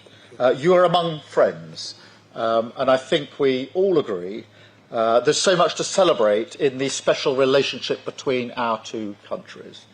By standing together in war and in peace, this bond is the very foundation of our security, our freedom, and our prosperity. But what is the relationship all about when it comes down to brass tacks? It comes down to leaders, of course, leaders who respect each other, leaders who genuinely like each other. And it comes down to our unique relationship on defence, the closest the world has ever seen. It comes down to the connections between our people, ties of family and friendship. The President himself is a shining example of that. But it also comes down to business, to all of you here, and thank you so much for coming here this afternoon. It's fantastic to have you with us as the best evidence of that people-to-people, business-to-business relationship that thrives in the special relationship. In so many ways, this story is a story about enterprise. The US is our single biggest, largest trading partner. Companies like BP, GSK, Rolls-Royce and AstraZeneca employ thousands of people in the United States. American companies like Microsoft, Citigroup, Boeing, Amazon and Blackstone do the same here. Together, we support over 2.5 million jobs across both economies. So this relationship is embodied in each and every one of you here today. We have, if you like, the great and the good of British and American business sitting with us. Leading lights in tech like Jensen, Ruth, Demis and Satya. Finance, Jane, Larry and Steve. And of course in pharma, in defence, energy and manufacturing. It is really great to see you all again, I should say, because of course we were together yesterday and we know each other very, very well, which is exactly as it should be. And just look at what we're achieving today together. The deals and investment that you're announcing today break all records. What a day. £250 billion flowing both ways across the Atlantic. It is the biggest investment package of its kind in British history by a country mile. So thank you so much for your contribution on your part in that as the embodiment of that special relationship. And let me spell out what that means. It means life-changing investments across the United Kingdom. It's expected to create 15,000 jobs in Belfast, in Birmingham, Hartlepool, the Humber and well beyond. It means thousands of working people will feel and will be better off. And it shows the potency of this partnership. US capital and entrepreneurial spirit combined with British ideas and ingenuity. The UK is one of the world's largest economies. Maybe not quite on the scale of the United States, I concede, but my word, we punch above our weight. And we lead the world in expertise on quantum, on AI, life sciences, financial services and more. We have the only trillion-dollar tech sector in the West, outside of the US, again, I caveat. We have the best investment, the best universities, the most Nobel Prizes, and we have Demis here, outside the US. That's what we bring to the table, and we are proud of it. That's why we both benefit from this incredible relationship. Look at the economic prosperity deal that we struck back in May. It was the first trade deal that the President made. And yes, it was the best deal as well. We have the lowest tariffs in the world in vital sectors, and that is some achievement. It was a tough negotiation, but we did it for a reason, because it's a win for both sides, and because we knew that by working together, we could deliver more for working people. We could help the businesses here today to thrive, and help you create good, well-paid jobs in communities up and down our country. And ultimately, that is the test of the special relationship. How much it delivers for honest, hard-working people to make them safer and better off. We've already taken a big steps forward, and we're going further today, much further. In a moment, the President and I will sign our groundbreaking new technology partnership, the Tech Prosperity Deal. It's a blueprint to win this new era together, shape it according to our shared values, and seize the incredible opportunities that are on offer. I want to thank all of you for supporting this vision. We have huge new investments from NVIDIA, Nscale, OpenAI, Google, Salesforce, and many more, backing cutting-edge British jobs for years to come. And of course, tech needs energy. So to fuel this revolution, we have struck a new deal on civil nuclear power. We discussed this, Mr. President, last time we were together, and the opportunities we had. Generating energy for millions of homes and businesses, driving down bills on both sides of the Atlantic, and driving up energy security. So I want to thank everybody here for supporting this too, with brilliant job-creating investments from Momentum and others, including building up to 12 advanced nuclear reactors in the northeast. So this is a great day for the special relationship, a celebration of what has gone before, of course, but more than that, a moment to deliver investments, jobs and deals which will improve people's lives now and light up the special relationship for years to come.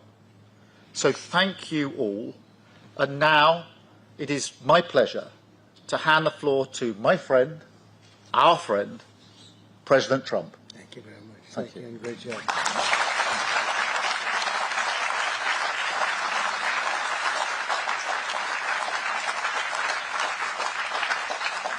Well, this is a very distinguished group, I can tell you. That's what I do for a living. It was before politics. I would have to deal with you, and you are the best. You're the best in the world, and you're here. And it's an honor to have all of these great leaders. Really an honor. But I'm sincerely grateful to Prime Minister Starmer and Lady Starmer for welcoming us to this very special home, this beautiful place. And I was here a number of years ago, but somehow today it looks even better, even more beautiful, and even more historic. Melania and I are forever thankful to His Majesty King Charles III and Her Majesty Queen Camilla.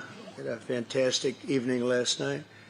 But the exquisite honor of a second official state visit, the first ever, it's the first time it's ever been done, was, really was an honor. Such great history, and to think it's a first. It's always nice to have a first. But the ties between our countries are priceless, and it's really an inheritance. It's a beautiful inheritance. Today we're making those ties closer than ever before. We've done some things that financially are great for both countries, and we work together, and it keeps us together, and I think it's an unbreakable bond we have, regardless of what we're doing today. I think it's unbreakable. But this is very big, and I want to thank all of the incredibly talented business leaders, the best in the world, biggest in the world, here this afternoon for investing in the Anglo-American Alliance, and you personify an important part of the unique national bond and really a world bond. What you've done is incredible. Our two countries do a great deal of business together. $340 billion last year was the number. In May, the United Kingdom became the first country to make a trade deal with the United States during my second term, and we sort of wanted to make it the first because the bond is so strong and the relationship so long. That agreement will create billions of dollars in opportunities for American farmers to sell their products into the UK, reduce barriers to trade, and give the U.S. manufacturers better access to the UK's world-class aerospace supply chain, which is really is world-class. A lot of people don't understand it, the importance of that particular asset that you have. It's a beautiful job you've done. There's no more natural partnership in the world. Together, we're building up the industrial capacity of both of our countries, which is crucial to our defense. And we work so well together in defense. I met so many of the leaders of your defending group, and many of them I've known by name, but now I know them pretty well. We had some very good meetings today and yesterday. So we're taking the next logical step with a historic agreement on science and technology partnerships, and this will create new government, academic, and private sector cooperation in areas such as AI, which is taking over the world. I'm looking at you guys. You're taking over the world, Jensen. I don't know what you're doing here. I hope you're right. All I can say is we both hope you're right. But it's pretty amazing. Quantum computing, fusion, 6G, and civil nuclear energy, and align our nations through the approach of centered deregulation and innovation. And we're going to have a lot of deregulation and a tremendous amount of innovation. It's just happening. But this new accord is already helping spur a massive wave of private sector deals worth over $350 billion alone, headlined by a $136 billion from Blackstone. That's very nice. Steve, thank you. That's why you have that location, I think. It's considered the best seat of the year. Yours is pretty good too, Jensen. That's good. That's great, Steve. You know what you're doing better than anybody. American company X Energy and British company Centrica has been announcing, and really for a long while they've been talking about this deal, the deployment of modular nuclear reactors across the UK, all across the UK. It's been in the wind for a couple of years, and now we're getting it done, generating more than $50 billion in economic value, creating up to 2,500 jobs, and powering 1.5 million homes. That's a lot of homes. 7 decades after British genius Alan Turing pioneered the field, this agreement will also help America and our British allies dominate the future of artificial intelligence. You need the energy. You have to have the energy. That's one thing I learned very quickly. They need a lot of electricity. In the United States, you need double what we have right now just to maintain that fight. We're right now, and I want to say, leading China and the world by a lot in AI, a lot. And we're creating tremendous amounts of energy and letting you create your own electricity in many, many cases. And we're giving you very rapid approvals. We're getting them approvals like they've never seen before. They used to wait 15 and 20 years to be rejected. Now they wait 2 weeks or 3 weeks to be accepted. That's a pretty big difference. And at the same time, we always have the environment in mind, but we move them along. But we're committed to ensuring that you have secure and reliable sources of American AI and quantum technology. We intend to always be the UK's strongest, closest, and most trusted business partner. Very important to us. The relationship is very important. 1 year ago, our country was in serious trouble. The King of Saudi Arabia, a great gentleman, you all know him. He said, "Sir, your country was dead 1 year ago, and now you have the hottest country anywhere in the world," and it's true. We'll have more than $17 trillion invested in our country this year. 17 trillion, which is many, many times what we had last year, and we're only in our just about almost 9th month. It's moving along quickly. It's amazing. I was saying we're in our 3rd month, our 4th month, our 5th month, but we're at, it's going to be over $17 trillion. No country has ever had anything like that, even close. GDP last quarter was 3.3%. Despite all of the things we're doing, one of the things we're doing, which I'm very proud of, is the border. We now have a totally closed border, totally secure for 3 months. 0 people came into our country, bad people. And they come in, but they have to come in legally. We have a great process going. And inflation is virtually non-existent. As you know, we're taking in trillions of dollars from tariffs, and they've been so incredible for our country, so incredible. We're keeping our companies happy. We're keeping them solid and sane, and they're very, very thrilled at what's happened. They can't even believe it. And we've never seen investment like this. Without the tariffs, we would have just a fraction of that. And we're really the only one that can do tariffs. Nobody else is able to do them. With us, it works because people have to be there. But we've slashed 30-year-old regulations. And as you know, in my first term, we had a very successful first term. We had the greatest economy in the history of our country.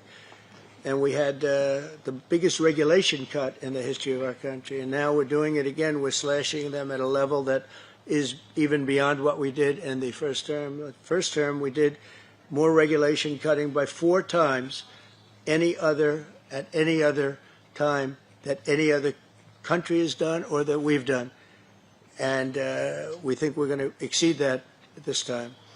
And we'll have regulation, but it'll be sane regulation. It'll be regulation that allows you to compete and do your thing, or regulations that you're able to get around and do things and you no longer have that regulation. But we slashed regulations at a level that's never been done before, and we're doing it at the same level right now.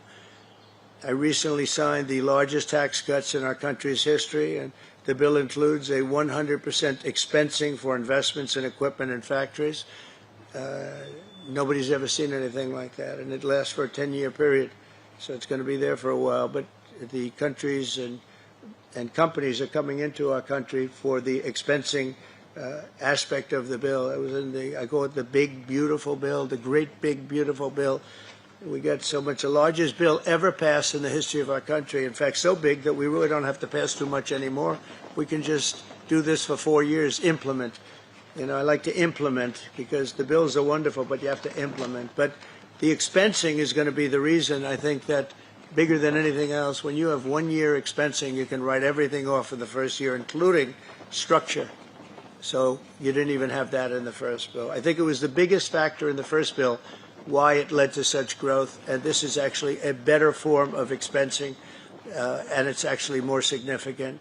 So today America is strong. Our economy is, I think, potentially the strongest it's ever been. We'll see very soon those big places that are being built all over the country. Car companies are moving in. AI is moving in. Everybody's coming in. They all want to be here. The drug companies are coming back. They all want to be there. They sort of have to be there, but they want to be there. But with this agreement, our cherished friendship with the United Kingdom is getting stronger and stronger. And again, I want to thank the Prime Minister. He worked very hard on this and getting this deal done. This is long in the making. They've been talking about it for a long time, and we got it done. And it's a real honor to be with you, and thank you very much. Thank you.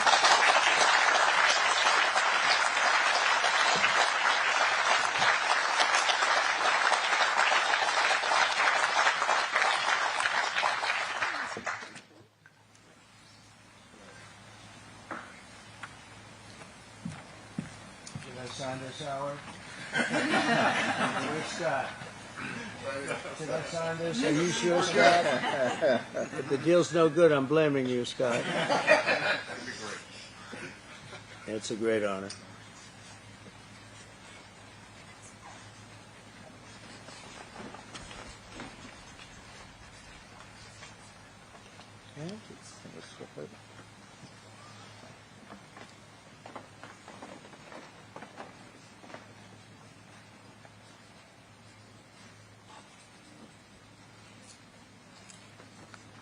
Okay, hold that up. Yeah.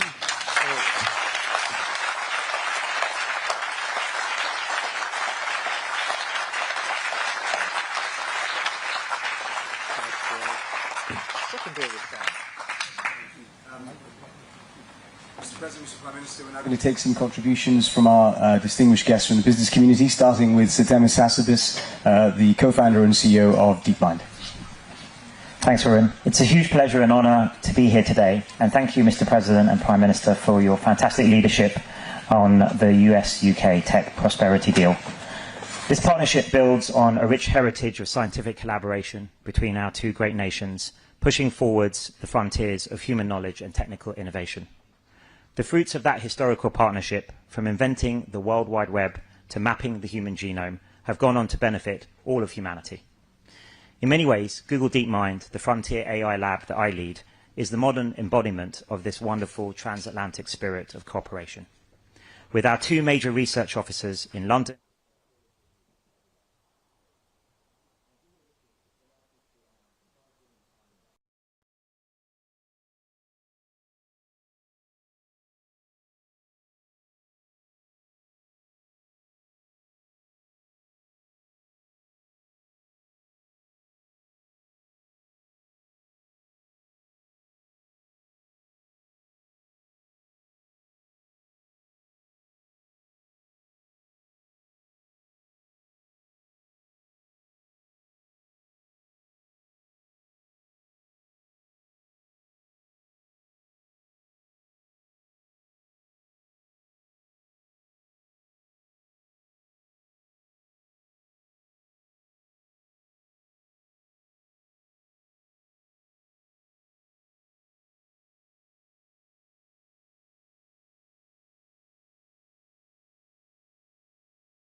Go Wild badges are going to be issued today, and it's very special because the First Lady and the Princess are going to be handing them out. So in a minute I'm going to get you to come up in threes.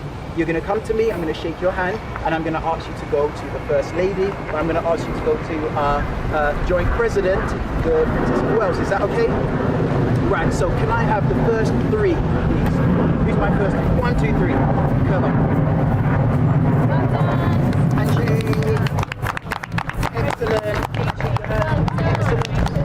And can you go to the First Lady for me? And how are you doing? Excellent. And you're going to take your photos. Is that okay? Brilliant. Congratulations. Excellent job. You earned that. Brilliant. Who's my next three? 1, 2, 3. Come on up. Thank you so much. And thank you. And thank you to the First Lady for me, please. Excellent job. Brilliant job. Can I have my next three, please? Thank you. Excellent job. Can you please go to me? Excellent job. Well done. And excellent job, please. Well done. Amazing. Are you going to who is my next three, please? We've got two going. Come on up here. Excellent job today. Give me the hand, please. And I'll shake that hand. Excellent. Stand right there for me, please. There you go. Well done. Well done. Are you going to press it? Thank you very much. Oh my goodness. Come on up. You're going to put us in a brilliant spot. Excellent job. Who's this? Sally Scroll. Come over there for me. And you handshake. Excellent. Good job. Well done. A big thank you. I'll put it back already so I can put it there. Yeah. Well done. You've got glittery hands, my nightmare. Who are my next three, please? Come on up here. Can I get a handshake? Yes. Excellent. And can you stand to the side? Thank you. And you. Excellent job. Can you stand on this side? Badge, you've earned that. Really good. Well done. The last three, please. Excellent job. Can I get a handshake from somebody?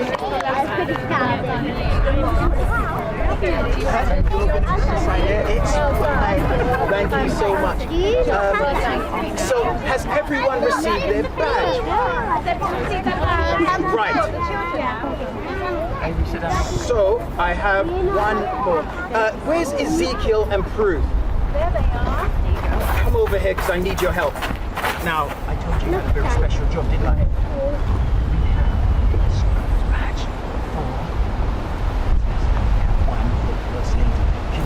You, Ezekiel, to present this, you're going to shake hand and present it to the First Lady. And can I ask you, Prue, to stand there and present it to the President? Thank you so much.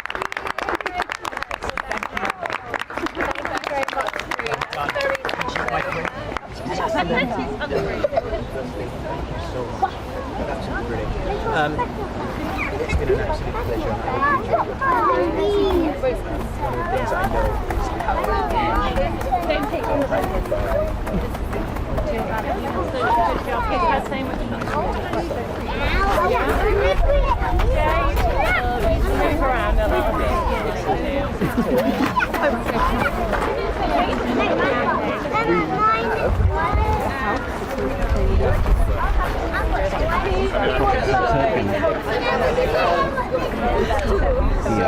we have lunches and picnic for everybody. Brilliant. Good job. Thank you.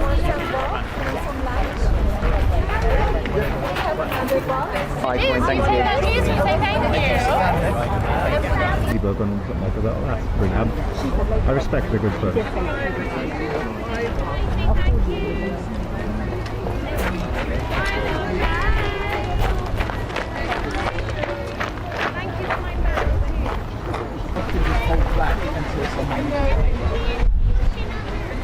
So it's traditional.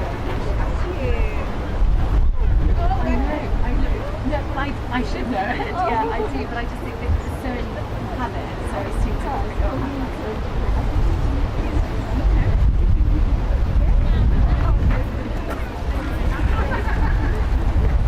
I hope you see the badge as a symbolic gesture, saying you're part of that.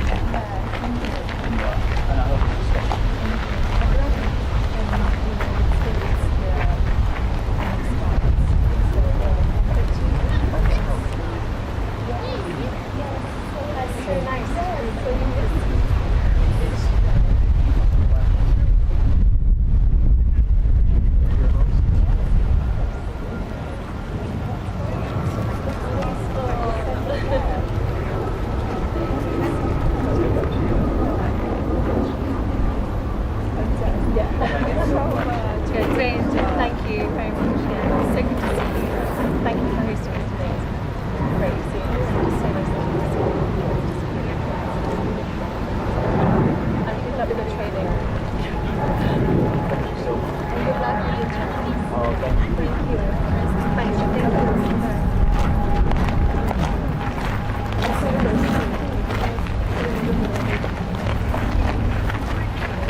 Brand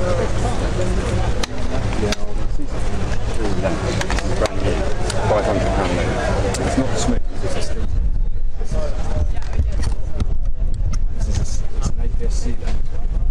That's a 24-16 for 24. Go into 300, which is like it's like having an ENG there. But obviously it's not super smooth. No, but I mean if you're doing, yeah. And it's 500 quid. Signal. It's quite a new lens. It's worth looking at. It's obviously the only. I might take a photo There of isn't. that. There literally.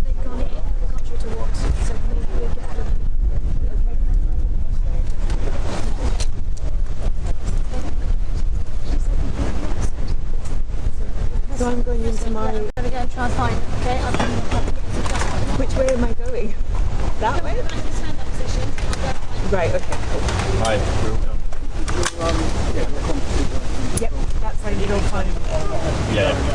I'm happy, yes. Should I not be? Or should I?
about 40 minutes long, Lucy.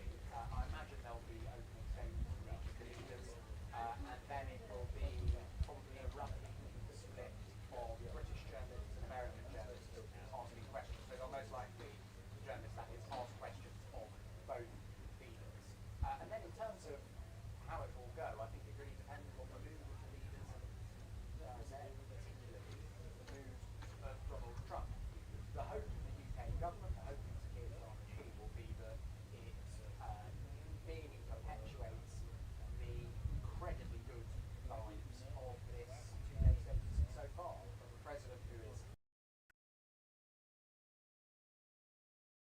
will be that it merely perpetuates the incredibly good lives of this two-day status so far from the president, who is dazzled by the royal family, who gets on surprisingly well with Keir Starmer, and whose visit has ushered in significant investment to the UK. That's the upside scenario for Sir Keir Starmer and his team. The less rosy scenario involves Donald Trump taking things into a slightly more chaotic direction.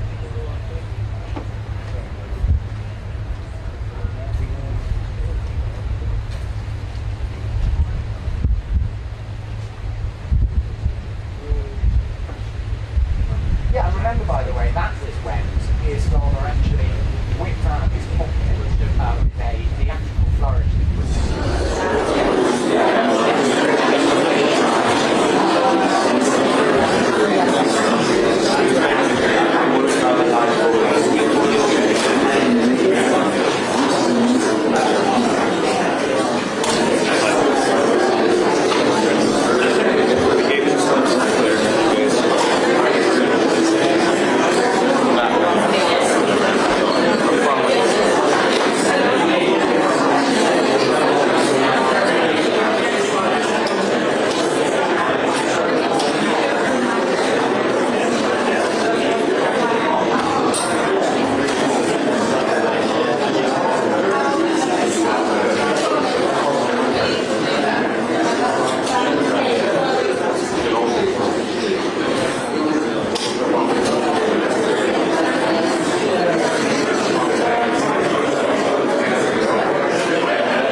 There's clips over there.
check, 1, 2. Audio check for press, 1, 2. 1, 2, 3, 4. Good afternoon. Audio check for press, 1, 2.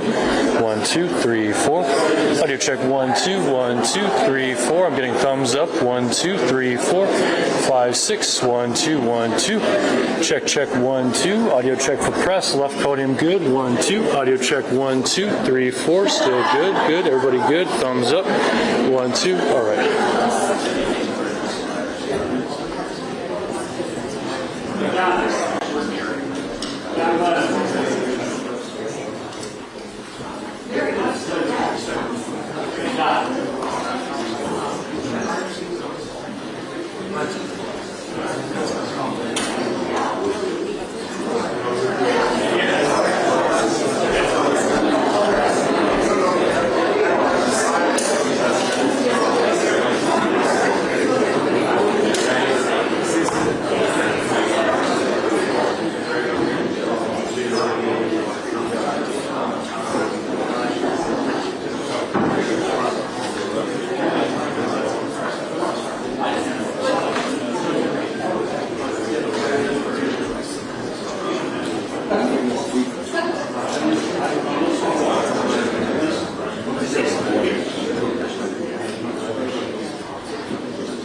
Come on. Chris.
Mr. President, it's a pleasure to welcome you to Chequers. This historic second state visit is a moment to celebrate the unique bond between our two countries. But today we've gone far beyond that. We've renewed the special relationship for a new era. The United Kingdom and the United States stand together today as first partners on defence, first partners in trade with the groundbreaking deal we struck in May, and now with the new agreement that we've just signed this afternoon.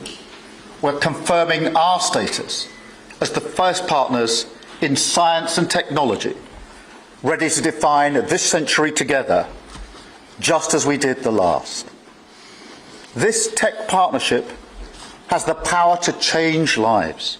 It's our chance to ensure that technologies like AI, quantum, and others amplify human potential, solve problems, cure diseases, make us richer and freer, strengthen the cause of democracy, not tyranny. This is the territory on which the future will be won. So this partnership today is a signal of our determination to win this race together and to ensure it brings real benefits in jobs, in growth, in lower bills, to put more hard-earned cash in people's pockets at the end of each month. That's what we're determined to deliver. And we're bringing businesses with us. We've just come from a fantastic meeting with business leaders where we set out this vision. They have responded with new deals and investment, breaking every record that we have. £250 billion flowing both ways across the Atlantic. That is a record. Expected to create 15,000 jobs here in the United Kingdom. High-skilled jobs in cutting-edge sectors where people can build careers for the long term, changing lives in communities up and down our country. And look, while we shape this bond for a new era, the fundamentals have not changed. Security remains the cornerstone of this special relationship. We have the deepest, most advanced defence relationship in the world. Our warriors train together and they fight together. Our industries build together, everything from fast jets to the new AUKUS-class submarines. So now, as we drive up defence spending, we're going to sweep away the barriers to working together on new defence technologies so we can stay ahead of our adversaries. We're united in defence and security. Yes, absolutely. But we're also united in the pursuit of peace. We are working together to end the humanitarian catastrophe in the Middle East, get the aid in, free the hostages, and ultimately bring Israel and the region back towards a comprehensive plan which can deliver peace and security for Israelis and Palestinians alike. We're also working together to end the killing in Ukraine. In recent days, Putin has shown his true face, mounting the biggest attacks since the invasion began, with yet more bloodshed, yet more innocents killed, and unprecedented violations of NATO airspace. These are not the actions of someone who wants peace. So we've discussed today how we can build our defences further, support Ukraine, and decisively increase the pressure on Putin to get him to agree a peace deal that will last. And President Trump, you have led the way here, and we will continue to stand and work together for security and for peace. Mr. President, next year we'll celebrate the 250th anniversary of the United States. We've come on a long journey together since 1776. But it's no exaggeration to say that the partnership our two nations have built has shaped the world from the beaches of Normandy to the founding of NATO, to the creation of technologies that have revolutionised our lives. Time and time again, it is British and American men and women side by side, changing the path of history and turning it towards our values, towards freedom, democracy and the rule of law. In Britain, we take huge pride in that. And let's be clear, this relationship is not just about history, it's about the future. It's about the benefits it delivers now and for decades to come, to make our people safer and better off. We've shown today that we're delivering those benefits, improving people's lives. So we will go into that anniversary year more optimistic than ever and more confident than ever about our two great nations and what they can achieve side by side. Thank you. And it is now my pleasure to give the floor to Mr. President. Thank you. Thank you very much, very much. Prime Minister Starmer, Melania and I are tremendously thankful for the wonderful hospitality that you and Lady Starmer have extended today at Chequers. Quite the place, I must say, quite the place.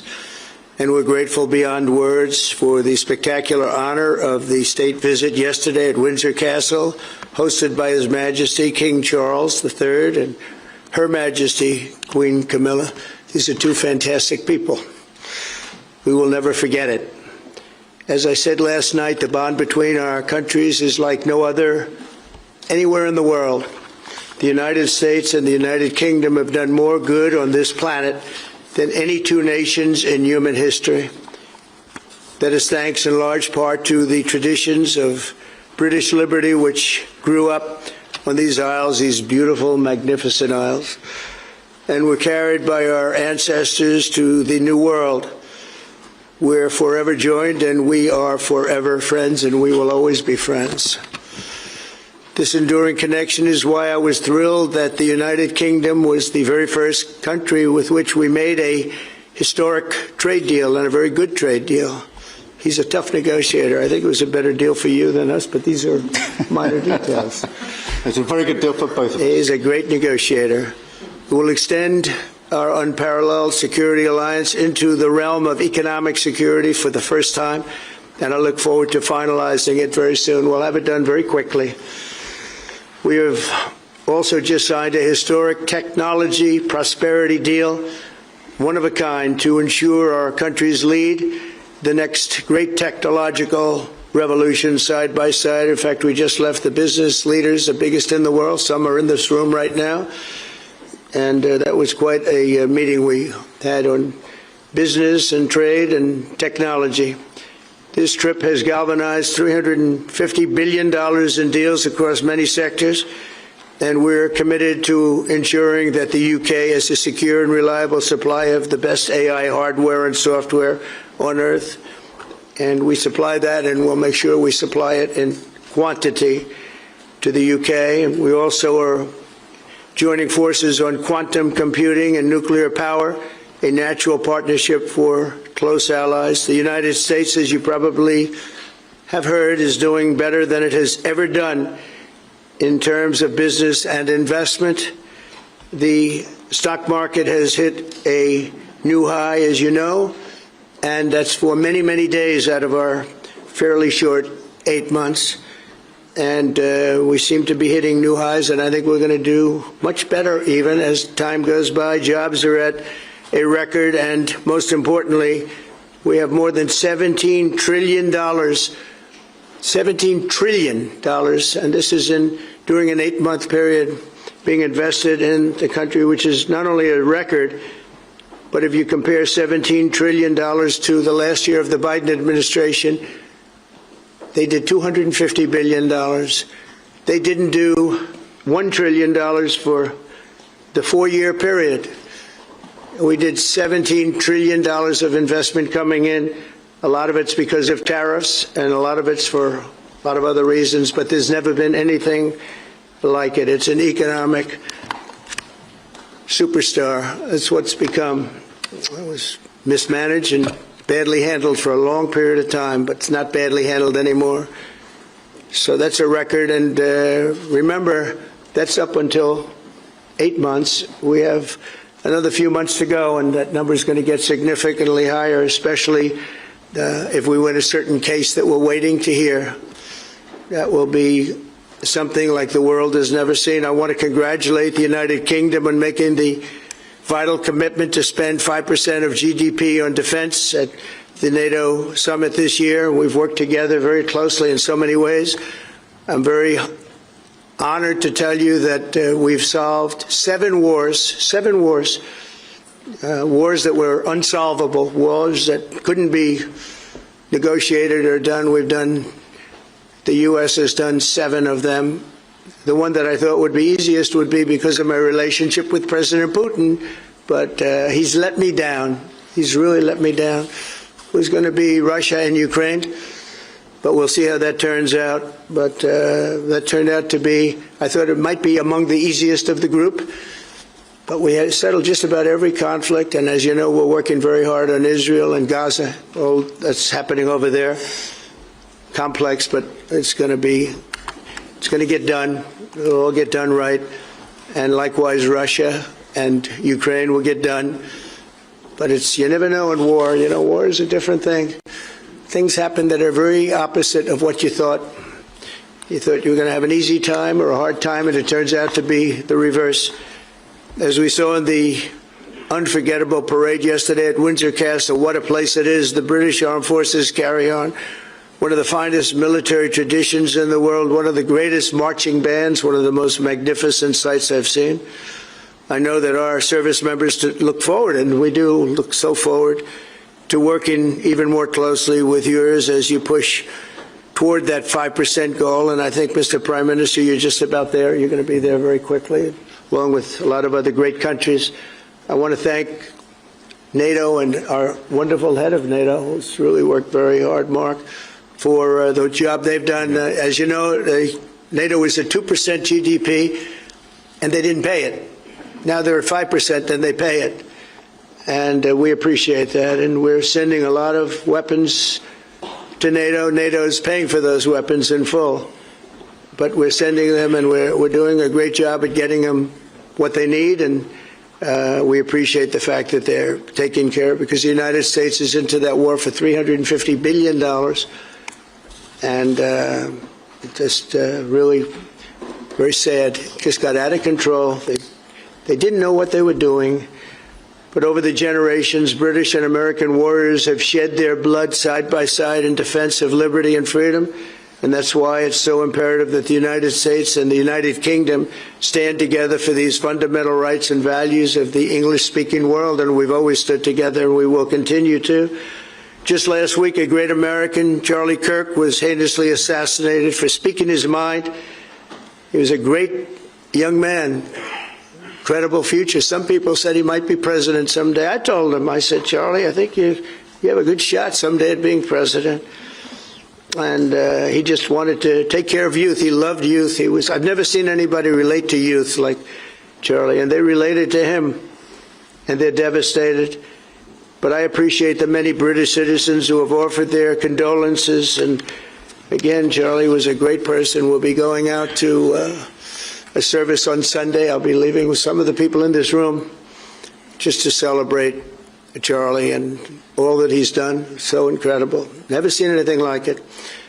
But I hope that together our nations can lead a movement to defend the glorious traditions of freedom on both sides of the Atlantic.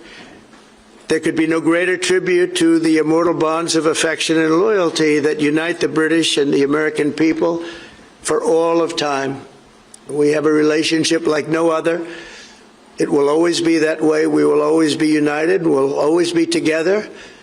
And I just want to thank you, Mr. Prime Minister, for the great job I think you're doing. Thank you very much. Thank you.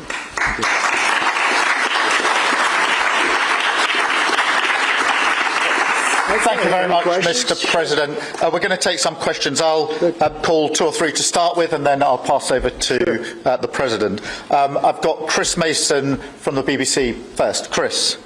Thank you both. Chris Mason, BBC News. Mr. President, the UK is expected to recognise a Palestinian state in the coming days as the killing in Gaza continues. It often seems that you're the only person that Israel will listen to. What more can you say to them to tell them to stop? And why is the UK's position on a Palestinian state, in your view, wrong? And Prime Minister, what will the recognition of a Palestinian state actually achieve? Is it not just gesture politics to appease people in your own party?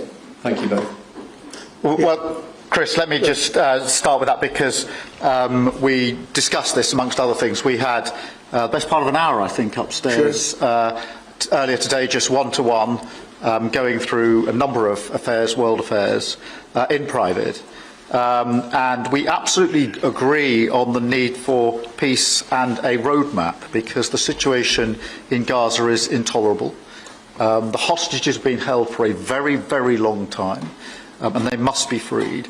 And we need aid to get into Gaza at speed. And so it's within that context of a plan for peace, which we're working hard on, which not only did we discuss this morning, but our two teams have been working together on, that the question of recognition needs to be seen. And so it's part of that overall package which hopefully takes us from the appalling situation we're in now to the outcome of a safe and secure Israel, which we do not have, and a viable Palestinian state. Thank you. Well, simply, I want the hostages released now, right now, not 1, 2, we'll give you 3 more tomorrow, and, you know, like it's been, but we're the ones that got all the hostages released. We got many, many came to the Oval Office, and I've heard stories like I've never thought even possible. There was no humanity, no anything. I said to them, I said, was there any warmth shown during this stay, like they offered you a little extra meal, they gave you a little smile, and they said, don't worry, you'll be okay. And every one of them said, not even a little bit. Amazing, you know, to think that during this stay, long stay in some cases. We had a man the other day, 451 days he was there. I always ask that question. And was there any warmth shown? Just a little word of, you know, encouragement. And the answer is every time, absolutely not. I'm shocked to hear it, because in the worst cases, there's always somebody that comes through. We have to remember October 7th, one of the worst, most violent days in the history of the world, not just there, the history of the world. And I got to see the tapes, and I wish I didn't see them, actually, but I got to see them. And I want an end. I want the hostages released, and I think it's going to be okay, but it has been a brutal period of time. But this has been going on for a long time. This is not something that's over the last year, 2 years, but this has been for decades and decades. But we want it to end. We have to have the hostages back immediately. That's what the people of Israel want. They want them back, and we want the fighting to stop, and it's going to stop.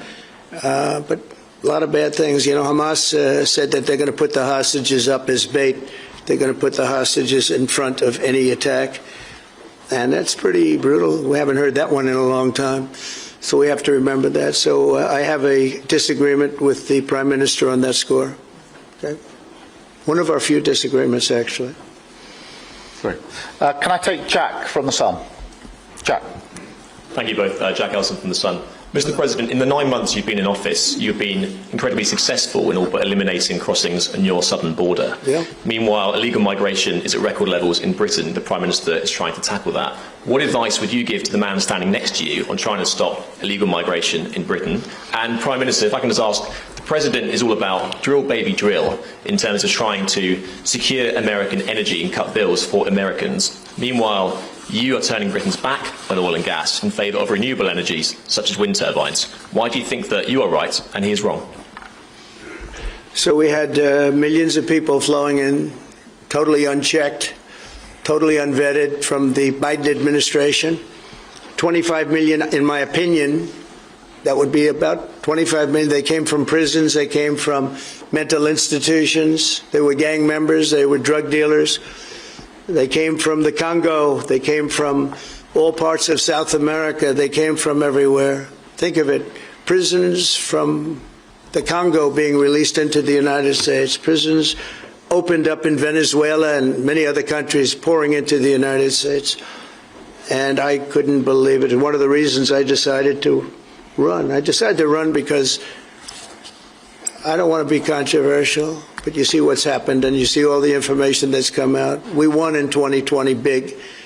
And I said, let's run, we got to run, because I saw what was happening. And the worst thing that I saw was all of these people. You know, we've already solved inflation. We've solved prices. Oil is way down. Energy is way down in the United States.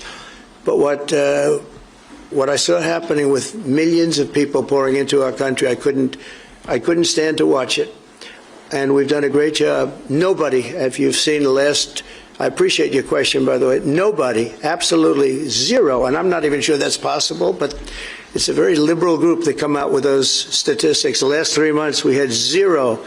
From millions of people a year ago, we had zero people enter our country illegally. And we do have people coming in legally through a legal process and testing and lots of other things.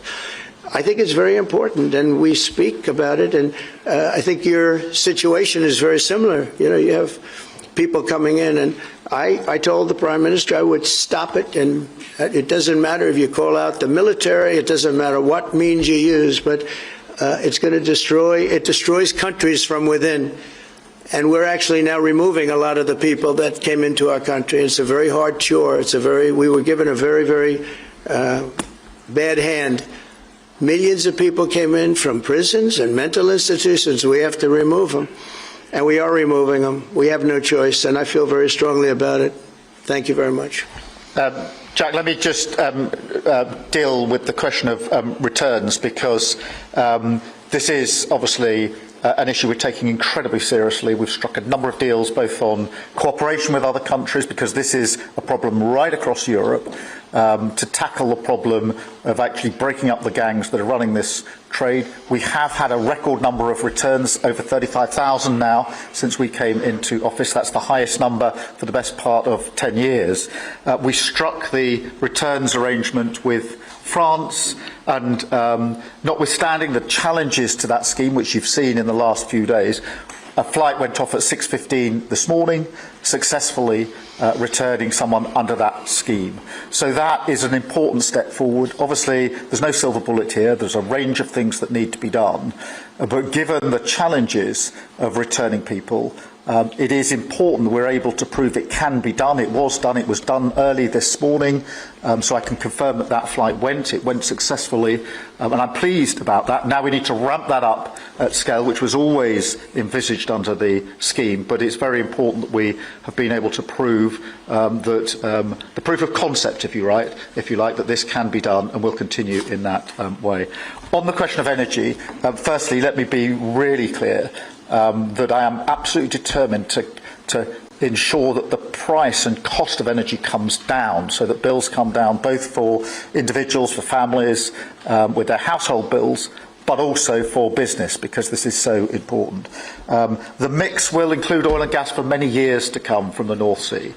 We've been clear about that for some time, but we also need to mix that with renewables, and it's the mix that's really important. And the approach I've taken on this is the same approach that I take to many other things, a pragmatic approach. Thank you, Jack. I would like to say that we inherited the worst inflation in the history of our country. We had inflation, the likes of which we've really never seen. They say 48 years, and I'll accept that, but I really don't. We had the worst inflation in the history of our country, and we had a expression that I used a lot, drill, baby, drill, and as you know, we brought fuel way down, the prices way down, and we don't do wind because wind is a disaster. It's a very expensive joke, frankly, and we got our energy prices way down. That brought the inflation way down, and now we have very little inflation, and we have a very, very strong economy. So that was very important. Drill, baby, drill. And you have a great asset here, and we spoke about it. It's called the North Sea.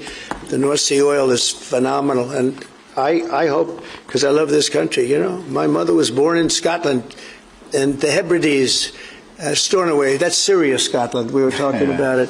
And I want this country to do well. And you have great assets that you're going to start using, I believe, under this Prime Minister. Thank you. And I've got Matthew from The Economist. Matthew. Thank you, Prime Minister.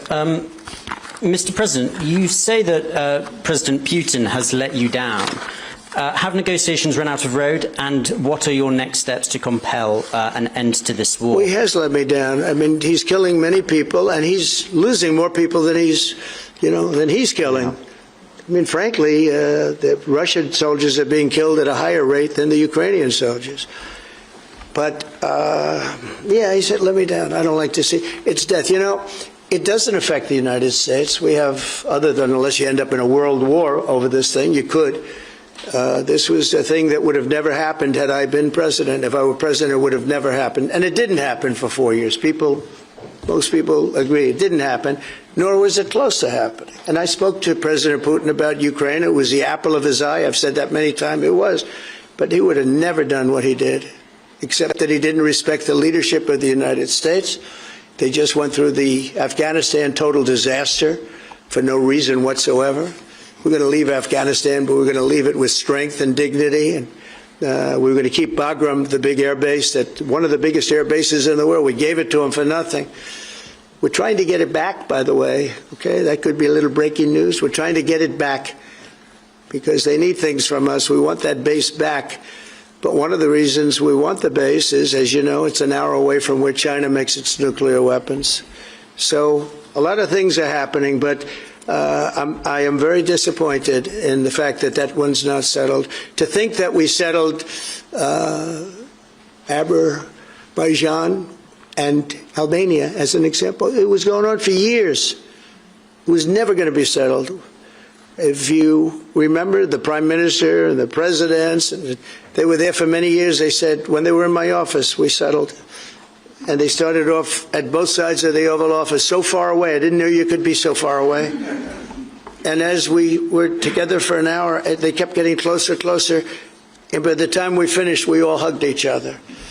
And one said, I've been in this position for 22 years, and all I've done is kill their people. The other was there for 7 years, and all he did was kill their people. And we got it settled. And we did others, as you know. The Congo, we settled the Congo with Rwanda.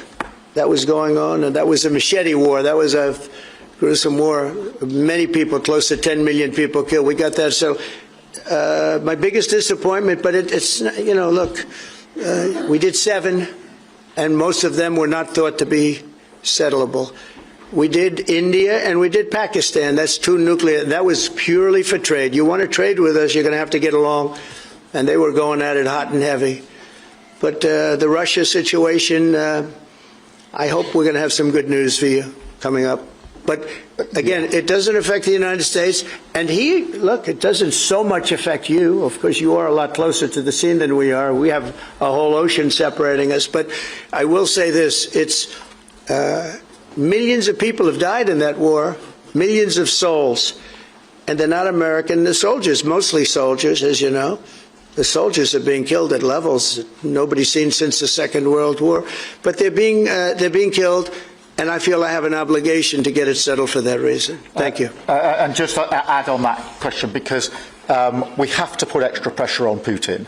And it's only when the President has put pressure on Putin that he's actually shown any inclination to move. So we have to ramp that pressure up. I think it's important to have this conversation in the context of what's happened in recent weeks. We saw damage and bombing to the British Council in Keir. These are targets that it was thought until recently were not targets that would be hit. The British Council, the European Union Embassy, the Council of Ministers, where President Zelensky's ministers work, was hit. Again, these were thought to be places that wouldn't be hit. And then the incursion into Poland last week. And if you put that together, what you can see is either an emboldenment or at least an increased recklessness on Putin's part. And that's why I said earlier that they're not the actions of someone who wants peace. So we have to ramp up. And we discussed earlier today, we have built the coalition of the willing with British leadership and French leadership, stepping up with military planning in the seas, in the sky, on the ground, and ramping up what we do with the Ukrainians themselves. And of course, that, taken with an American guarantee, is now an example, I think, of the challenge of Europe stepping up to the plate, which it has done in the last few months, to show through what we and the French have done that we're prepared to take the lead in this and take the necessary measures. But that's a war that could have been a Third World War, and I don't think we're going to be there now. But that was heading to a Third World War, and what a shame it is. What a shame it is. Mr. President, do you want to call some of the... I would love to call a few of them. Bev, do you want to have a question? I've got to come back to you. Bev Turner, GB News. Thank you.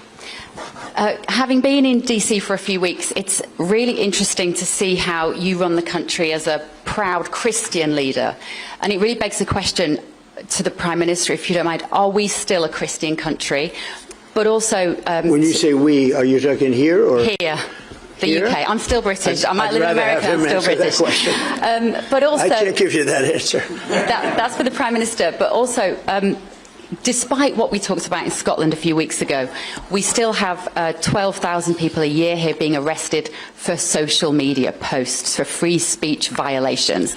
Does that not remain an important area that there is still a lot of disagreement on? I'd like to have you answer that. Yeah, look, I mean, in terms of a Christian country, I was christened, so that is, my church has been all my life, and we are, that is wired into our informal constitution. Of course, we celebrate many other faiths as well, and I'm really proud that we're able to do so as a country. And on free speech, that has long lived in this country, free speech. It's one of the founding values of the United Kingdom, and we protect it jealously and fiercely, and always will, and we will bear down on any limits on free speech.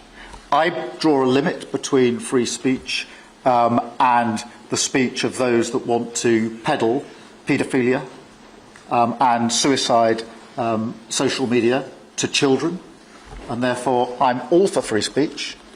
I'm also for protecting children from things that will harm them, paedophiles, those that peddle suicide, which had a terrible consequence for individual, particularly teenagers.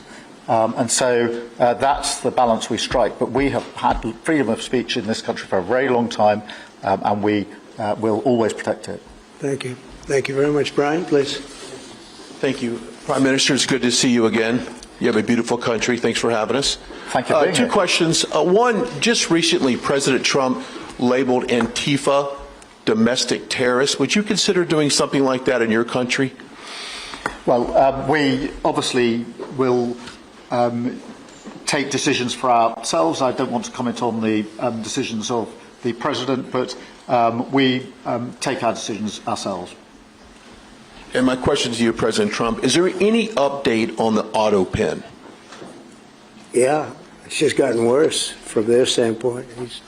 The people that used it, and in particular one person, was never told by Biden to do it. Only spoke to Biden twice, and that was just talking about the weather, not talking about any order. And he was taking orders from people other than Joe Biden. Joe Biden wasn't giving those orders. You know, Joe Biden didn't believe in open borders. He didn't. I've known him for a long time. He was never the brightest bulb in the ceiling, as we know. You can go back 40 years ago and you'll see that. Go back and take a look at the hearings on Justice Thomas, and you'll see that very much. But he didn't believe in open borders and all of this nonsense that they're peddling now, which is why they're not in office any longer. It's a shame. The auto pen was illegal. It was illegally used. He never gave the orders. He never told them what to do. And I guess the only one he signed, or one of the few he signed, was the pardon for his son. But you had the congressman who, when they got the information, they found out they were guilty, and they deleted and destroyed all information, everything. You couldn't get any of it. They found out that Nancy Pelosi actually was offered the 10,000 soldiers, and she turned them down. They found out many things that were very bad. So they deleted and destroyed all information. You talk about freedom of the press and freedom of speech. How about that one? And there's not a thing. This is after a year and a half of hearings. They destroyed everything. And somebody's got to be held responsible. So Biden, what he did is they knew, I don't think he knew, but somebody knew. I don't think Biden had a clue about anything, if you want to know the truth. But they gave a pardon to those Congress people. They gave a pardon. Those people are so guilty. They gave a pardon, but Biden didn't know about it. The people, whether it's Lisa or any of those people in there that really ran it, I know them all. And they're sick people. They're smart people. They're very smart. They're probably brilliant, but they're sick in ideology. And they were running the auto pen, and it was totally illegal what he did. And I hope it's going to be so adjudged. Do you want to take one more, then I'll go back to some British? Let's see. Peter, go ahead. Thank you, President Trump. In the deal that you're working on for the Chinese to sell TikTok to an American buyer, are the Americans going to have to come up with their own algorithm, or are they going to continue to use the successful but addictive Chinese algorithm? So what we're doing, and we're speaking to President Xi on Friday to see if we can finalize something on TikTok, because there is tremendous value, and I hate to give away value, but I like TikTok. It helped get me elected. In fact, Charlie said, "Sir, you ought to get on TikTok. You'd be great." I said, "Really? Tell me about TikTok." And we, as you know, we did unbelievably well with youth, like at a level that no Republican has ever even dreamt of. And in what, look, I think we won it for a lot of reasons, but that was a reason we won the election by such a big number. TikTok has tremendous value. The United States has that value in its hand because we're the ones that have to approve it. I specifically get the right to approve it. The people that are investing it are among the greatest investors in the world, the biggest, the richest, and they'll do a great job. And we're doing it in conjunction with China. But we are getting, the United States is getting a tremendous fee plus, I call it a fee plus, for just making the deal. And I don't want to throw that out the window. I can say this, that you'll have a lot of very unhappy youth. And I use TikTok very legitimately, very straight, just statements every day, little statements, short statements. "Sir, make it short, please." And TikTok Jack, we call him. It was pretty good. Did a good job for me, I guess. But no, I'd rather reap the benefits. I mean, the kind of money we're talking about is very substantial.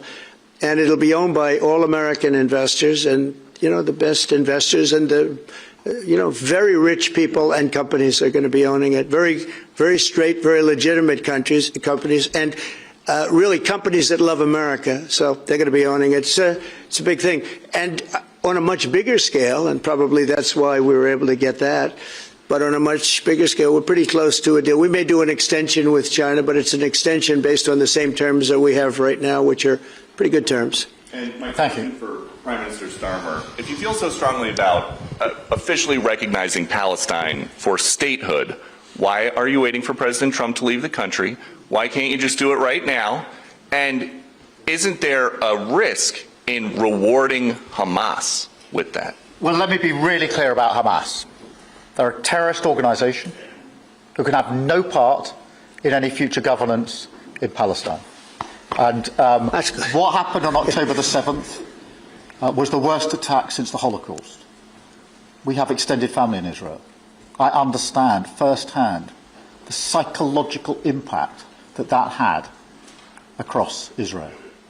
So I know exactly where I stand in relation to Hamas. Hamas, of course, don't want a two-state solution. They don't want peace. They don't want a ceasefire. So I'm very clear where I stand on Hamas. Okay. On the question of recognition, I made my position clear at the end of July as to the timing, which has got nothing to do with this state visit, and I've discussed it with the President, as you would expect amongst two leaders who respect each other and like each other and want to bring about a better solution in the best way that we can. Thank you so much. Can I go back then to Robert at ITV? Robert Person, ITV. Mr. President, you uniquely, you alone in the whole world, have the power to persuade Prime Minister Netanyahu to stop the demolition of Gaza City, to stop the starvation of Palestine, and to stop the killing of civilians. If not now, when will you exercise that power and tell him to stop? Sure. And then for both of you, but you do understand about October 7th. You do understand. So believe me, I understand. One of the worst days in the history of humanity. What happened? I have seen the tapes. Babies that are 4 months old and just chopped up to pieces. And you've seen the tapes, and I've seen the tapes. You're a professional, and so am I. And people forget about October 7th. I can't forget about it. So I want it to end, but I want the hostages back. I don't want the hostages used as human shields, which is what Hamas is threatening to do. But as soon as they're back, that's the moment you will tell Netanyahu to stop. It would certainly help, but I have to have the hostages back. And I don't want them back piecemeal, as I said before. I want them back.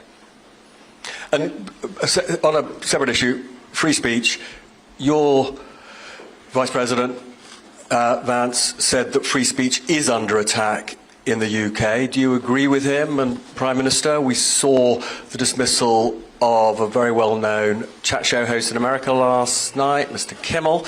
Is free speech more under attack in Britain or America? Well, Jimmy Kimmel was fired because he had bad ratings more than anything else, and he said a horrible thing about a great gentleman known as Charlie Kirk. And Jimmy Kimmel is not a talented person. He had very bad ratings, and they should have fired him a long time ago. So, you know, you can call that free speech or not. He was fired for lack of talent. Yeah, please, go ahead. Yeah, I mean, firstly, on the question of Charlie Kirk, can I just express how shocking that is, I think, to everybody who believes in free speech and in democracy. It sent shockwaves through the world. And I know that he was a friend of the President, and I reached out straight away to the President because I understood how impactful it would be on him and his family. And we all need to be absolutely clear about that. Whatever our political views, it is shocking and is to be condemned. On free speech, not much to add to the answer I gave earlier. This country's had free speech for a very, very long time. It is part of who we are as a country, and it is the values that we fought for. We fought for it during the Second World War alongside each other. So we need no reminding of the importance of free speech in this country. Thank you, Robert. And I go to Beth for the final question, please. Beth. Thank you so much. Sky. Thank you, Beth Rigby, Sky News. Thank you, Prime Minister. If I could start with you. Prime Minister, President Trump has said he's ready to impose major sanctions on Russia if NATO countries stop purchasing Russian oil. He's got a point, hasn't he? Is that what you now believe is needed to bring Putin properly to the table? And what's your message to the President on US sanctions? And Mr. President, if I may, the King praised your personal commitment last night to finding solutions to the world's most intractable conflicts. You have invested much of your time and effort in Ukraine, but even as you seek to broker a deal, President Putin is escalating the war. He's firing drones into NATO airspace. You say he has let you down. Was it a mistake to invite him to Alaska? Do you regret it? No. And is it time to squeeze him, sir, and scare him and impose sanctions? And finally, if I may, the elephant in the room, Lord Mandelson, he is no longer the ambassador. Do you have some sympathy with him that he lost his job over historic links to Jeffrey Epstein? Thank you very much, sir. I don't know him, actually. I had heard that, and I think maybe the Prime Minister would be better speaking of that. That was a choice that he made, and I don't know. What is your answer to that? Well, I mean, it's very straightforward. Some information came to light last week which wasn't available when he was appointed, and I made a decision about it, and that's very clear. On the question of the pressure on Putin and on Russia, which is obviously really important, look, I think it is a challenge to Europe. There are a number of European countries which are too reliant on energy from Russia. The UK actually obviously has almost got nothing at all, but we do need to bear down and work with our European counterparts here. There are one or two countries, I think, that do need to look again at the question of energy. There's no one silver bullet here.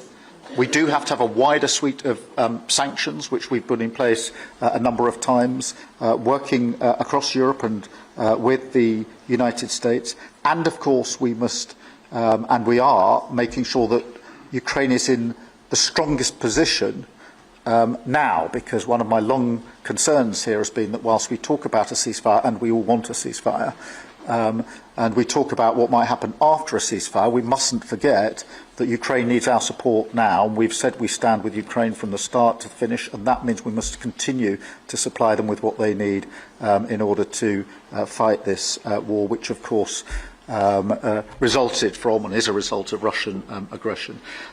We have particularly done the sort of leadership role in the coalition of the willing, so that if there is a ceasefire and if there is a deal, and I do hope there is, that is then lasting and not then broken, because given previous history, I don't trust Putin. Thank you. Very simply, if the price of oil comes down, Putin's going to drop out. He's going to have no choice. He's going to drop out of that war. And when I found out that the European nations were buying oil from Russia, and as you know, I'm very close to India. I'm very close to the Prime Minister of India. I spoke to him the other day, wished him a happy birthday. We have a very good relationship. He put out a beautiful statement, too. We have But I said, I sanctioned them. China is paying a very large tariff right now to the United States. But I'm willing to do other things, but not when the people that I'm fighting for are buying oil from Russia. If the oil price comes down, very simply, Russia will settle. And the oil price is way down. We got it way down. We're drilling and we produce more oil than anybody else in the world. We're doing a lot. But I was disappointed to see that. And the Prime Minister was disappointed to see that. And it wasn't him. It was other countries. And you can't do that. You can't do that. You can't. That's not playing fair with the United States, and we can't have that. Thank you. Thank you very much indeed. Thank you. Thank you. Thank you. Thank you.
Hello.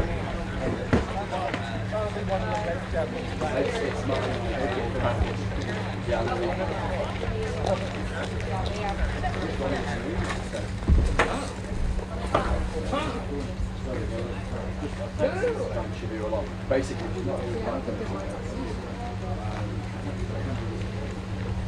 the whole point is it's a double thing. It's fine, it's a good idea, it's just I've got every arm's length. Yeah.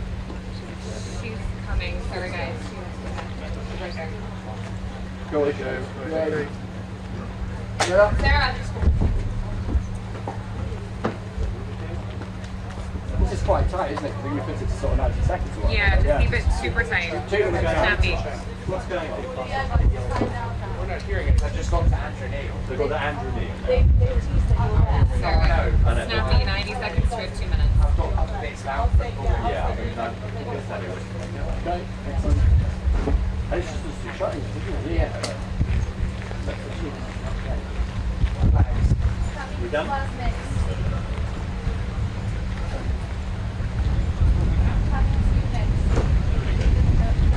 I'll start with a short. Tell me when you're rolling. Ready? So it'll be plastic. The one thing I've noticed, I know this might cut sound super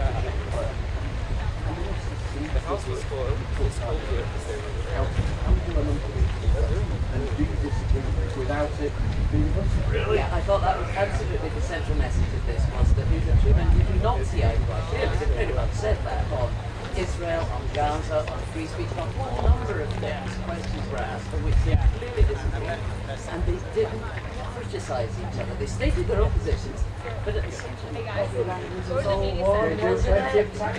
We have to do more of this ourselves now. It's all the fashion, isn't it? Yeah, I noticed, when I asked the question about the recognition of Palestine, you know there was a different position on that. They acknowledged the disagreement explicitly.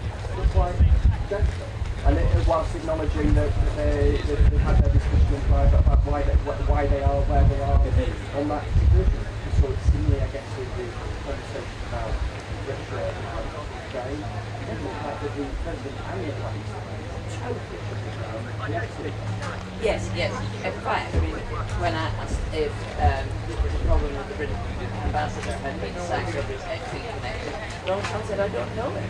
Talking about Lord Ransom. Even though he experienced his accent in the White House. Yes, and they met many times. Yeah. No, I thought if that, though, is what the Prime Minister has won out of this visit, the right to respectfully disagree with the President, but not to change his mind, is it worth it? Well, that's the thing, isn't it? Well, I think Dan's calculation would be in the end that they got through that meeting. So, if you like, the positive feeling, and that they have a sufficiently good relationship with the President, that he will hear them out in private specific British position that might be at odds with America. But the question about the extent to which the UK, and perhaps other European allies in similar positions on some topics, can persuade the country, it seems to be the more open question. I didn't get the impression that Keir Starmer had changed the President's mind on anything at all, except perhaps the amusements of that. Which is probably fairly well sort of Thank you, guys. Thank you, Chris. Sorry, Cheers. you guys are No, not at all. Right, I'll charge. See you guys later. Thanks so much. Team in that arrow? Is it? What you did tonight. Just talking to Arrow. Get them on as soon as we can, yeah? What time is it? Let's try and get them on now. Try and get you on top of the hour. I don't know if they'll have cut that clip yet. They have the answer to your question, but they didn't have. No, he didn't have a question. Bev's question. Whose question? No, not Bev's question. I asked them to cut the sun's Small question. That was the best question. That's fine, the answer. That's what they've only got the answer, not the actual. Yeah, no, I don't want the question. It's small birds. Yes. Is it Christian? Now, it is. They're going to interrupt this interview, pause this interview, and come straight to you. I'll be in the I asked them to cut something. Still being punished for walking screen. Not yet. Have they got that clip then? The answer to the Sun's question. On what topic? What topic then? Yeah, that's good. That's we good. we don't want the question. It's the first question. Thank you. So can I photo that, please? Can I photo that? Yeah, it's called military. Yeah. Already? Okay. That's fine. That's fine. Yeah, that's fine. Yeah, 30 seconds. Thank you. They can cut that for later. Yeah, it's on replay. It's parked and ready to go. The answer. So you can just do the precursor to it, yeah, Chris? What's the plan? Let's do the precursor because obviously it's marked up on the answer. Yeah. So just Talk about it going just lead into it with the question. The president's asked, what would you do in our situation? Yeah. It's really helpful what you did there because I've got my notes all over the place. Literally just the key things I've got extract key lines. And they kept flashing up there. I think I'll be delighted Maybe if I'm that comes to President Trump disagreed with Keir Starmer, sure, lost quite a few reports. Yes, it's not a pleasure to be told to rush back and leaving cooperation. Energy policy. All good, mate. All good. Thank you.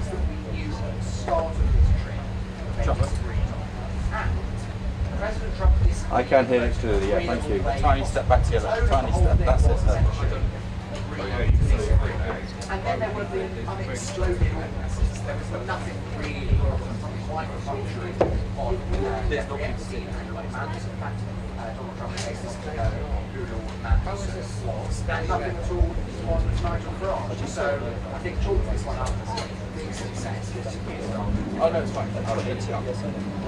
I'm going to sit here and recommend it quickly. Yeah. When they see me, point the camera down when they see me, so they know I'm here.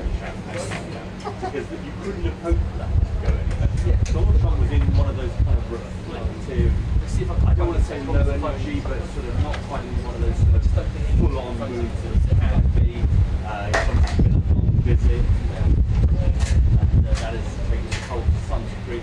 And as Henry was saying, there were opportunities for fireworks. Late state in terms of freedom of speech, a couple of times that wasn't taken in terms of attacking the UK. When it came to recognition of Israel, all he said was, we disagree. It's one of the few things we disagree. And then he stopped and he said nothing more. So you look at things like that, and you look at some of the other issues around, particularly around. I'm going to say I wasn't called. I wasn't chosen for question number 10. I'm going to say that. I'm sitting in the front row with my hand in it.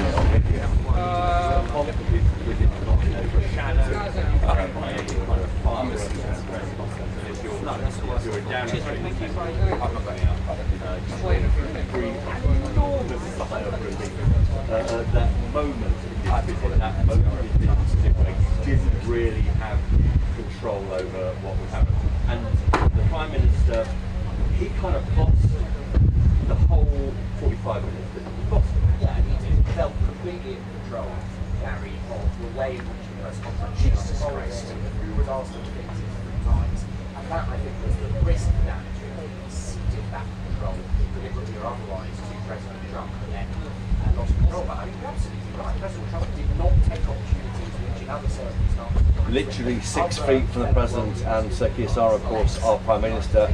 It seemed very, very friendly. I think the two appear to get on very well. They've met, by my count, once every 8 weeks since he became President. So they meet quite a lot, and they have forged this rather unusual relationship between two such different politicians, one from the left, Sir Keir Starmer, one from the right, of course, the President of the United States. But they rode across all sorts of areas there.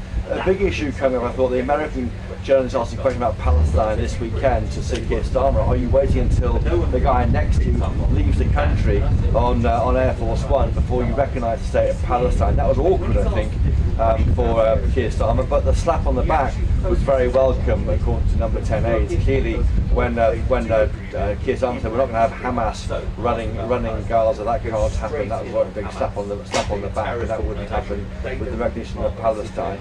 Difficult questions on issues of freedom of speech. So Keir Starmer there saying we are the home of free speech and making those points, but asked several times, twice about that.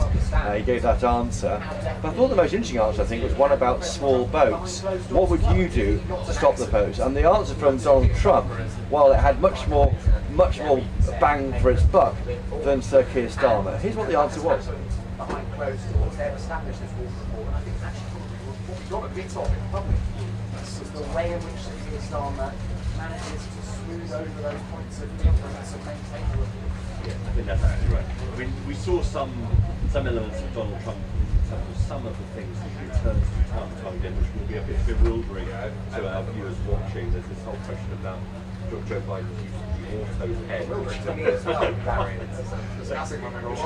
But these things do come up and come up. We have Donald Trump there saying, why can't you recall the military, and something which has been said often by reform UK politicians here.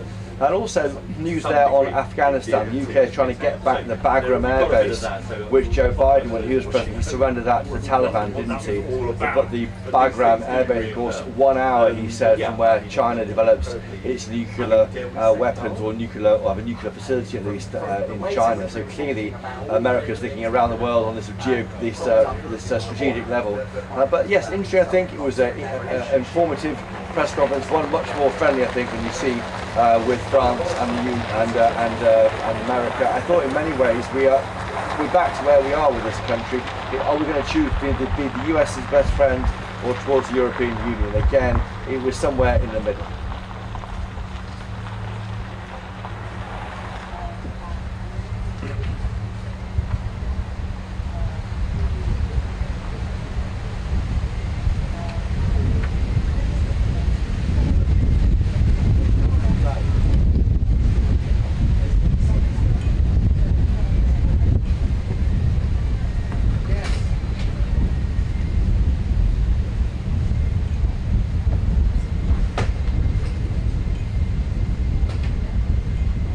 You wouldn't want to.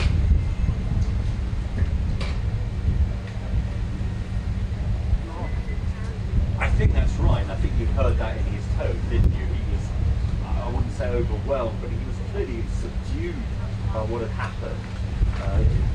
Elated perhaps, but also subdued. Exactly right. He did say there, drill baby drill, wind is a disaster, a very expensive joke. He said you have these huge assets in the North Sea, and he sort of implied though that the PM would start exploiting those assets. We haven't seen any sign of that, and of course Ed Miliband, the Climate Change Secretary, would be a lot against that. But yeah, there are divisions here. I think one of the few real divisions was over Palestine, and that's likely to be recognised by the UK government this weekend or early next week before the UN General Assembly meet. But yes, it was a friendly conversation between two close allies. I had my hand in the air, Martin, with your best question. Sadly, I wasn't selected by number 10 Downing Street to ask a question today, but I'll keep my hand in the air all the time for TV News viewers. And there are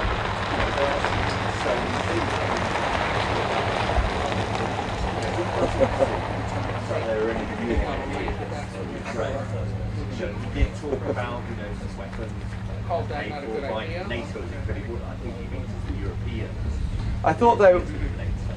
So there's maybe some movement on that. Well, I thought the question, Bernard's question was brilliant, of course. It was asking about the issue of Christianity, and the Americans, a big issue in America, laying out your faith on your sleeve. We don't do as much amongst our leaders. But I did hear, I never heard Sir Keir Starmer say that I am a Christian. I've been Christian or Christian all my life. He said he had been christened, and that's not what we hear from him. We do know, of course, he observed the Jewish faith on Friday with his wife, Lady Starmer. But I think I've never heard him do God, if that's how you describe those remarks. I think that was quite interesting. And I think Bev Turner pressed him, of course, on issues of freedom of speech, which is so important to us.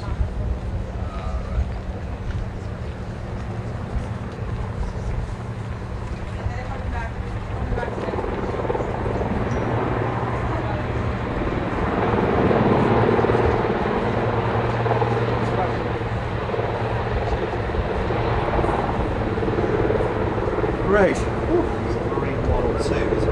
Yeah, you hit the plane at the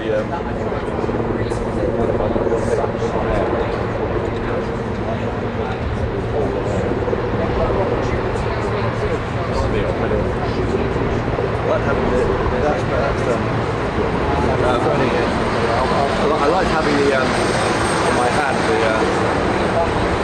stick. It looked good that. It was pissed off the podcast.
That one he'll go into.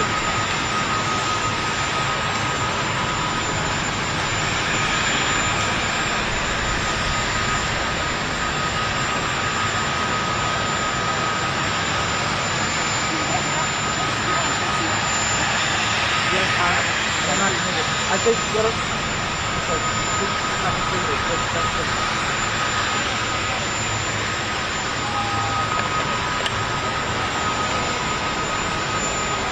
I'm up anyway.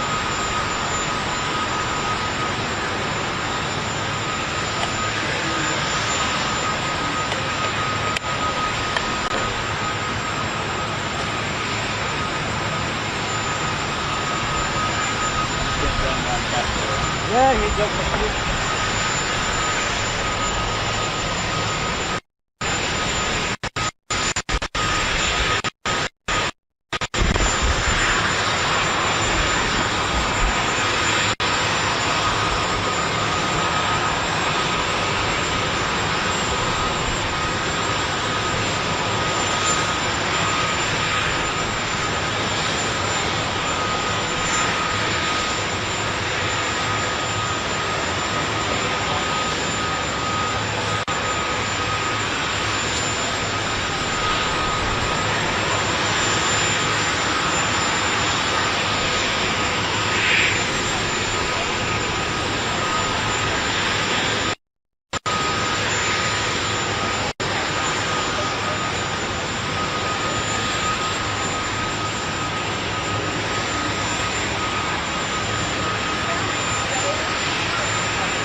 Garcia's working on that for us.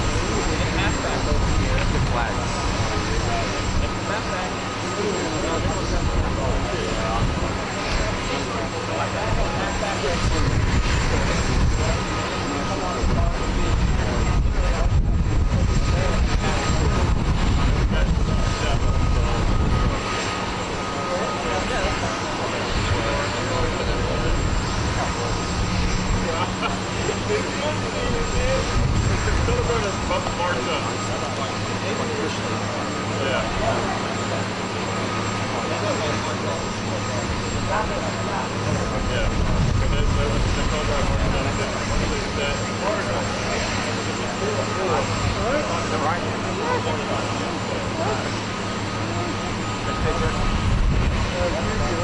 Come on, like I got so far. I knew they said to me, oh, we've got loads of time. You're really confidential. So I went, oh, no. I was like, I'll see you in a break again. At that point, I'm like, how much more? You actually took it. I'm not even on loop. Well, look at that coming in. Probably you can go there again.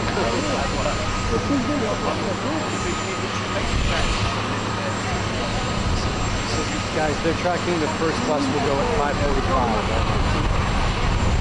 So depending upon what time Pizza wheels up, we just have to gather our shit to go.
Anyone got a Mac charger on them?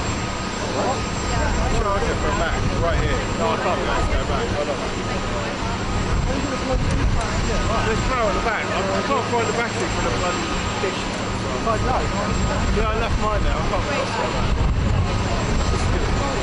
Yeah, but I can't find the battery now. The battery's in that room. Oh well. I'll just have to go back and find the battery first. I'll listen to this. I just have to be a player. It's not a great, yeah. It's not a big hold up, is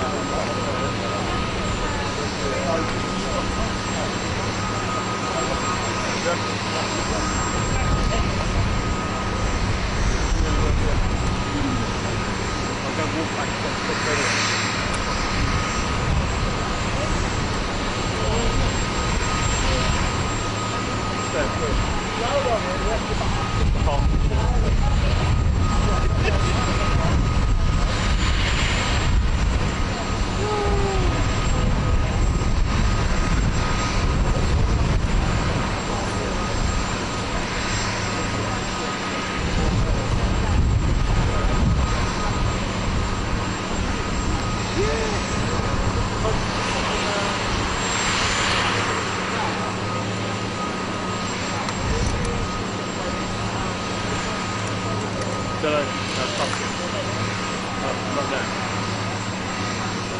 Yeah, I know.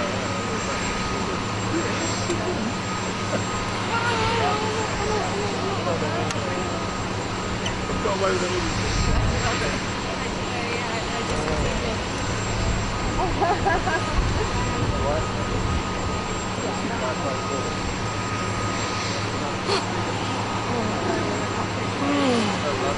What's the latest for this one? Huh? Go back and get it. I'll just take it back. Alright, go back. I'll get your plug. You get that plug over here.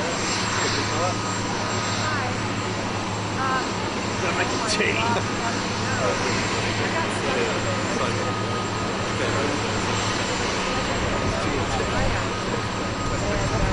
Yeah, that's not too much that dodgy coffee sound like still right now.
I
would like one. Do you think it's probably not going to take yes, October 16th. That's easy with Penn State and Ohio and it's on Big Ten game.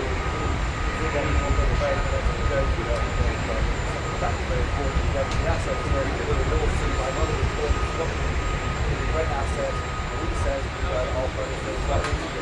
also answer that on board Manderson. That was great. We sacked several weeks ago to get the entry. We didn't see the go.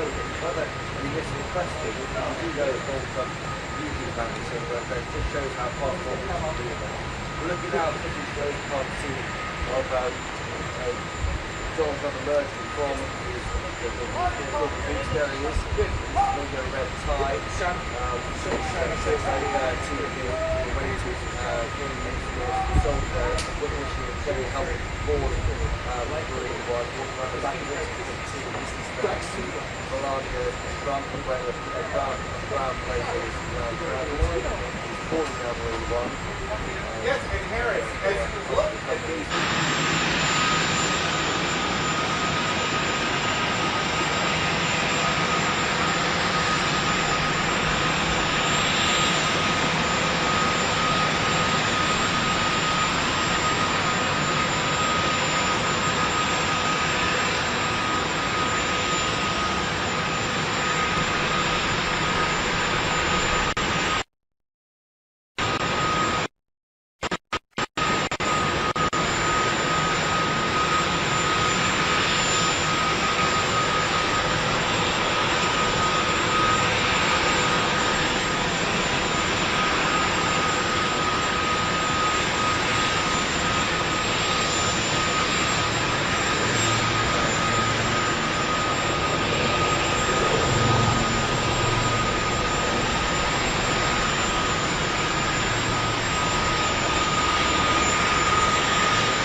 circle, red circle. Hello to the left of it. And there's an orange tank.